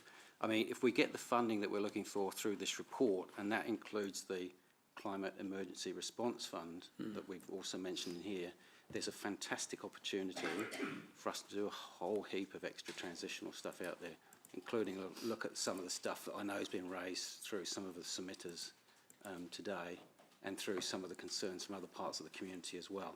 Because part of the problem you might have is I can see people like Bunty and myself saying, just give us 20 of them and a hammer and 40 nails and we'll bang them into the bloody ground along the edge of the cycleway and do it much quicker like that and cheaper. While I applaud your enthusiasm to do this, I would say hold fire because there is a process. Because what we don't want to do is put stuff out there that's going to cause a hazard to other road users and particularly cyclists themselves. Because some of those cycle facilities at the moment where people are saying they want wands, the actual cycle lanes themselves are quite narrow. Yeah, which is a point Liam made. Yes. So what we need to do is look at the road space that's available in those locations, reallocate the road marking so we can create enough space for a proper cycle facility. What if Bunty and I agreed just to do the ones that were wide? I would definitely not encourage that for numerous reasons. But so yeah, that's right. That's really why he's retiring. I used to know someone that had a job putting cat's eyes, sticking them onto the road, and it was something like $2 a cat's eye on the Wellington motorway.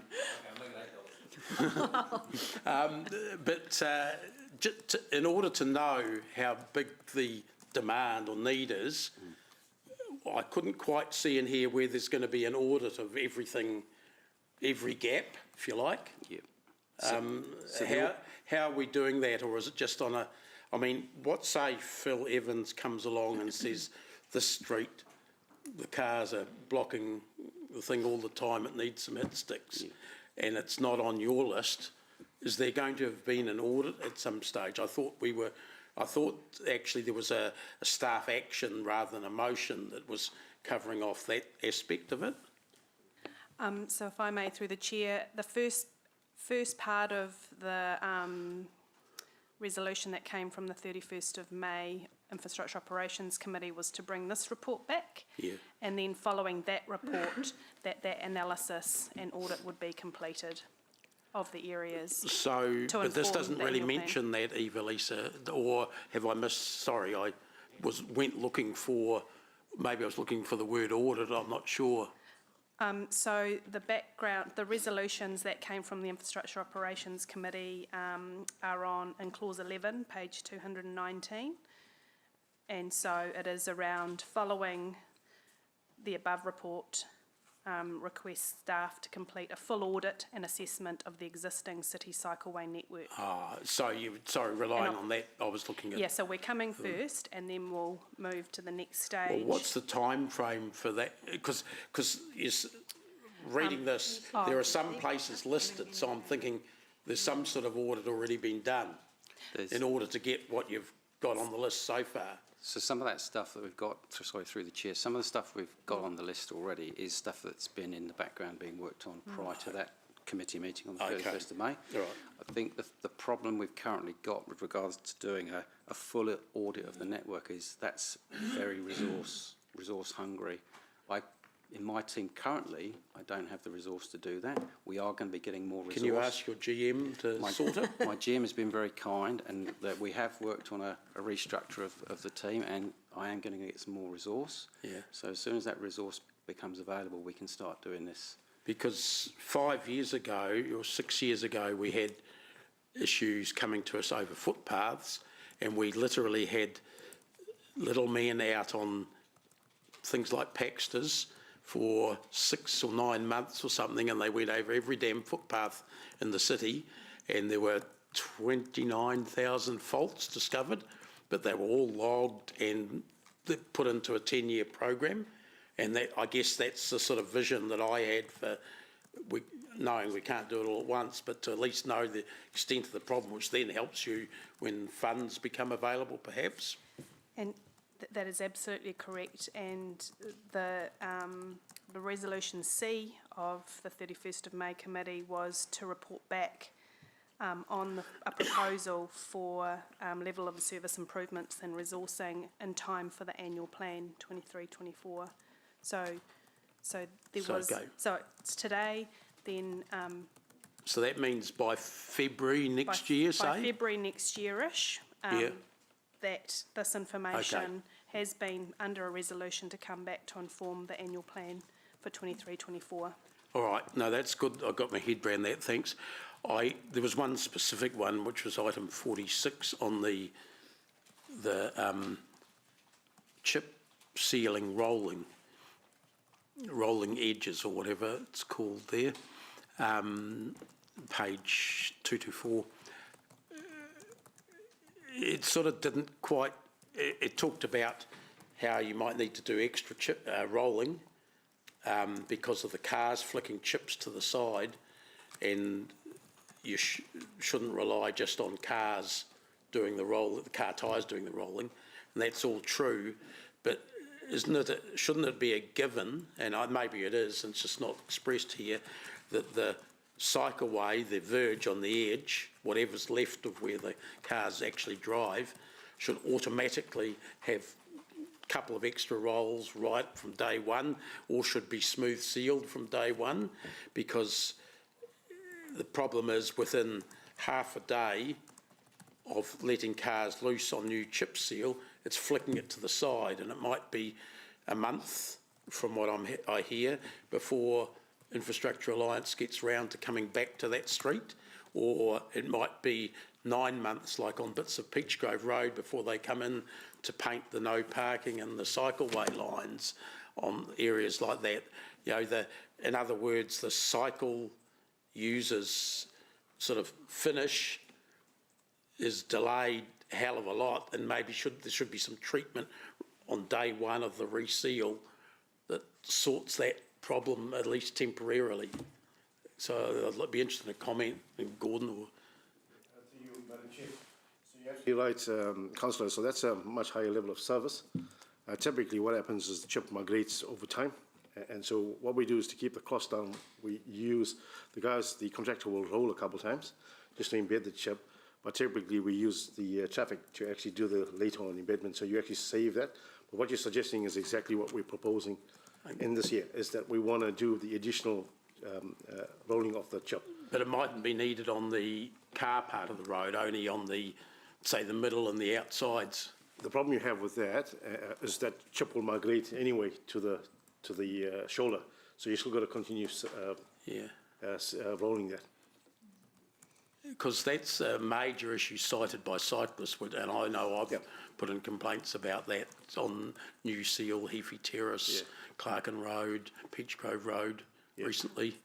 Yeah, you're absolutely right. And so what happens is that while the rolling will happen regularly and the contractor is aware of what he needs to do, it's the chip that is actually migrating from the surface that is lying there, not the actual rolling that's Yeah, but the gap between a problem being identified and something being done about it, even if it's you're going from 2 to 3 sweeps to 4 to 5 sweeps, especially when the surface has just been done. You know, it's a very bad cycling surface. In fact, in places like that, even though there's a perfectly clear cycleway at times, I will cycle out in the edge of the lane because it's just not. I'm going to get a puncture, I know it, if I go on the left. Absolutely. So what we're trying to do is if we have the additional rolling of the chip, that'll make it much more. And was that going to be done early? So that's sort of like right when it's first laid. Yeah. So you can do a couple of rolls over when it's first laid, but it still doesn't stop the chip from migrating, and that happens over time. It'll depend on what surface you're putting on. If it's asphalt, that's straightforward. It's the chip actually does it over weeks and weeks, and that's why it's common practice for them to come in every 2 weeks or 3 weeks to actually re-roll the surface if it's required, or sweep it. So medium to long term, is there a plan to change cycleways so that when they resurface, they're not getting chip sealed, they're getting smooth sealed? I think that'll be a discussion at the next LTP if there's a level of service that's required to change. and we can put a case through to elected members on what the cost will be. And So can that at least be identified in the exercise over the next year or so that people know what's involved in it? Maybe your key cycle routes get done like that and others don't. At least there's that option for people to consider. Yeah, so we can, absolutely. We'll look at all the options, the change of level of service and the cost involved in that.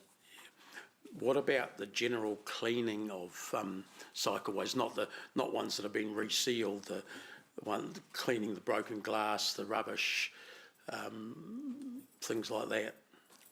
Yeah, to you, Madam Chair. So I think the report talks about a bigger sweeper that's been introduced by the IEA to actually do that, to take that into account. So typically in the past you'd use there's a level of service on how often those streets get swept. So what we're proposing to do is actually change that level of service as well and introduce a new machine that actually captures all that chip along there. Will that be able to, where you've got a solid median thing separating the cycleway, like we're starting to bring it in some places, is that going to be able to fit down there? Because at the moment there's a problem that it's too wide, the sweepers we've got, I understand. Absolutely. So there's, I think the report talks about a couple of options. One is the normal big sweeper, and there's a smaller sweeper, and then a bit of manual labour to get around those curbs where you can't get to. Yeah. Okay. Thanks. Oh, sorry, I could probably just add to that. The sweeper that the Infrastructure Alliance have got is 1.6 metres wide. So we're designing our cycle facilities as a minimum of 1.6 now. That's what we're aiming for. So A, because that gives the cyclists, a safe space, but it also we can maintain that cleanliness of those routes as well going forward. Okay. Yep. Sorry, probably the last point flows out of that. What about the current cycle lanes that are too narrow for things like trikes, or in some cases anyone, if there's a cut down drain or something like that in the cycleways? Yeah, we acknowledge that that is a significant hazard to cyclists. Either catch pit grates that are actually with the drainage slots going the incorrect way, or the catch pits that are actually sunken down, are a significant hazard to cyclists. Yeah, we've got a lot of work to do to undo that situation. I don't want to probably get into too much detail about that, but there's again, it's an opportunity through the climate change package to put forward small items that are going to make a big difference to the way cyclists use the network. There's an opportunity, I feel, there to maybe make some changes on our key cycle routes through this process. So would you grind down some of those road edges to make so there's not a sort of a 3-inch drop off into the gutter or down to the catch pit? You may share, there's a couple of things we're looking at, and as part of the road reseal program, is the opportunity to go back and have a look at the road marking. If there's space allowed, you can actually increase the width of those cycleways. But also, you're right, Councillor, this is talking about what the contractors, how we can actually level off the surface, so you feather that in, so you don't create the big, or you cut back and then relay this new seal. So some of that would happen, perhaps, in this work that's coming up? It's a conversation we'll have with the contractors, and an opportunity to actually, have a conversation with the contractors being let the maintenance contract, and if it's an opportunity to have the conversation with the new supplier, whoever it is, we can start having the conversations early on. Because there seems to be an attitude for some road builders that if they're resealing, they just add it on top. So if you're building up from the gutter, if you're not replacing the gutter, you're building up quite a distance there, and young Liam's photo this morning showed that. Even an ordinary cycle would have trouble using that particular one. Yeah, absolutely. The practice has always been that you'll continue sealing, and that's where you'll always have the edge along your channel. But if we start the conversation early and set those expectations with our contractors, it might cost a bit more. But if we do that early on, we can actually get the practice in. Yeah. Okay, thanks. Councillor Thompson. I've got a couple of questions around the Climate Emergency Response Fund. So I was just wondering, school travel planning, I understand that's part of the fund, but I don't know if I saw it and mentioned as one of the things that we're looking to get funding for, or was it there?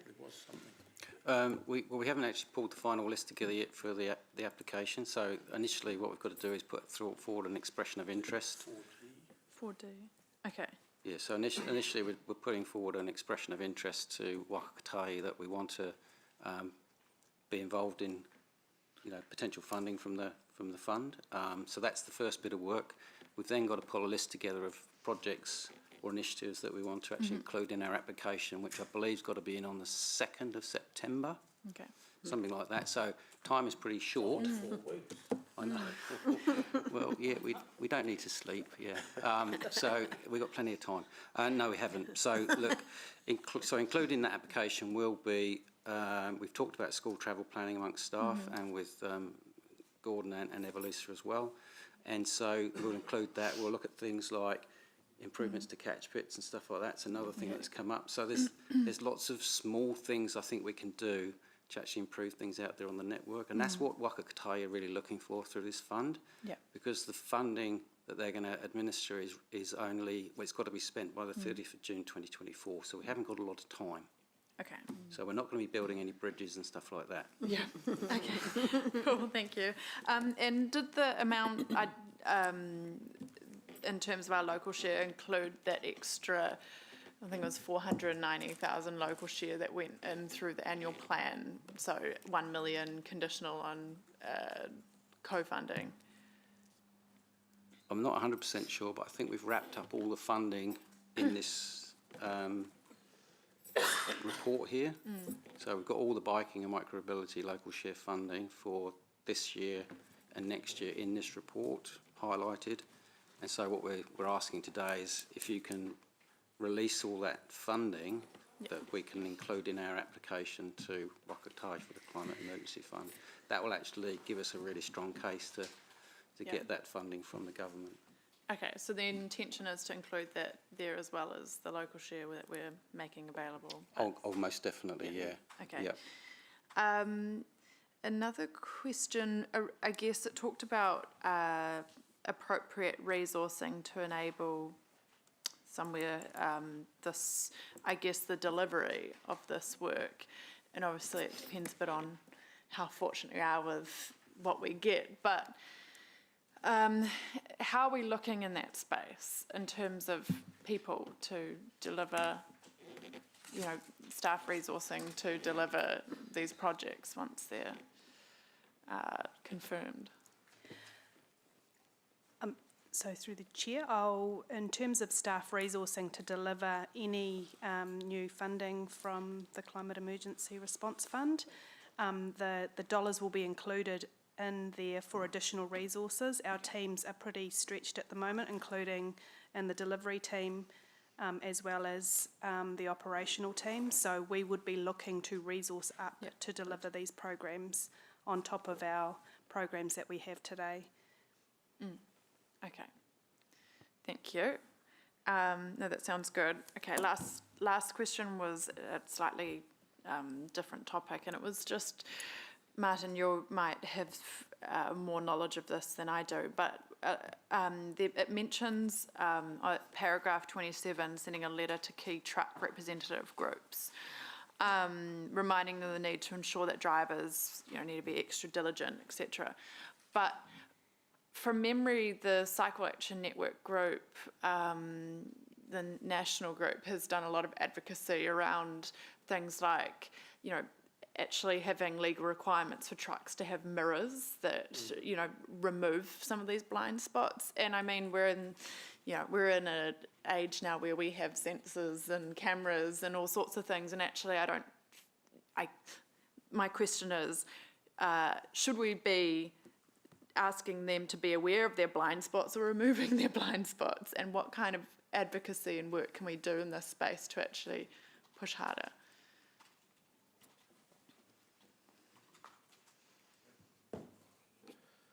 To you, Madam Chair. So Councillor, so this is another initiative that we want to do in terms of education.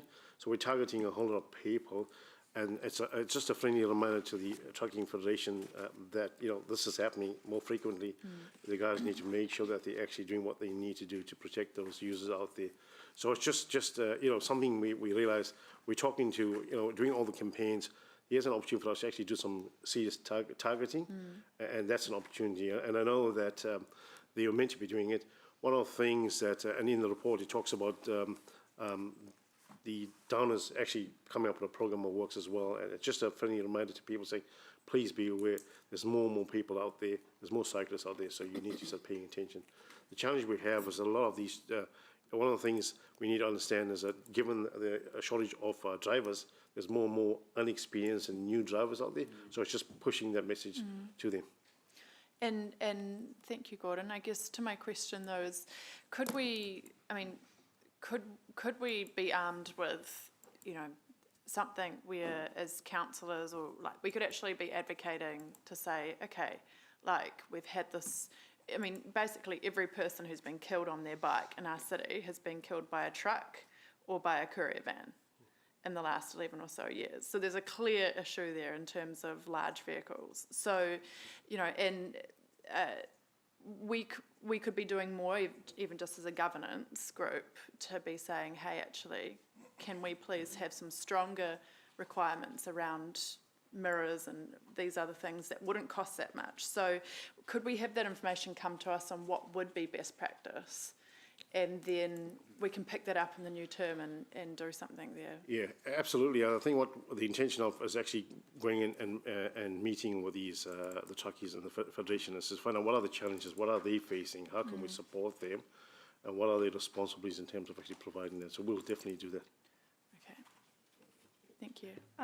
Just further to add to that, Councillor Sarah, you raise a really good point, because it actually takes everybody to be part of a solution. And in terms of Te Waka have just launched their freight action plan, and so it's how do we incorporate our learnings into their pieces of work so that the message is coming from within versus actually and saying how important that is to all, I guess, operate and work on a network that's so important to our entire city and what we do.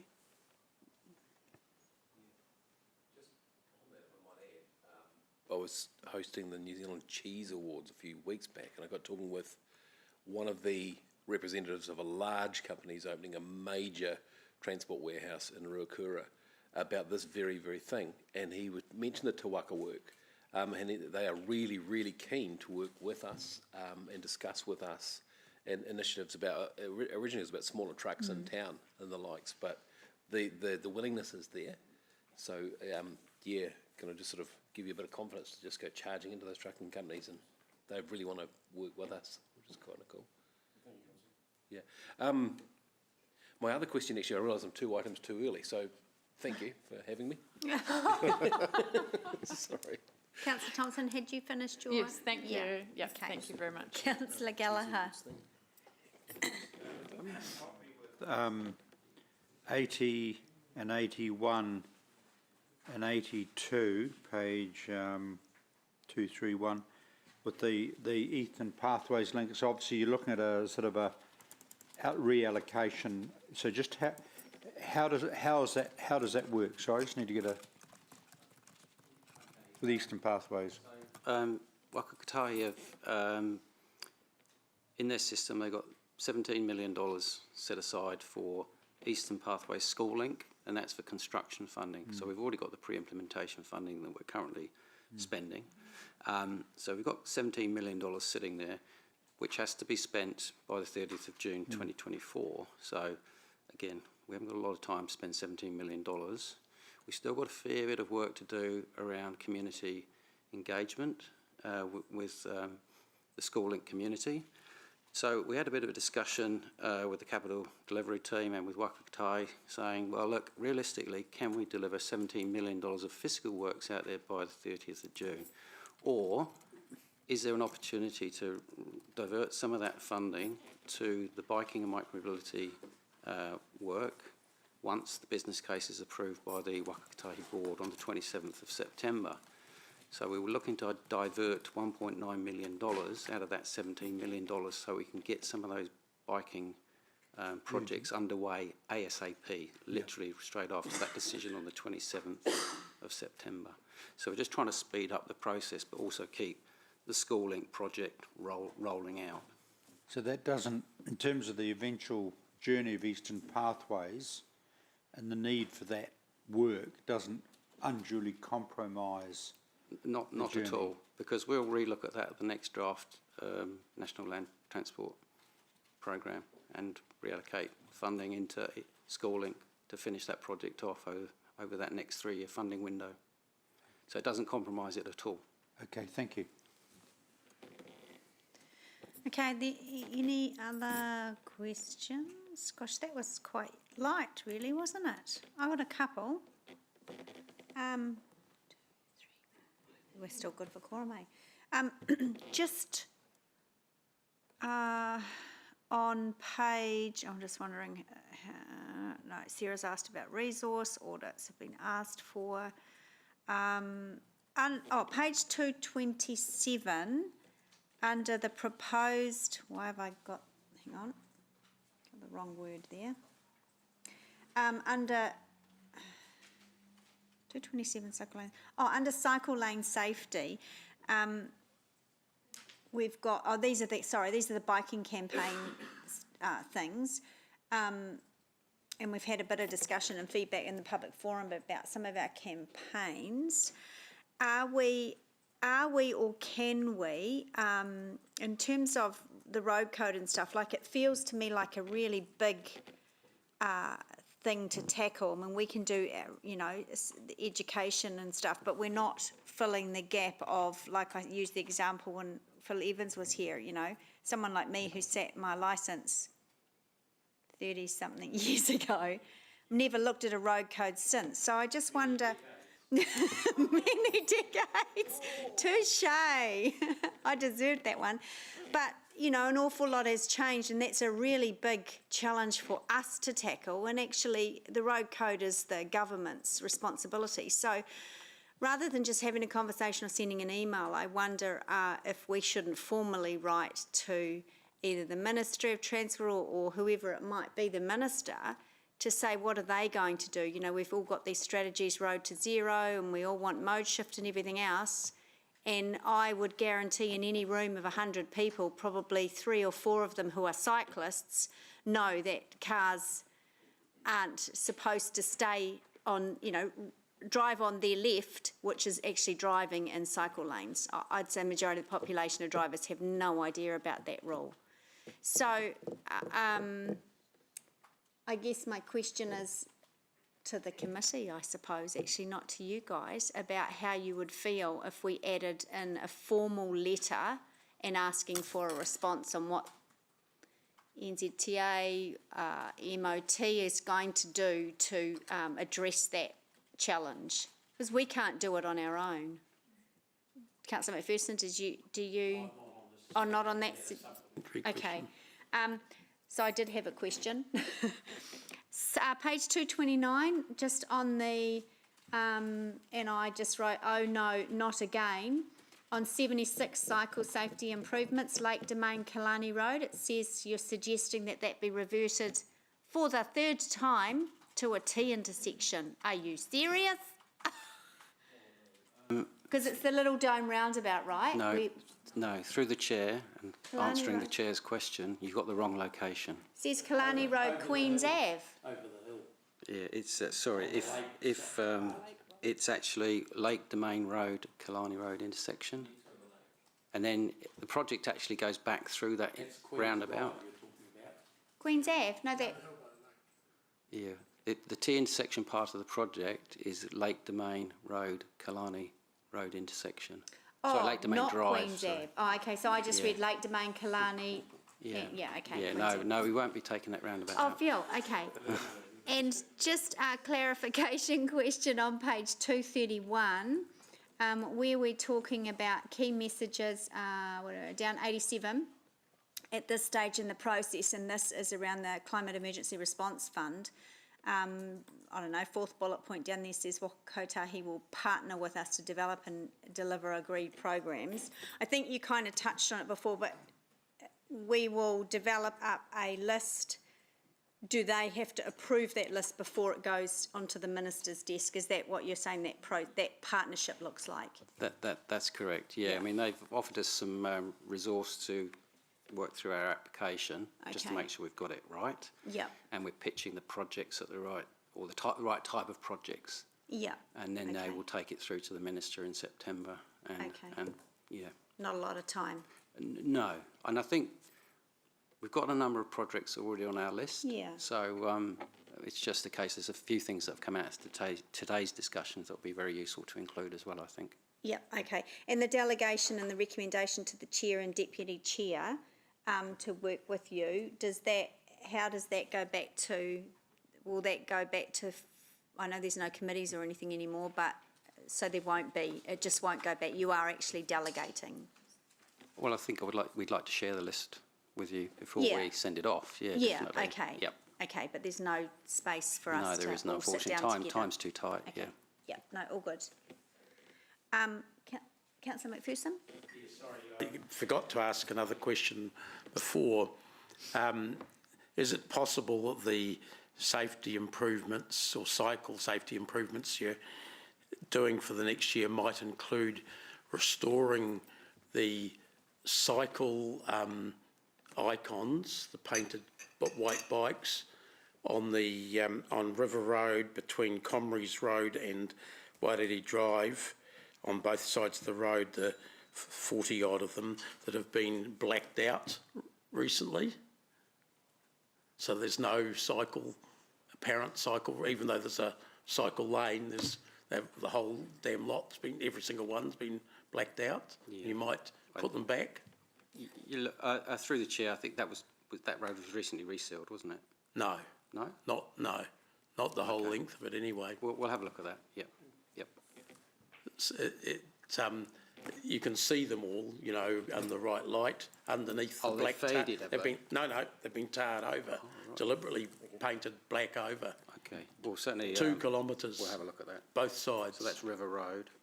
Comries to Wairere. Looks like someone may have, at some stage, been planning to put the green bits, you know, occasional green bits with the white on top of them, but never did. Okay. Thank you for that. Councillor Bunting, get your hand off the button. No. I'm watching you. Okay, so Councillor Sarah and McPherson have got a motion for us. It's additional to the staff recommendation. So you're merging the two. Yep, okay. And committee, are you comfortable with perhaps just an action that council writes to the appropriate body around the road code education, and just sort of, are you happy with something there? We can't do it on our own, and it just occurs to me that it's a pretty significant issue. Just added to the staff one. Okay, so we'll get that, yeah. Oh, yeah. Question, yep. Sorry, the reason I was talking around page 230 Crosby Road, we're talking about the Eastern Pathways School Link, etc. Connections program. Contract includes concept design, development, geotech assessments, detailed designs for Crosby Road.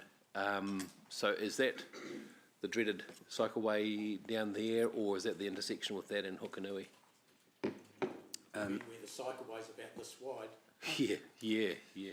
Well, no, that's one place, but remember we had the big palaver over Crosby Road. Yeah, through the chair, it is the length of Crosby Road. We will be revisiting that project and, going back to the community and having another chat, really. But we wanted to put it into a wider context now with regards to the school link and how it really fits in. I think when we did it before, we tried to have that discussion about school link, but it was a little bit more tricky then. But now we've got this funding for schooling approved, we're into this sort of design process for the whole corridor, it makes more sense to get back out there with them and have another chat. Yeah, and now the expressway is putting more weight on that road, there might be a different response. Yep. Thank you. Thanks. Okay. That's all.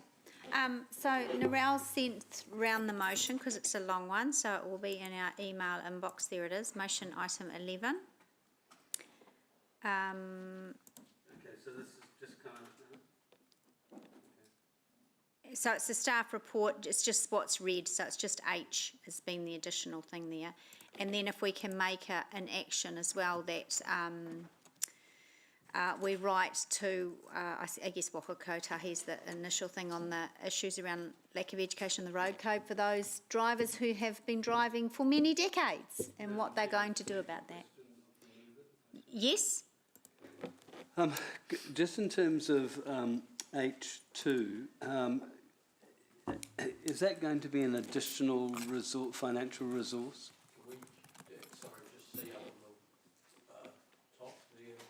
Yeah, just show the red if you can squeeze it on.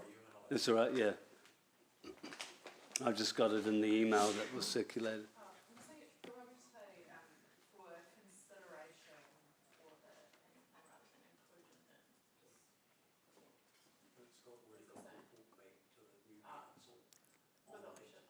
With options?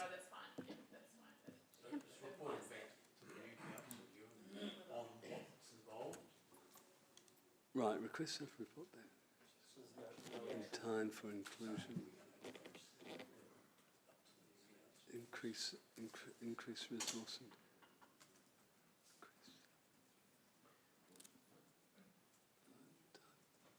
Okay, so it's not an, understood, so you're not actually spending it.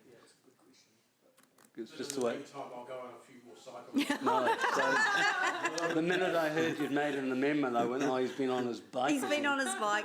I thought I'd taken the seat off it, but you still seem to be riding it. Okay, so, all right, so that's the motion. So, Councillor Thompson is the mover. Would you like to go first?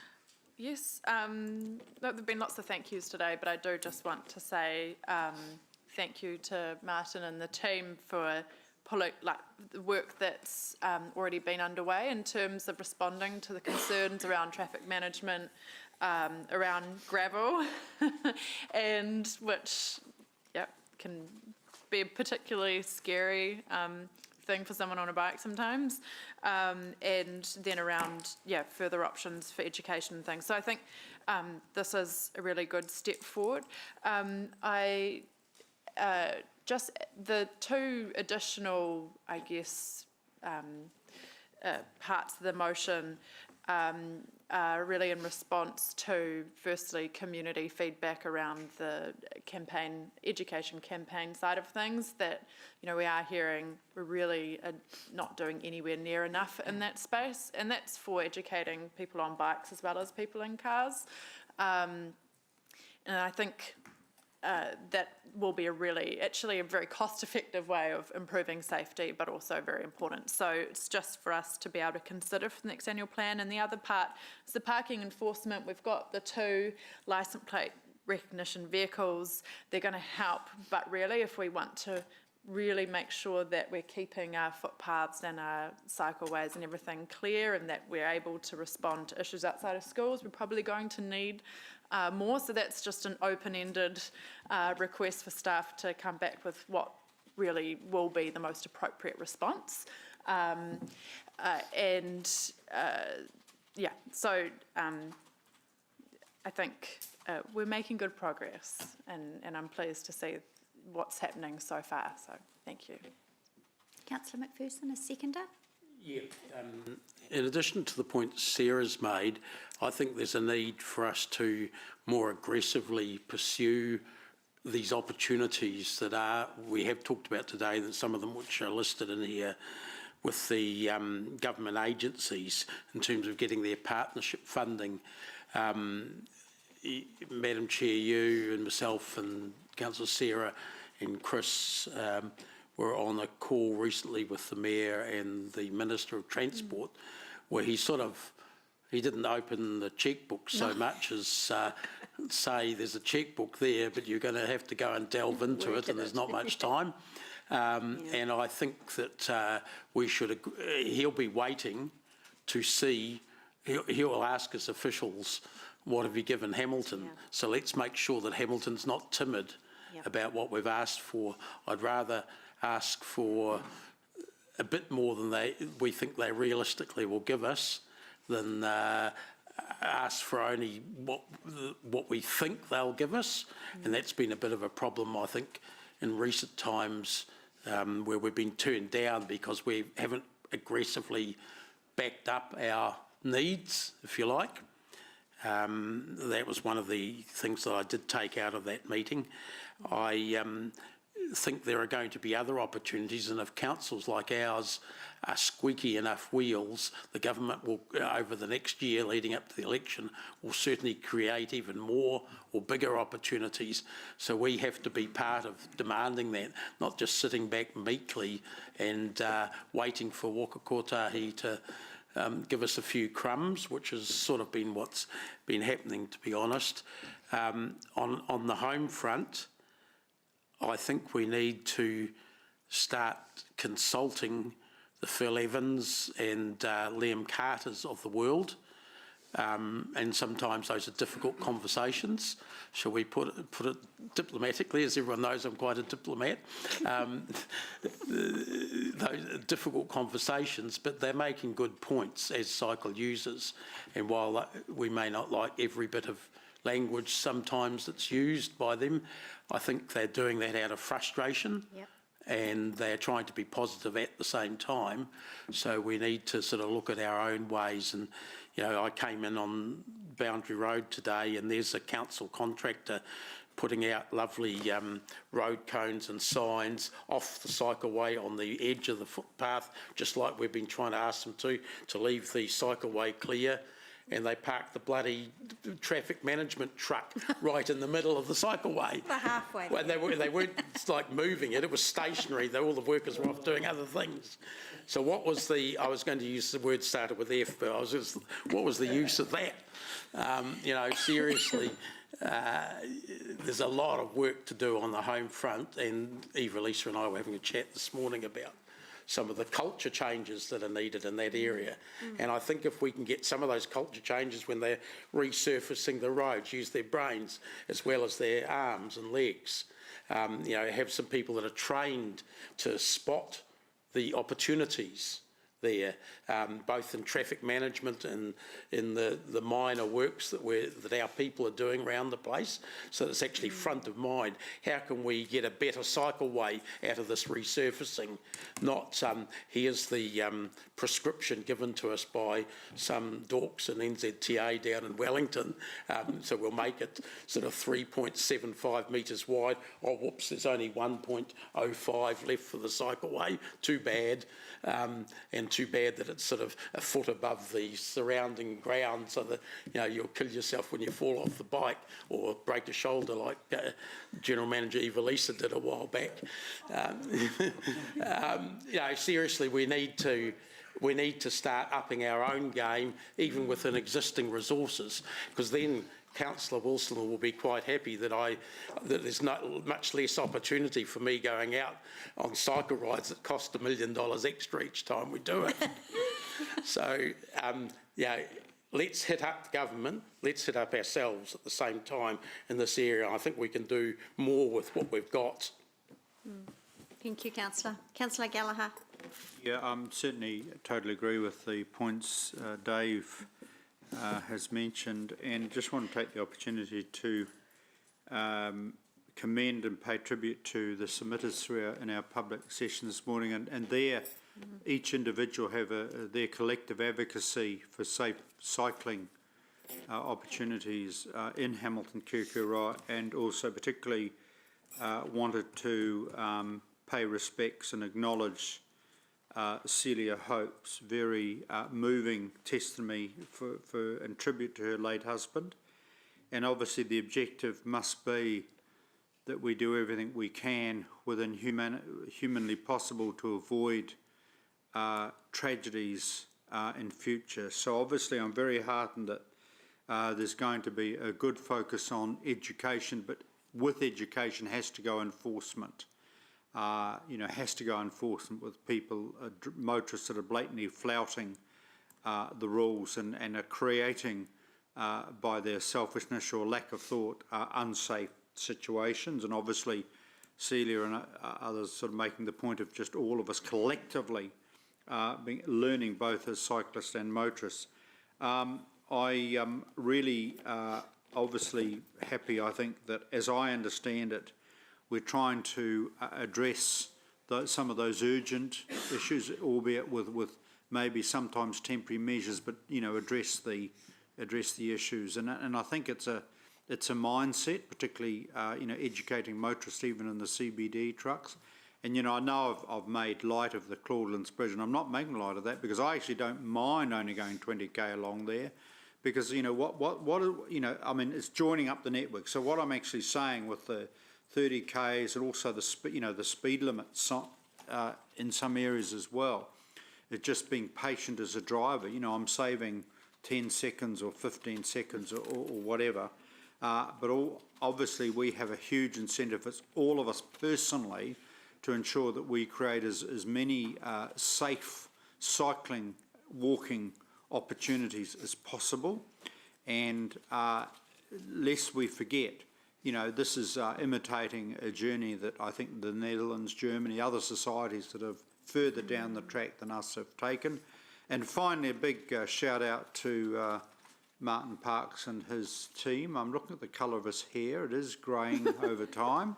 But I just want to sort of use him and the collective team as an example of we've really got a really dedicated skill base in there. So wish the next council and team well in what is a critical safety issue for us all.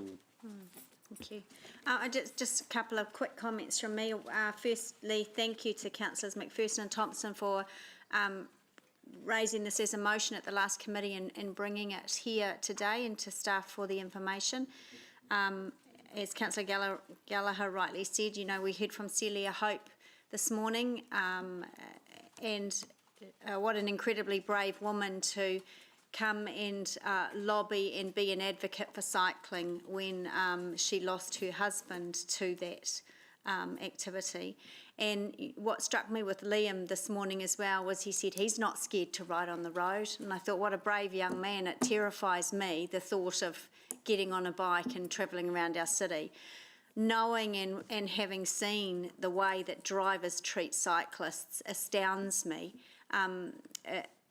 When I was a very young person, I lost a work colleague to a cycling incident, and it was out Whara Road, and a car just getting annoyed with cyclists ran into about 12 of them, and she was killed. There's 8 or 12 of them, just because they were in that driver's way. And I don't understand that. And for 30 seconds or a minute, just relax and enjoy the drive around the city and pay attention to what's going on.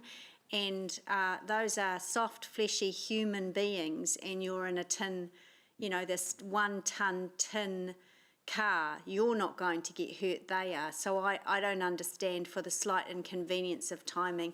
I think personally a lot of it is education, and I really am going to do whatever I can to really push that nationally, because I think we're just being quite soft around the edges as a nation to educate people. So that's my... and the other thing that, just recently, some of you may have seen the article on Stuff where the incident, I can't remember the road, recently a driver was charged for... He was having a bad day. That's fine, we all have bad days, but again, he was a driver in charge of a 1-ton vehicle who got annoyed with a cyclist and actually stopped and gave him a bit of a thrashing, and he was charged. So I think that was, a good outcome, I guess, but could have been much worse. So drivers out there, just slow down and have some respect, and as Celia Hope said, be kind. Councillor Bunting. I really did enjoy Celia's submission, because she was taking a very balanced point of view, despite the fact she'd been through the ultimate pain in this. And it is a matter of educating, contrary to what Phil said, educating both drivers and cyclists. And I heartily endorse this, as I will with any cycling improvement program, so that's not a problem. But we'll please urge future councils to keep their eye off the road, as it were, with regards to off-road cycling and wherever possible. Because, there's always going to be tension, but there are a ton of streets in Hamilton, there are a ton of parks in Hamilton, there are a ton of gullies in Hamilton that will make great access ways. So just want to put a wee plug in there for the future, but really happy to endorse this one. And just for the record, the Clauden's Bridge, we did the maths on it, and it actually does, by taking it down to 30 from 50, reduce your time or extend your time by 22 seconds. So I'd just like to put it on record that I'm very grateful to the Hamilton community for all those extra 22 seconds they may have had to take in their journey on that Clauden's Bridge. So, yep. Thank you. Thank you. Councillor Sarah, for right of reply? Only just to say, I guess, we have a big job ahead of us, and it will take everyone. But that culture change it's something that has to happen. And I was just thinking of, Clauden's Bridge, and on several occasions I've been riding on it at 30 kilometres an hour. And I've still been overtaken with my son on the front of my bike, and I've still been overtaken by somebody on that bridge, despite the no passing lines. In the last couple of days, I've had several instances where people have literally just pulled in front of me while I'm on my bike, whether they see me or not. And it's like, it felt like it was actually literally just a lack of respect. You don't really matter, you're not going that fast, you're not going to injure me if we collide. And it gets to the point where even someone who's cycled, a long time, since university, it became my main mode of transport because I had no car then, that even I feel like some days I can't even get on the bike anymore. So I think we've got a long way to go. I see people on Facebook all the time making comments about these raised platforms. It's, complaining about them. But then we think back to Discovery Drive and the young three-year-old boy who had a serious head injury. It could have been a whole lot worse.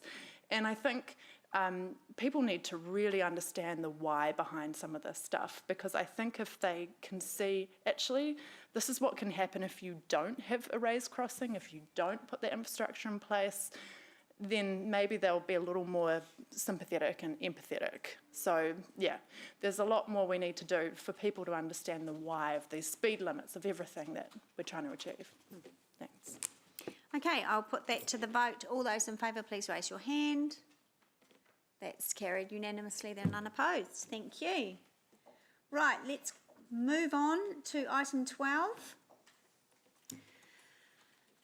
Robin, this is your one. This will be a walk in the park.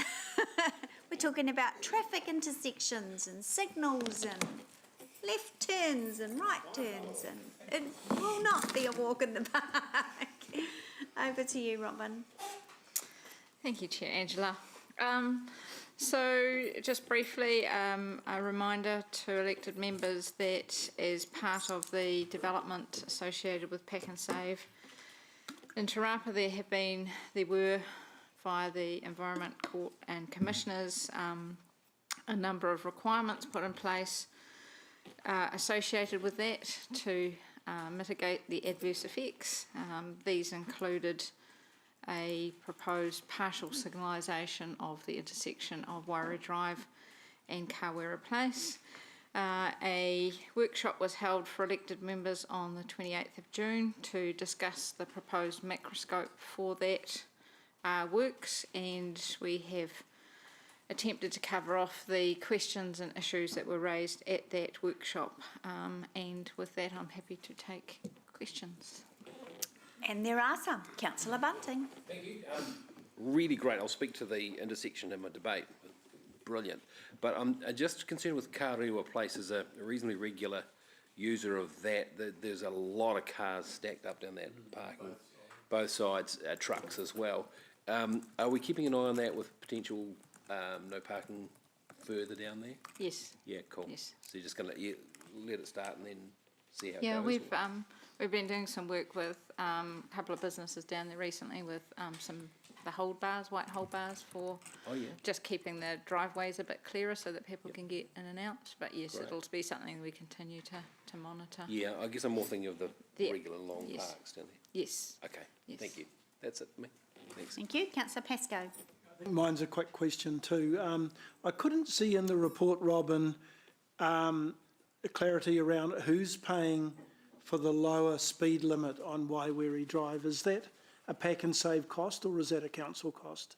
That was pack and save, and that was included at the time of working through that. Okay, so basically there are no costs involved as far as council are concerned to realign the road, apart from those speed humps, apart from the raised platforms.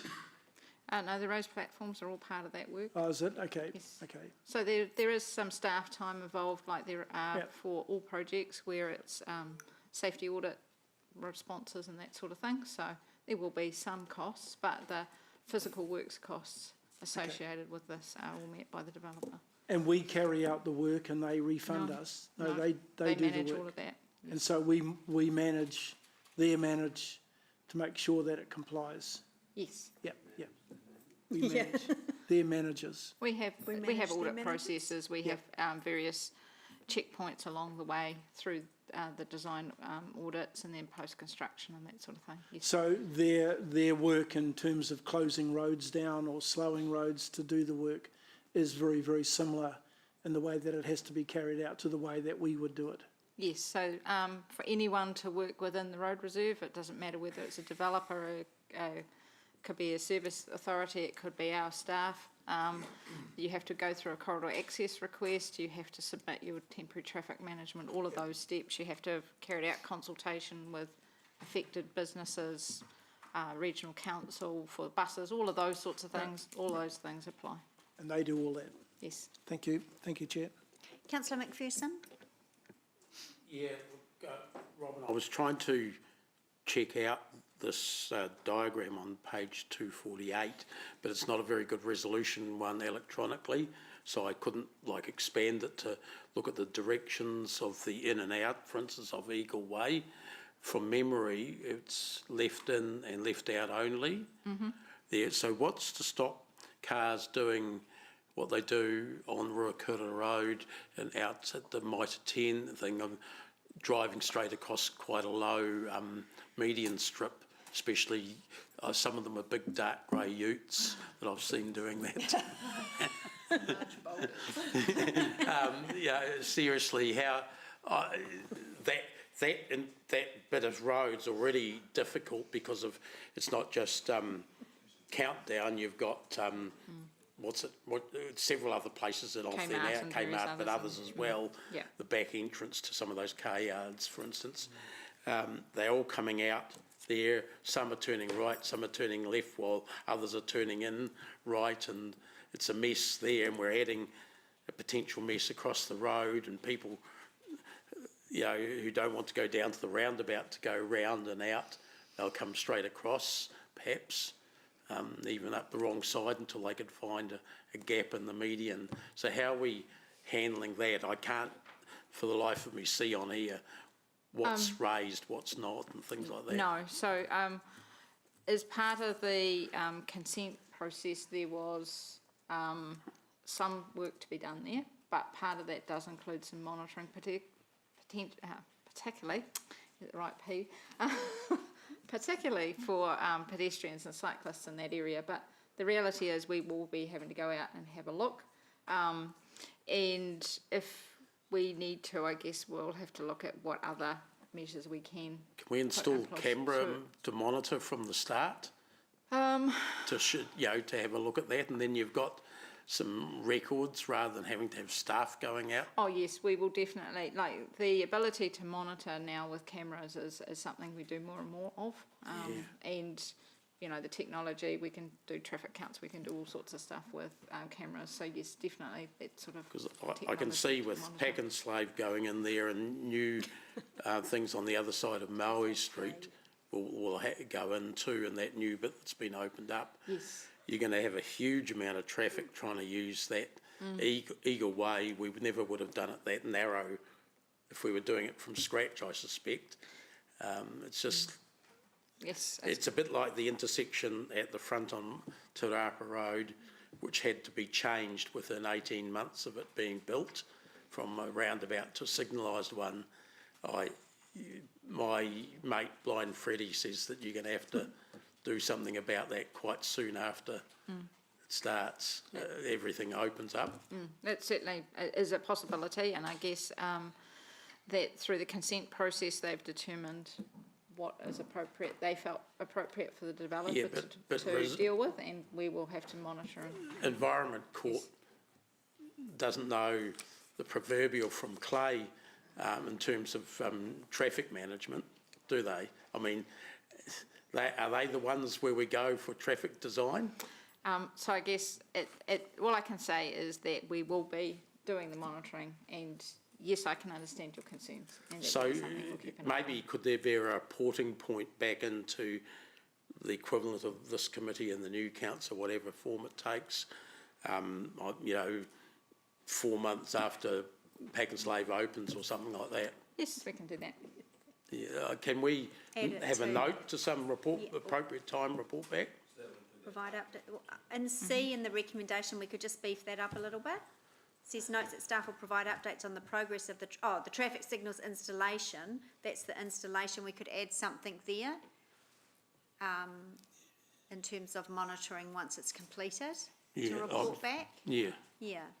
Can we word something? Something like that would be great. If that's yeah. Tell us if is 4 months a good time, or that was 4 to 6 months gives time for things to settle down and people to get used to their new habits. So. Yep. Thanks. Yep. See, this is the magic I was talking about earlier. We just give you this couple of words and you craft it up. Okay. All right. So that looks like that's all the questions done with. This is on recommendations on page 246 with the addition to C. We'll pop that up on the board. Do I have a mover? Councillor Wilson, and then seconded Councillor McPherson. We'll just get that up on the board. Say via executive updates and a report to the appropriate council committee 4 to 6 months after the operational installation. Something like that, yep. Yep. There we go. Nice, it's time for updates on the progress of the traffic.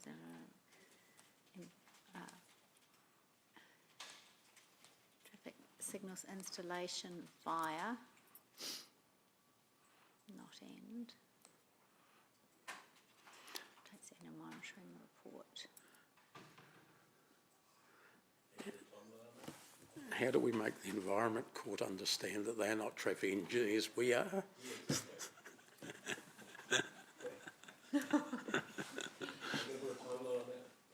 Yeah.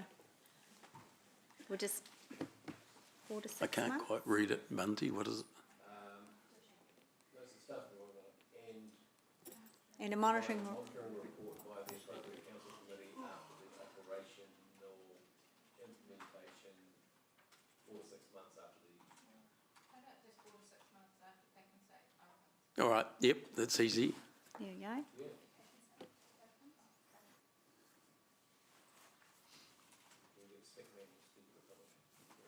Ewan, you're happy with your wording of your motion? I can see you've... Yeah. I wasn't asking, I was telling you.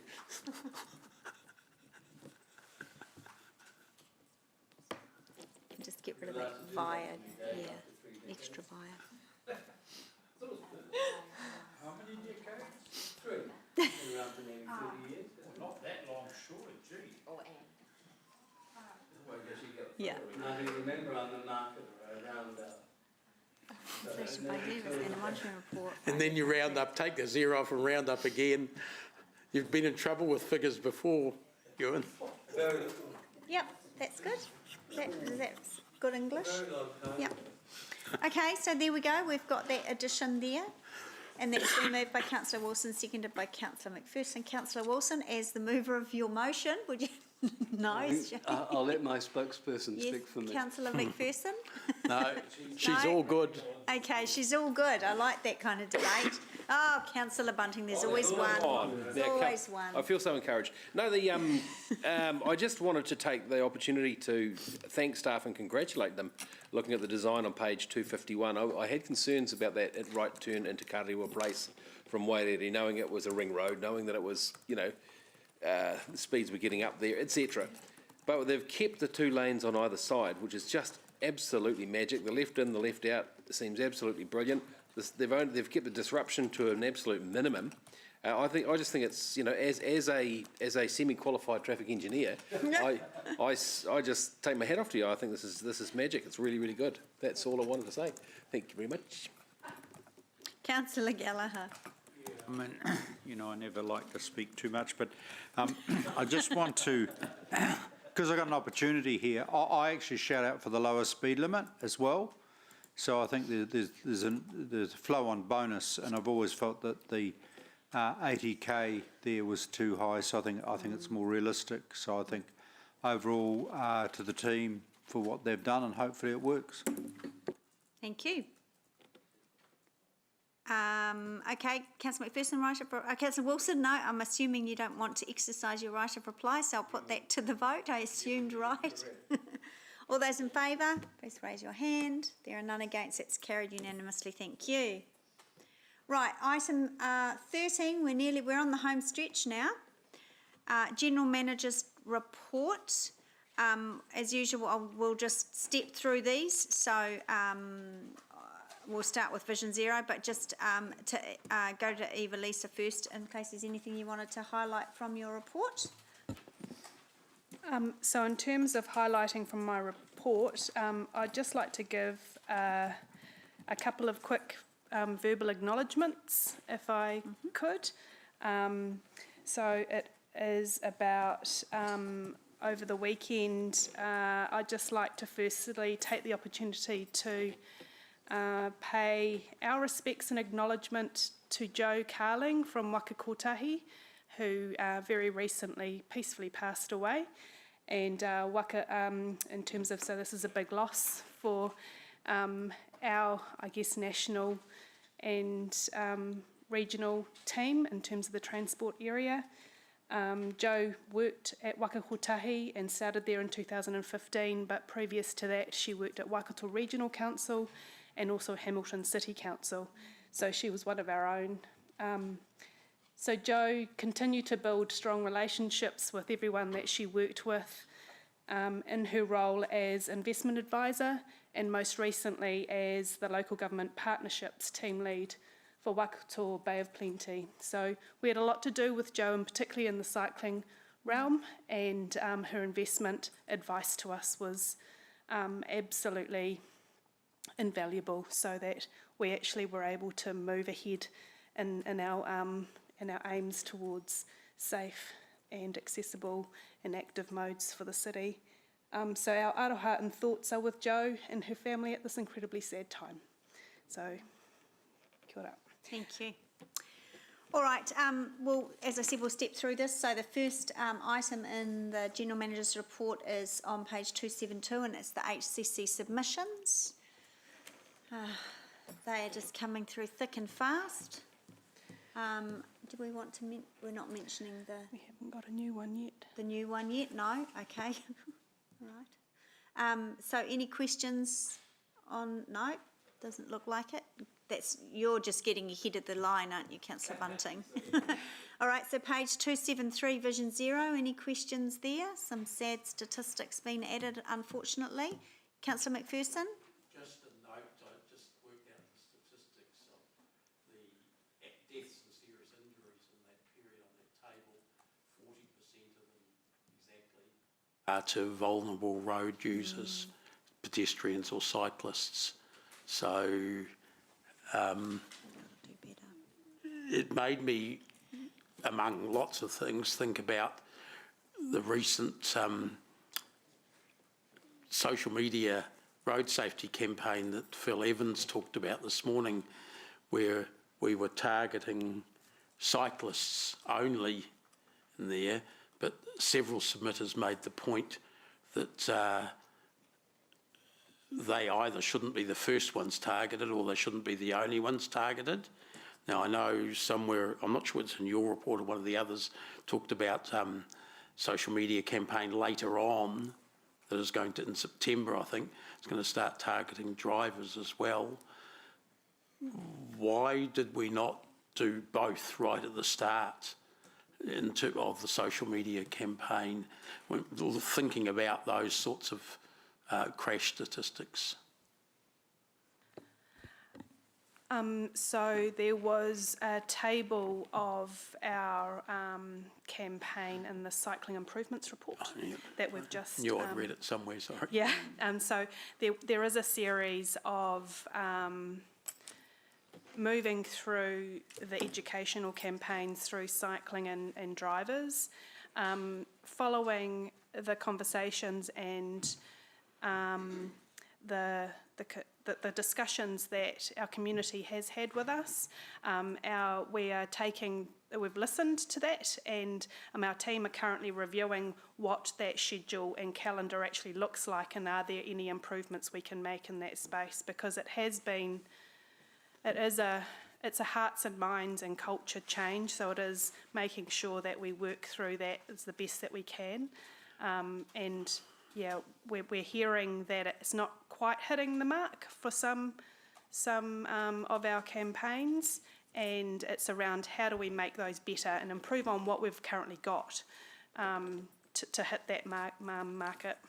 One of my queries in relation to that schedule of campaigns and the general issue is that it seems to me like a few one-off campaigns. This month we're doing it, next month we'll do the bit of this, and then I think about that merge like a zip campaign, which has been around for yonks, and you actually hear people chatting.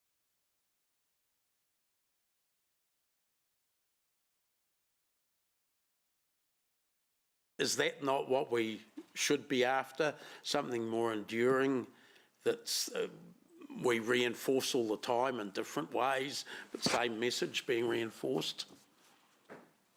And so I'm just looking at Laura Dana, who's there.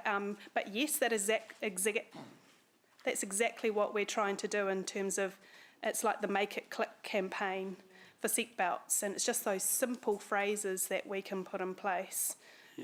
Look once, look twice, look bike, all of those sorts of things. In terms of our team is currently going, what can we do to get that little phrase that will stick with our drivers, with our people in that area. Okay. So does that come, the results of the campaign like that, or progress reports come back to council or to a committee? Because it seems to me that looking at the crash statistics in this report, we need to know whether those campaigns are effective or which ones are effective, things like that. I'm looking at Laura Dunn if she wants to answer, so... I can jump in there. Yeah. Laura, just come down. Laura, just come down, yeah.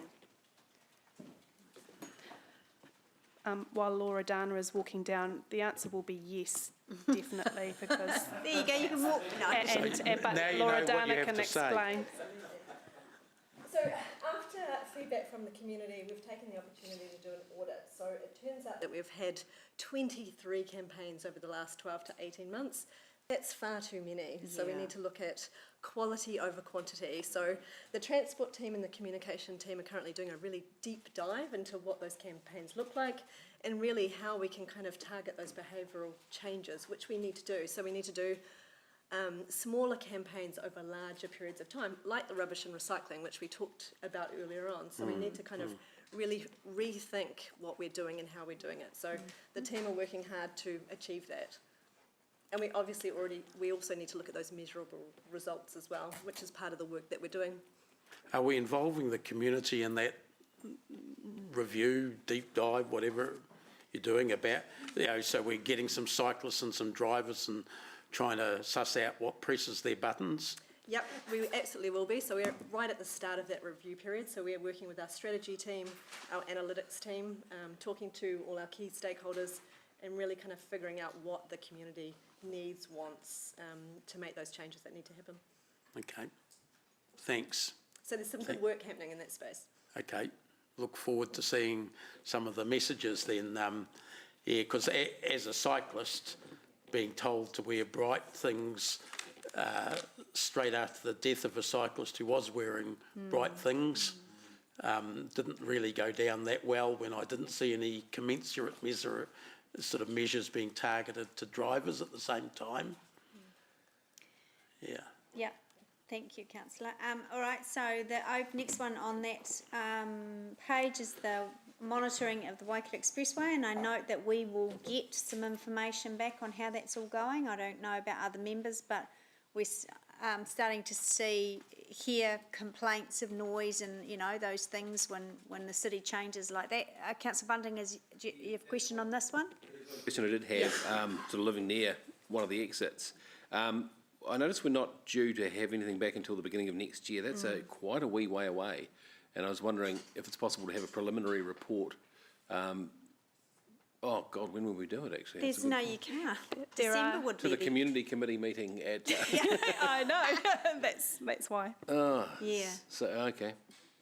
Gosh, it's a crazy organisation like Elections, that, isn't it? Yeah. Okay, no, that's okay. Right.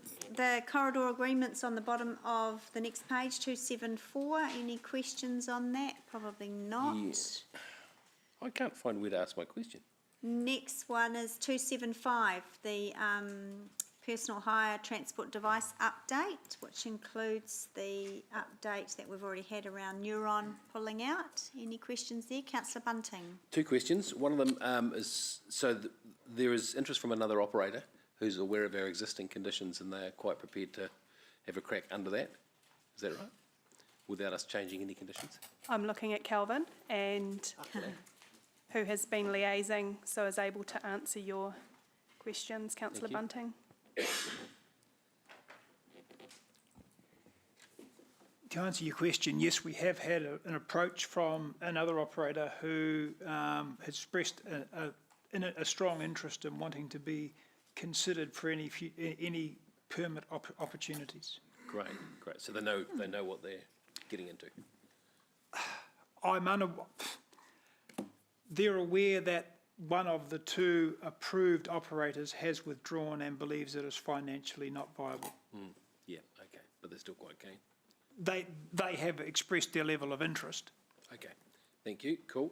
And sorry, Madam Chair, my other question's about the recommendation, but there's nothing that comes up in the chairs, and it's about the Brooklyn Road, actually, but I couldn't find a place to ask that question as we walk through these things. So if I might beg your indulgence here, it's about the crossing across Brooklyn Road. Addendum? Oh, yeah. Apologies. There was an addendum to the General Manager's report because the General Manager inadvertently left something out of her report. You're talking in the third person. Yeah, I know. Trying to shift I'm just trying to make myself feel better. And so there is an addendum that does, and that is in diligent. Oh, so you'll be speaking to that. We'll get to that. Can I just ask the question now? The General Manager's away right now. So you can take a question on that, and Robin will help me answer that question. So you don't want me to wait for the addendum for the addendum? No, do it now. Okay. That's part of the The very simple question was, this has got bigger than it was meant to be. In Brooklyn Road, I noticed we've got a really cool area for cycles, etc., but it's just a white line at this point. I just wanted to know the update of when we're looking at putting even cycle stamps in there or cycle paint in there, before we looked at the crossy thing. Whew. Hi. I'll pretend to be Robin.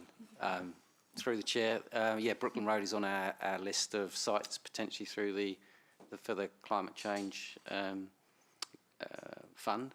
So that's one of the ones that we've dropped onto the list because when the road was resealed, we reallocated the road space. So we created some space for cycling. but we just need to go back and do some design work just to make sure everything's going to fit in between Claudelands, what we call Claudelands East and Five Crossroads. Okay, so it's a wee way yet. Well, hopefully it won't be a wee way. If we can get the funding out of the government, we can bring that forward as one of our transitional sites. Yep. Cool, thank you. That's, yeah, thank you, just wanted to know. Yep. All right, so page 276 is the next item, Transport Centre rejuvenation, if there are any questions on that. Mangai Norm. Lime scooters, actually. Oh, okay, yep. Sorry. Get back there, Calvin. I think it was Rachel Corrales' brother did a deep dive, literally, into the river to access many things, and he pulled out quite a few of these lime scooters. So, and I recall asking a question when some years ago, not decades but years, how do they actually monitor and measure where the lime scooters, if they end up in the river and or lake, how long they're actually in there, and do they actually get them out so that there's no ongoing discharges of pollutants or contaminants from the little tool? The time of their application, and as part of that we went through with each of the applicants around firstly their level of engagement with iwi about how and when they might look to recover out of the water, and then secondly the timelines with which they would do it. I don't have any of that data with me, so I can't answer your question in a specific manner.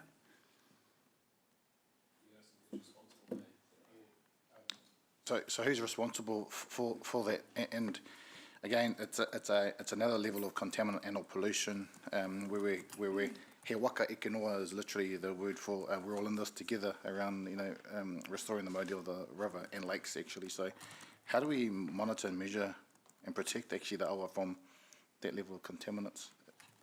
Who's responsible? Under our current arrangements, the operator is. So if they do end up having 6 scooters bombing off the river and end up in the awa for many days, no one will actually go and access that? We don't currently get notifications from the operator to advise that it's gone into the river, no.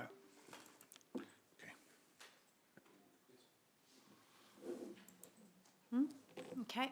Councillor McPherson, is that still on scooters? No. It's in relation to another bit that's passed. The Regional Passenger Transport Committee, I was looking at the submission at the end. I thought it was coming up at the end, then I realised it was actually had been the first item. Oh, that's okay, yep, no. You make it. Okay to do that now? Yes, do that now, yep. And I'm not sure who wrote this. I guess Mark did. And it's fine what's in there, but it does seem to have missed or glided over the area of the future operating model for public transport, which is touched on in point 7 in the executive summary panel.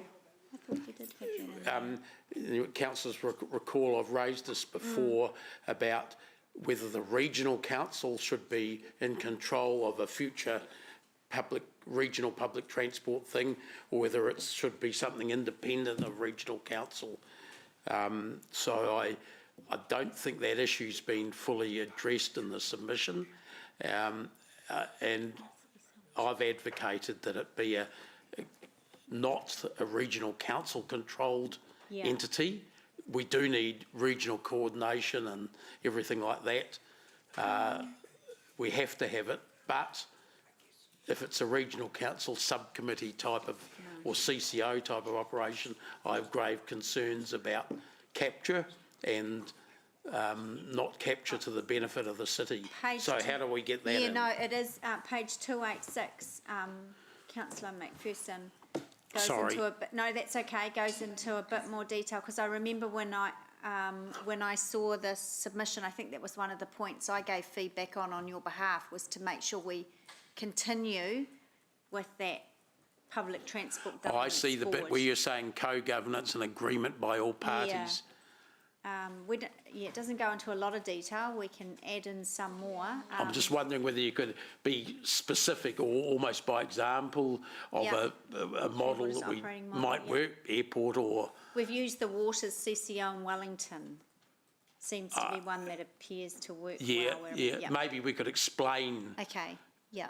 how that, in our opinion, how that works. So we've had... a representative from... The only problem with that particular one for us is, though I did raise that as an example, we've got 9 councils here, 1 large metro and 8 rats and mice. Okay. Some are more rats than mice, but plus a regional council. So, you know, you get the same problem potentially with the Regional Transport Committee. So we want to talk about something, that's why I think maybe the airport might be an example to expand on, where we have a say that's more commensurate with the population. And when you think about 90% of PT, we want it to be higher in the other areas, but not at the moment. It's 90% roughly is in the city. Yeah. So it's got to sort of reflect. Okay, we can definitely beef that up. I was appointed onto the hearings panel, and then we were just trying to work out today with WRC governance who can actually speak to it, and they've decided that none of the Connections Committee members can, unfortunately. So Robin is going to, my suggestion was that Robin speak to our submission. And so hang on, shouldn't you have, with all due respect to Robin, shouldn't there be a politician to speak to it? Well, I don't know who else would, unless you want. I'm not a member. I didn't, no, you can't be a member, so I'm just wondering if anyone else is really across this. Well, yeah, but I'm not a member of the Connections Committee. Oh, of course. You announced my resignation last meeting. Oh, you did. Okay, well, are you happy to present then? Yeah, with Robin? I think Robin should come. Okay. And we can, I mean, Martin's been an alternate. Yeah, but he's true. not an official. Martin, would you be happy to go along as well? It's the 16th of August or something? Yeah, the hearings. So I have to sit on the hearings panel. Oh, right. But we need someone to present our submission. So Dave would be there. Councillor Mack would be No, great. I wouldn't be. No, you would. You just said you would. Yeah, I know. Oh, he's... No, I'm not there as a member. Yeah. So we need someone to present our HCC submission to us. I need someone to hold my hand, Yeah. Martin.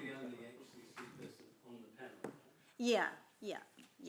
As long as Dave's doing it. Okay. I may have a dental So thing, but let's do I'll that work then. something out. I'll work Yeah. something out. If we can get that diary appointment to Councillor McPherson and Gallagher ASAP. I have a very deep respect for that committee. I don't think they've given a time yet of when they have. 1:15. Okay, so When? get those details to them. What time? 1:15? Yeah, what day? 16th of August. What day of the week's that? Okay. Make it work. Yeah. Okay. Oh, well, that's good then. Yeah, sorry, I upset the apple cart. No, that's So good. basically, through the chair, he's doing the presentation. Yes, yeah. I just go and You just go and I go him and support his views. pull him back when he gets too, give him the sedative when he gets too, Yes. Yeah, I'll be the diplomat. Okay, that's all Great. right. All right. That solved that problem. Thank you. Yes. With a summary clause as well as... Yeah. No, that'll be good. Okay. All right. So next one is, was there anything on the Transport Centre, 276? Oh, Councillor Thompson? Sorry, it was just in regard to Mango Norm's questions to Calvin. I'm wondering if Scooters again. he's left, but could we ensure that this issue is properly considered? If just like to make a note that if we do look at any new permits, that part of that new permitting process, this is properly worked out around the recovery and very prompt recovery of them, or any renewal of the current Lime. Yes, so I'll work through with Calvin in terms of both the requirement within our code of practice and the obligation of the existing operators, as well as any new ones coming through, and actually really reiterate that point around what is expected of this council in terms of scooters in any of our waterways, and that can actually cause environmental impact, especially the awa. Thank you. Okay, what have we got? We've still got, reminder members, we've still got 7 items to get through, and we need a 5-minute pit stop as soon as we've done with this one. So, page 276, then wastewater overflows and waste. Oh, transport's what? I kept trying to advance that one. Councillor Gallagher on the Transport Centre. Yeah, the detail for the tender for the detailed design has yet to be awarded by staff, delegated authority. And I know I'm trying not to go off message here because I know the limitations of what you're doing at the Transport Centre, but I want to ensure that the design future-proofs any kind of link from the Transport Centre to the future commuter rail, whether that's where the old platform was or whether the Tainui, the presentation they've given us with a slightly different location. So all I'm desperately wanting to do is to ensure that a transport centre, in terms of its long life, is not so, oh, well, this is going to be for we're not going to 30 years. Well, actually, it may be before. Just bear with me. Before 30 years, we may realise our dream of a Central Hamilton rail connection with Auckland, and it's just making sure. And all I'm focusing on is the word linkage to the existing transport centre. All right. Bearing in mind, of course, the old transport centre had its platform straight under it. The new one, you can either drill the hole across, you can link. Anyway, if you see where I'm trying to come from here, is that the design has to be cognizant of that long-term future. So, through the chair, yeah, look, we are aware of the other discussions that are going on around future rail, but we've always said that the Transport Centre project, this rejuvenation project, it's a rejuvenation project of the existing centre. So we're only looking 15 years out for the design, because that was the direction given by councillors at the time when this project sort of kicked off. So the design is just a bit of, I suppose, titivation of the existing facility, and then doing things like improving security and weather tightness of those platforms that are currently fairly exposed. That's what was in the business case. That was what was agreed by council. But you see, say TJ, say the owners of the Centre Place area or Wakataho, whoever came to you and said, actually, with the business case, the rail business case, in year 12, year 9 or year 11, actually, we are serious about the economics of bringing a train into central Hamilton. How does that relate to the titivation? So I'm not, you see where I'm coming from slowly. I'm not saying you do a whole heap of work, but I just want to make sure that you don't spend X money building on it, which could be a potential future link. And as we know, you can link that station to an existing platform. I'm not saying, it's big money, but I just want to make sure that the design is always cognizant, because when you say 15 years, you never know what might happen. Agree, yes. We don't know what's going to happen in the next 15 years. I'll leave it to my colleague, Councillor McPherson. Thanks. I just want to follow up that point, because I don't think we can afford to ignore, I think Martin's quite right, the possibility of even the existing Te Huia service starting somewhere in the CBD, or even starting on the east side of the river and stopping in the CBD rather than Frankton. One of the reasons why that may become more important, it's already been mentioned quite a few times that I've seen, where passengers of Te Huia have no bus option at the end if they come all the way into Frankton. So unless they're on an orbiter route, stop at Rotokauri, they don't have a connection. Whereas there's actually 3 places in the CBD. There's the TGH building, there's the current old platform, and there's the Seddon Park one, all of which within a stone's throw of the transport centre. So I think we just have to ensure that there's something done there while it is titivation, expanding the umbrella over the top and that sort of stuff, the building, the actual line of approach, you know, where an escalator might take place or something stuff isn't built out during that, out of any of those three possibilities.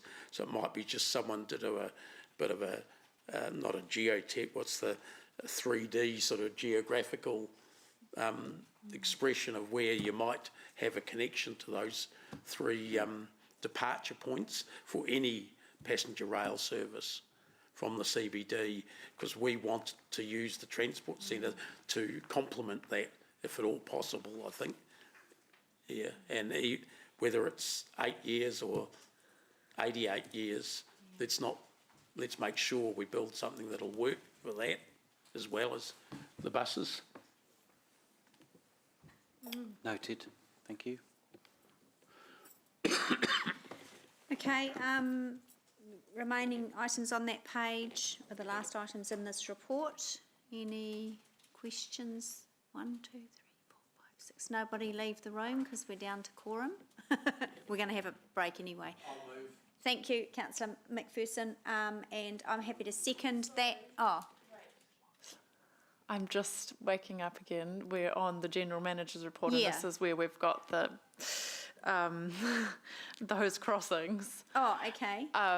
So, because it was in the addendum, so oh, right, we didn't go through it. And I guess my question there is just, what is there anything that, noting that this year is already committed and we've started work, is there anything that we can do to give some more certainty to particularly those ones where there is a level of interest from the community? Because it says here, notes the following sites will be included for consideration in 2023-24. So that's my first question. Can we say notes the following sites will be included in that list? And secondly, is there anything there that would be able to be progressed sooner, or is it really that it has to wait for 23-24?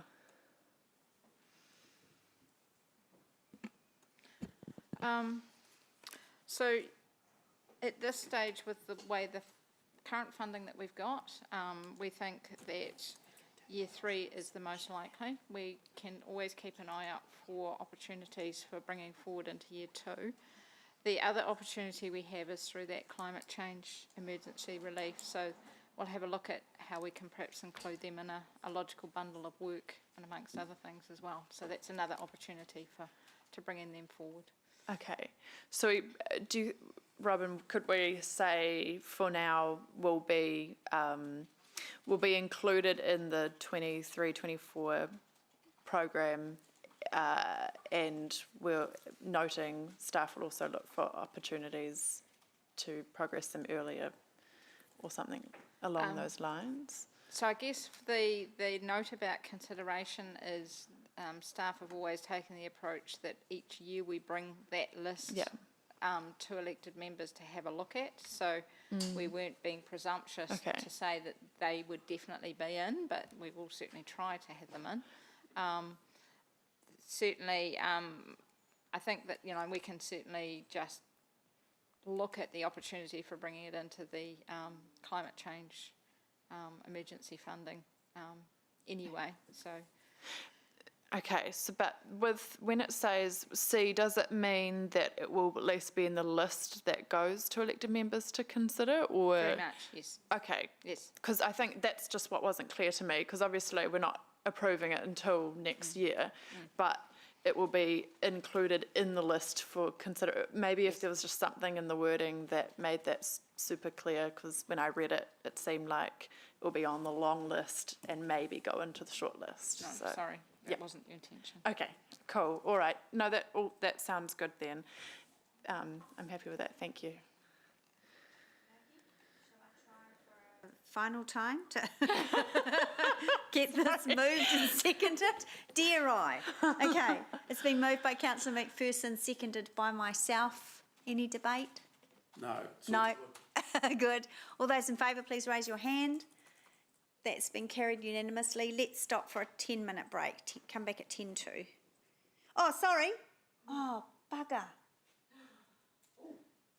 Oh, sorry. We have to revoke, right, to do it again? Or can we do a separate motion? There's just been another last minute submission. Honestly, we needed a department just to manage the submissions. That's just come through. Robin's been monitoring this today. Robin, can you just, while we work out how we can, sorry, we were supposed to just add that on to the motion to again delegate to Councillor Thompson and myself. Robin, can you just quickly just explain to the committee?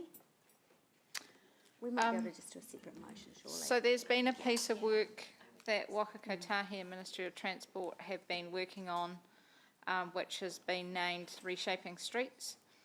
It's looking at regulatory changes and around rules and legislation that have an impact on the ability to make changes within streets to support public transport, active travel and placemaking. They're proposing a new land transport rule which will deal with a number of things, including piloting street layouts, restricting vehicles, establishing community and school streets, amending the Local Government Act with regard to pedestrian malls, bus shelters and temporary road closures, so making all of those processes easier. And other bits and pieces such as speed limits as part of trials. So basically that came out at 1 o'clock today, and they're looking for submissions to be put in by the 19th of September. Of course they are. So the additional item that we were hopeful of getting through the committee today, if possible, was to appoint Councillor Sarah and Councillor Angela to work with staff for finalising that submission. Like all submissions, the idea will be that it gets drafted up, it will go to the two councillors for checking, it will be circulated to all elected members before it is finalised and put out. Yep. We can do, governance has said we can just do a separate motion on that now. So if you just look up on the board, committee members, that's what it would be. And honestly, I think in every submission that we're doing at the moment, that I know we're very polite and we always thank the organisation for our submission, but we should be saying what we did in one of the previous ones. The volume of submissions is putting us under immense pressure. 4 weeks, for goodness sake. Okay, so that if that's okay, I'm happy to move that. Seconded by Councillor Thompson. Yep. If everyone's comfortable with that. All those in favour? There are none against, that's carried. Great, thanks everyone. Let's have a break till 4. We're exhausted, and then we'll whiz through the remainder.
person, but that's not till we move into public. So we've got a few minutes. We'll do our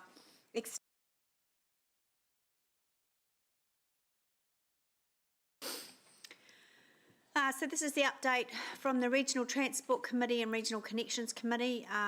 As the report says, there's nothing to update on the Regional Transport Committee that I sit on. There hasn't been a meeting, and the next one is the 16th of August, where it's I sit on the hearings panel for the Regional PT Plan.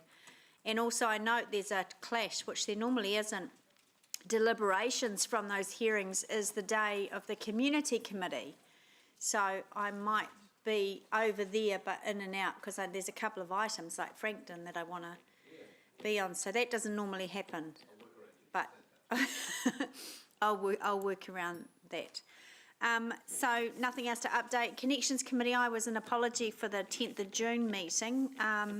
Councillor Sarah, was there anything on there other than what's in the report that you wanted to bring to committee's attention? I think the only one of us there, I think I was an A and Oh, you were, that's right. So the only one of us there was Martin. Martin, who's always diligently there, even though he's not on the committee. Okay, Councillor Dave, did you have my question was about the Regional Transport Committee, the first one, or the plan that it's dealing with. There's an issue coming up through Strategic Growth Committee that we've been dealing with, and that's the need to elevate Southern Links. So I'm sort of reminding, I guess, you as our representative, but more importantly, management, because I can see that Councillor Allen is listening. Councillor Chris Allen, are you listening? Been caught out. Blame Martin. We need to make sure that our management are advocating behind the scenes to get Southern Links up high on the next, all of their lists there. To be honest, without us pushing it, the regional council isn't going to, and none of the rats and mice councils are going to, except maybe Waipa.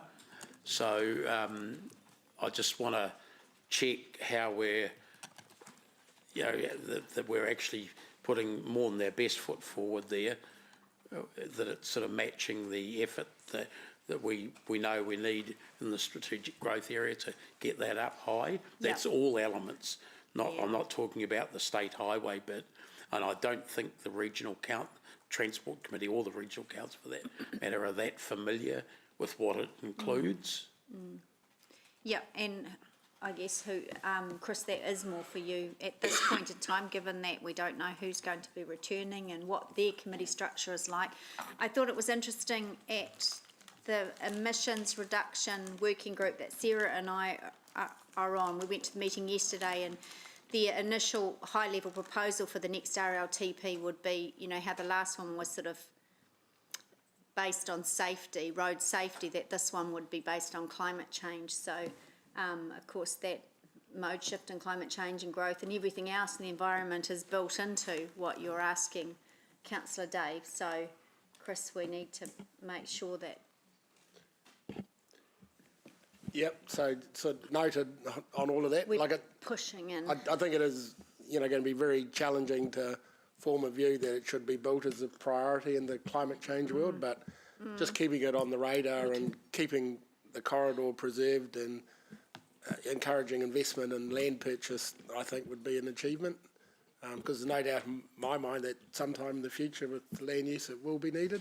Yeah. But I think it's just really challenging with the emerging transport policy to push it as a priority. Challenges are there to be met. Yep. And I remind you that one of the key elements of Southern Links that's developing is which part of it gets used as the passenger transport corridor from the south into the city. The Metro Spatial Plan Transport Story is showing that up, as has the actual design of that, with that corridor through the Peacock and joining perhaps the bridge there and things like that. So without Southern Links being sort of elevated, we don't get that looked at as well as it might need to be, plus the land use pattern, which I agree you don't need roads built for that, but you need designations and land owned. Yep, agree with that. So the elected members know we're working on the form and function review, and that'll come back to a committee at sometimes before this council disbands. So like the one in early September, so we'll need to know in 2 weeks. Yeah. Yep, sort of working on that. Yep. Not that I'm jogging your elbow. Okay, Councillor Gallagher. Yeah, look, rule me out of order. Just, you know, this is the last meeting, and you as a chair or the meeting will do a briefing to an incoming committee, and I should have picked this up under General Manager's report. Forgive me. Anecdotally, purely coincidentally, I was nearly bowled over, but you know, I had a vast car, you know, with our shared garden place thing, and I'm just wondering if in the new council, the new committee could pursue the treatment of that area in terms of improving its safety. I've just had a quick chat to Robin, but my understanding is you correctly wanted a bit of a steer from elected members. You know, we've gone around the garden place all on that, and I thank you for your tolerance, Madam Chair. I'm just wondering if there could be some, with your agreement, minute note attached to the GM that that issue is sort of to be further addressed in the new term of council. I realise I don't want to debate it now. Yep. So I'm just taking the direction through the chair, and yes, I can note that to make sure that that is noted and not lost and elevated into those. Just one of those things that you're pursuing. Yeah, thank you. Thank you very much. Okay. All right, so that's just for the report to be received, so I'll move that, seconded by Councillor Bunting. All those in favour? None against, that's carried, thank you. All right, now we're moving to public excluded, so I'll move that we resolve to exclude the public, seconded by Councillor Donovan. All those in favour? There are none against, that's carried. Okay, we'll wait